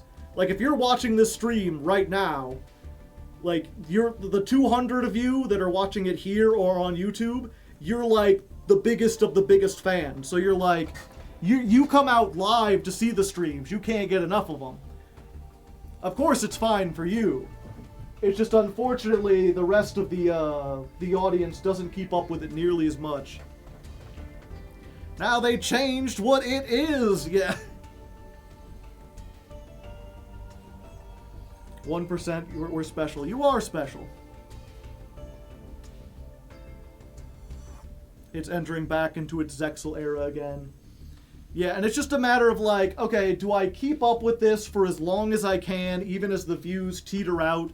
Do I try to reinvent myself for Yu-Gi-Oh! Once again and like go in hard as like a Genesis content creator on YGO Pro? Because I could absolutely bring back like What a Deck Genesis Edition. Genesis Ladder Climb. Get some sort of twist on that kind of show. But then that's just like, it's making new logos and getting the like editors back on board and figuring out what kind of stream schedule I need to be able to do that, and following new content creators that are specifically like up to date on Genesis stuff. Genesis Chaos Draft. Need some more time, yeah. It's like, do I stay the course and maybe things change around, or maybe I just slowly sink. I try the new thing and see if I can get on board of that and hope that it has the staying power that Master Duel has. Where like 2 years from, like, as much as I'm like, man, this is already sputtering out after 2 years, it's entirely possible the Genesis format goes the way of like PPG events or Time Wizard or half a dozen other things that were like really cool for about 6 months and then just kind of died for most people. And then of course there's the super risky thing, which is like, maybe now that I have like a standard audience and I have experience, now I start moving into the type of content creation that like I really want to do, where I make original art. The problem, of course, now is the same problem with like any content creator on YouTube, especially like the wealthier ones, where it's like, well, I have a mortgage is the problem. If I didn't have to pay that pesky mortgage, then I could do whatever I wanted. Time Wizard didn't die out, it was killed. Maybe not Speed Duel. Speed Duels were really exciting for about 6 months. You're now Shroud. You can go wherever, play whatever game you want. Yeah, I don't think I'm quite up there yet.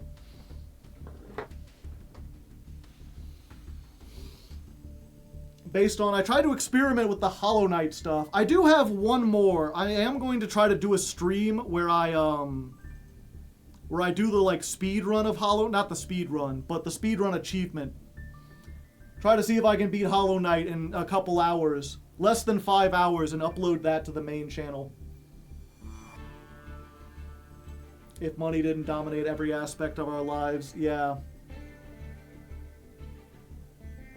180 grind cut fighting games, yeah. The speedrun achievement is crazy. It's actually not that difficult.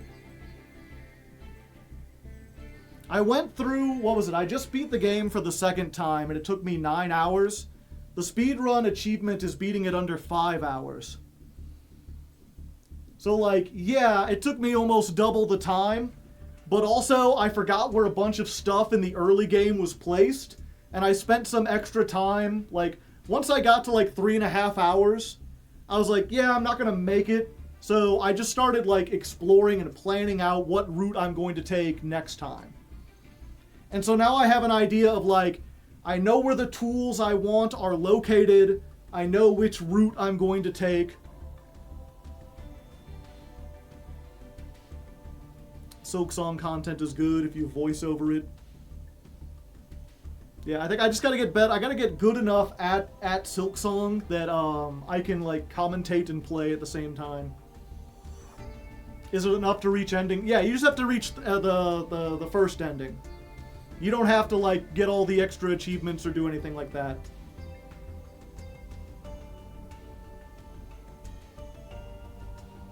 And the big thing is just that, like, what was it? I don't want to fight the boss without the double jump. If you haven't played Silksong, the double jump is optional. Which is crazy for, like, a Castlevania-style game. Usually that's, like, a core thing. But they give you enough movement abilities that aren't optional that, like, you don't even need the double jump. But because it's optional, in order to get it, you have to go out of your way and climb a fucking mountain in the snow to get it. And that's like, even if you're good at it, it's probably going to take you like 10, 15 minutes.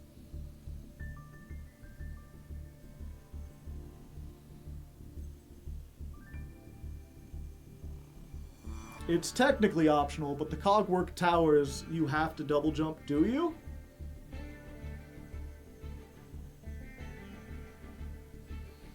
Well, kind of. No, you could do it without it. Yeah, there are two speedrun achievements. One is just beat the game, reach any amount of credits in under 5 hours. The other one is get 100% completion and beat the game in under 30 hours. There's also Steel Soul mode, which is beat the game without dying. If you die, it erases your save. And I was thinking, like, yeah, I ain't doing that. That shit's impossible. But after running through the speedrun route, I'm going back and I'm like, well, I'm doing a lot better at these bosses the second time around. Especially now that I know where all the mask shards are. If I could get, like basically every single mask shard early on and strategically save quit if I'm having, like, a bad time and use all the Silk Eaters and everything, I think that I could actually do a Steel Soul run. We'll see. But again, that's like, it would help get me more into, like, generic content. I'd also like to play some Balatro, because I'm, like, good at Balatro. It's one of those, it's one of those things. I know a lot of people who are like, you can't get good at Balatro, it's just gambling. It's like, no, I've gotten good at Balatro. This guy pokers, yeah. Unfortunately, though, I already, like, 100% of the Balatro, so there's, like, literally nothing for me to do. You can get very good, yeah. I mean, there are people who play, like, competitive Balatro. There's some people, they're like, it's like poker. It's solo mode poker, and in poker, the only skill is bluffing.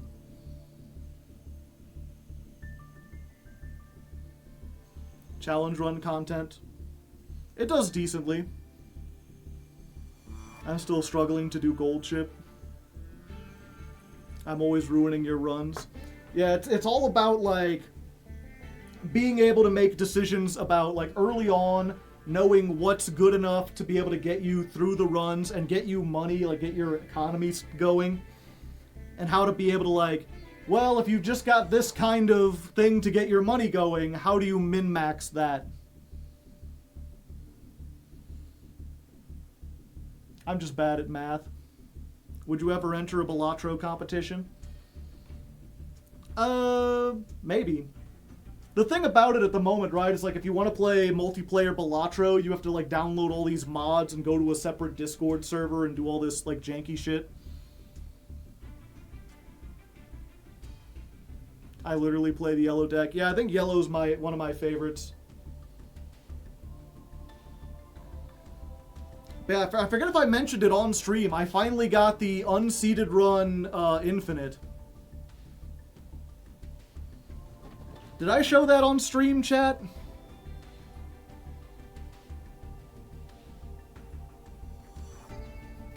One second.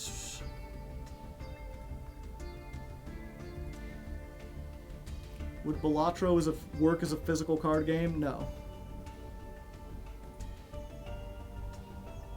I think I posted it on Blue Sky.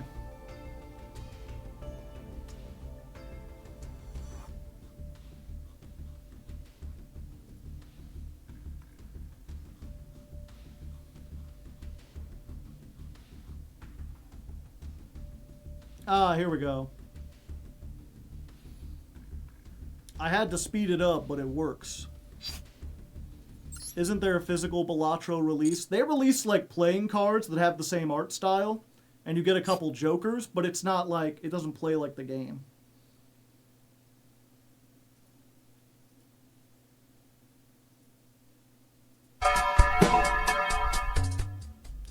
A bit loud. Oh, yeah.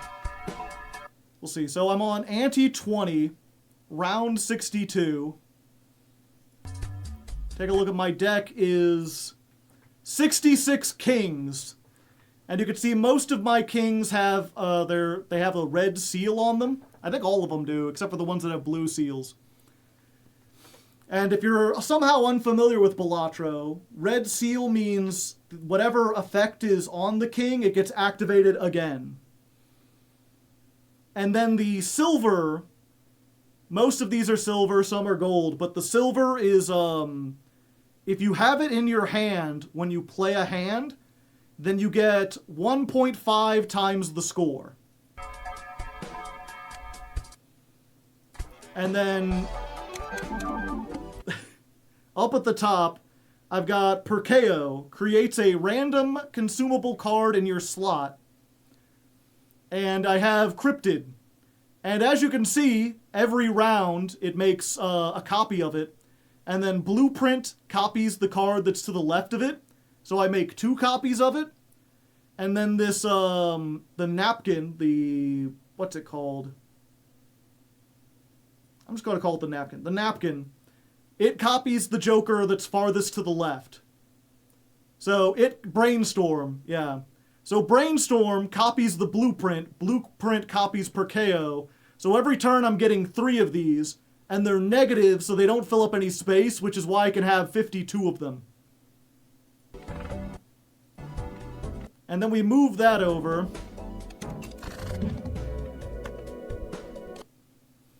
And then the king says, or Baron, every king in your hand, when you score, gives you 1.5 times the score. And now that's in this place, so it's being copied by Blueprint and Brainstorm. So I basically have 3 kings and 2 mimes. And the mime says, every card effect that activates in your hand activates twice. Re-triggers. So, like, the king activates 3 times, then it re-triggers again, then the steel on the card, the silver or whatever, yeah, it's steel, makes it trigger, where it does 1.5, and then the red seal means it does it again. So for every king in my hand, it's 1, 2, 3, 4, 5, 6. Yeah, 1, 2, 3, 4, 5, 6, 7.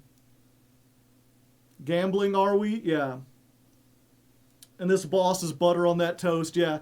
This boss, it's like the only boss with like a good, it's like every time you discard or play, you draw 3 cards. So I use all my cards to discard 1 and draw 3.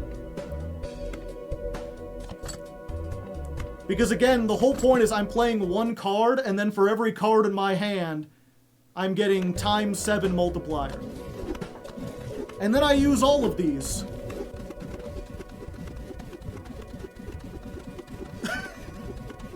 So I have a very big hand.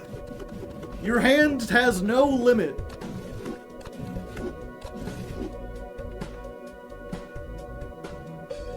One point times for every re-trigger.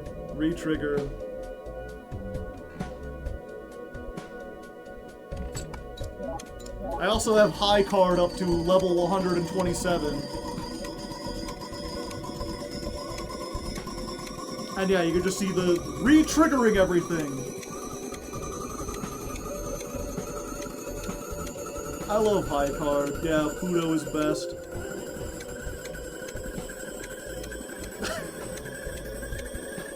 Can the sound get any higher pitched? The fire goes in, and because of the recording, kind of muffles everything.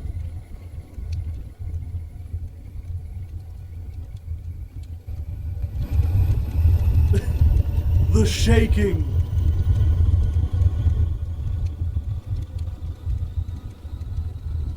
Reality breaking down.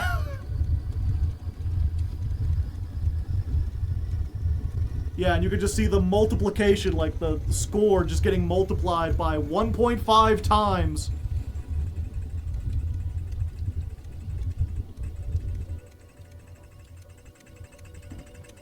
And then the fire just goes off the screen.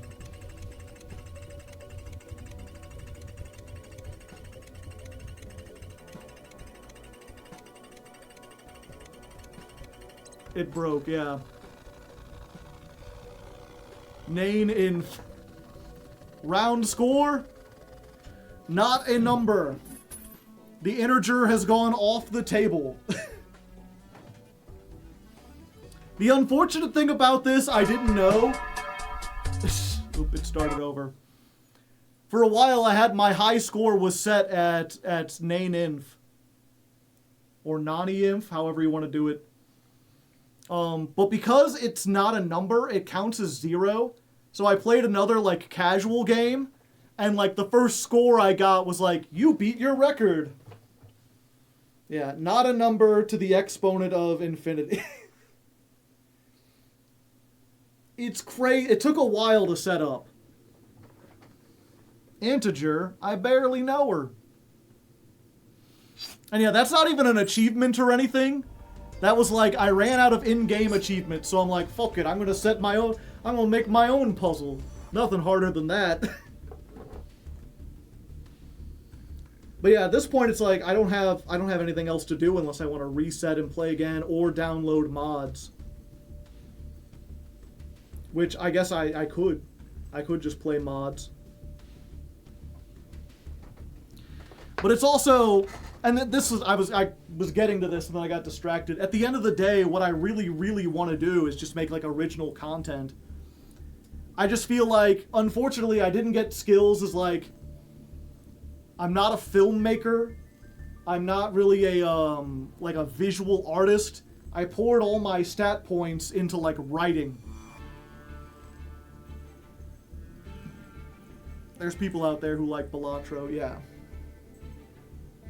Making your own levels, doing a lot of platformers. Yeah, I don't have a Switch or anything. And I'd be jumping into like the deep end of something I don't know a whole lot about. I watch up a lot. There's a couple that like I check out from time to time, but I don't like it enough to like subscribe to them. But I've seen like the Balatro speedrunners and the challenge runners and stuff like that. I've seen a tier list or two. But what I'd really like to, I mean, obviously I've got The Legend of Lefty coming out.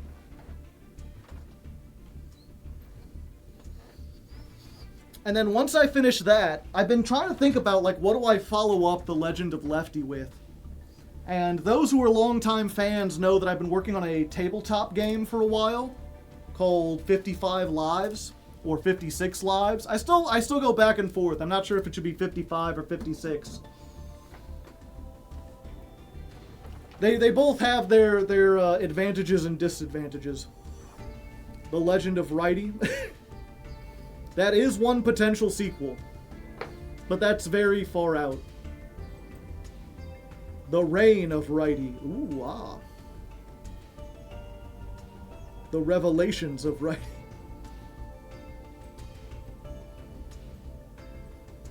But, there's a restaurant near me called Lefties and Romos. Neat. The Ballad of Bottomy. Bottomy is a fun name. It sounds like an ancient, like, Greek name. The prequel is the tragic tale of Old Blue.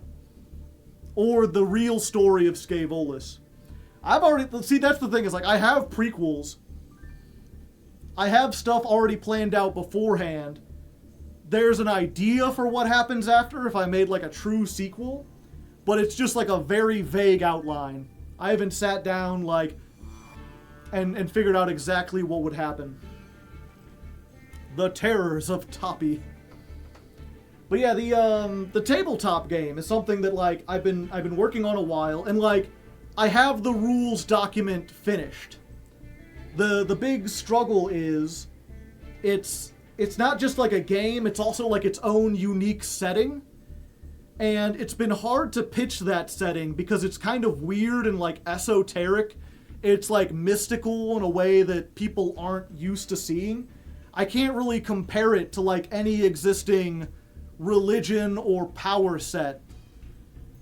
Which is like, it's a pro because like it's a truly like original setting. There's nothing really quite like it. But that also means that like trying to sell people on it means explaining a whole bunch of shit. And I've been trying to think of like how I could do that in a way that's more entertaining.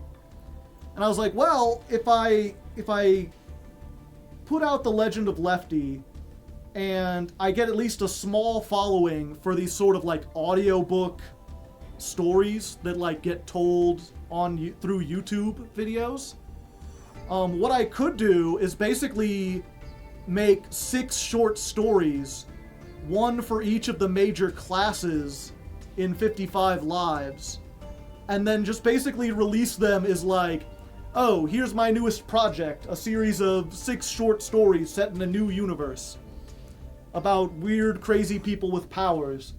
And each one just kind of introduces like the different class and what it does, and introduces people to this universe, and is just a self-contained adventure about someone like living in this universe. And then once all 6 are out, be like, and by the way, if you think this sounds interesting, if you've been compelled by like the powers, I have a fully fleshed out tabletop game set in this universe. Like basically sell, like make a story and then sell the tabletop game based on the stories.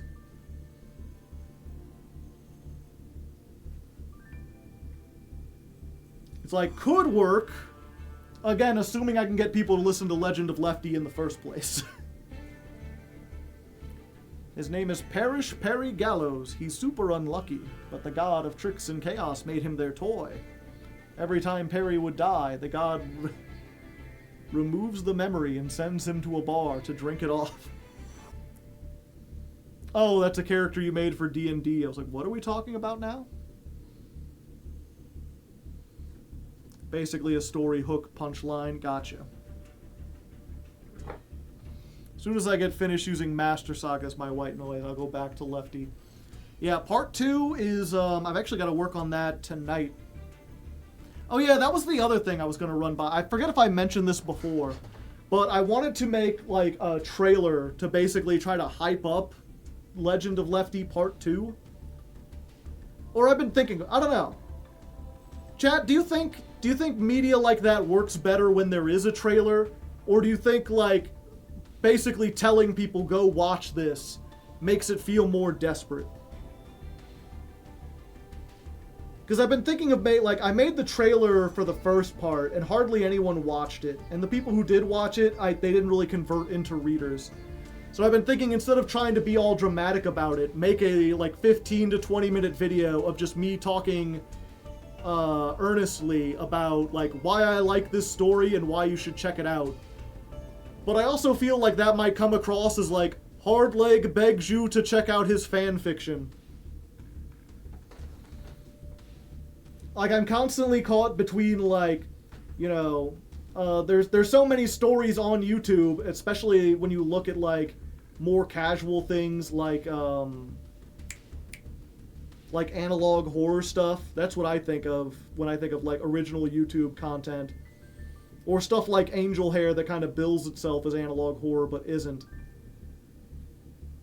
Where, they just drop it. They're just here you go, here's a thing you didn't know you wanted, and people just, come in because of the mystery. Some people like being told something's come up. Some people want to find them, yeah. So I keep going back and forth over whether or not that would be a good idea. I feel like, though, it's not as though I'm going to drive a lot of people away. If anything, people just won't check it out. But I doubt there's anything I could say where people would go in and be like, well, I was going to watch it, but now I'm not because you talked about it.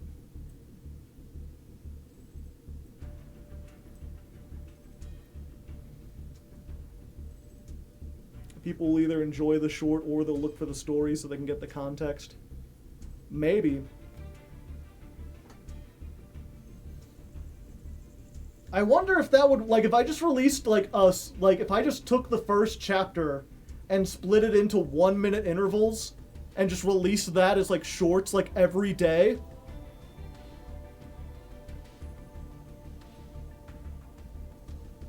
Could work, perhaps? I don't know, not every single sentence is like a banger.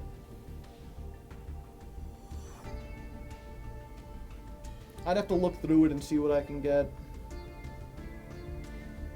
The thing also, right, is that the people who are interested enough to listen to shorts are probably not the people who would listen to like a 8-hour audiobook. Which, by the way, real quick, let me double check this. Do I have all these saved?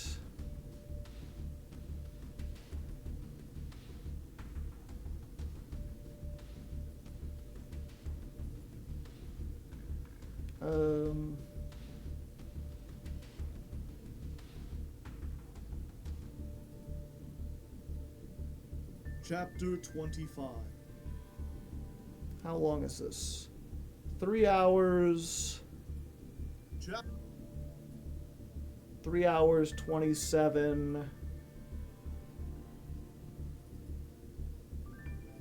Chapter 43.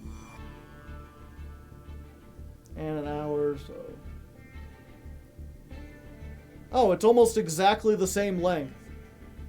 Maybe a little, it's like 8 hours. The first part was like 7.5 hours. I'll check out the shorts and watch a 5-minute, but I have tinnitus, so I'm just trying to fill it. Shorts are all about instant payoff, yeah. That's another thing, is like in a book, it's a little bit more difficult. We'll see. If I can find some really cool, like, moments. The problem is a lot of the coolest moments in Lefty are also, like, spoilers. Like, if you knew they were coming, you'd be less excited. But anyway, that's enough rambling. I'm gonna get going. Thank you all for joining me.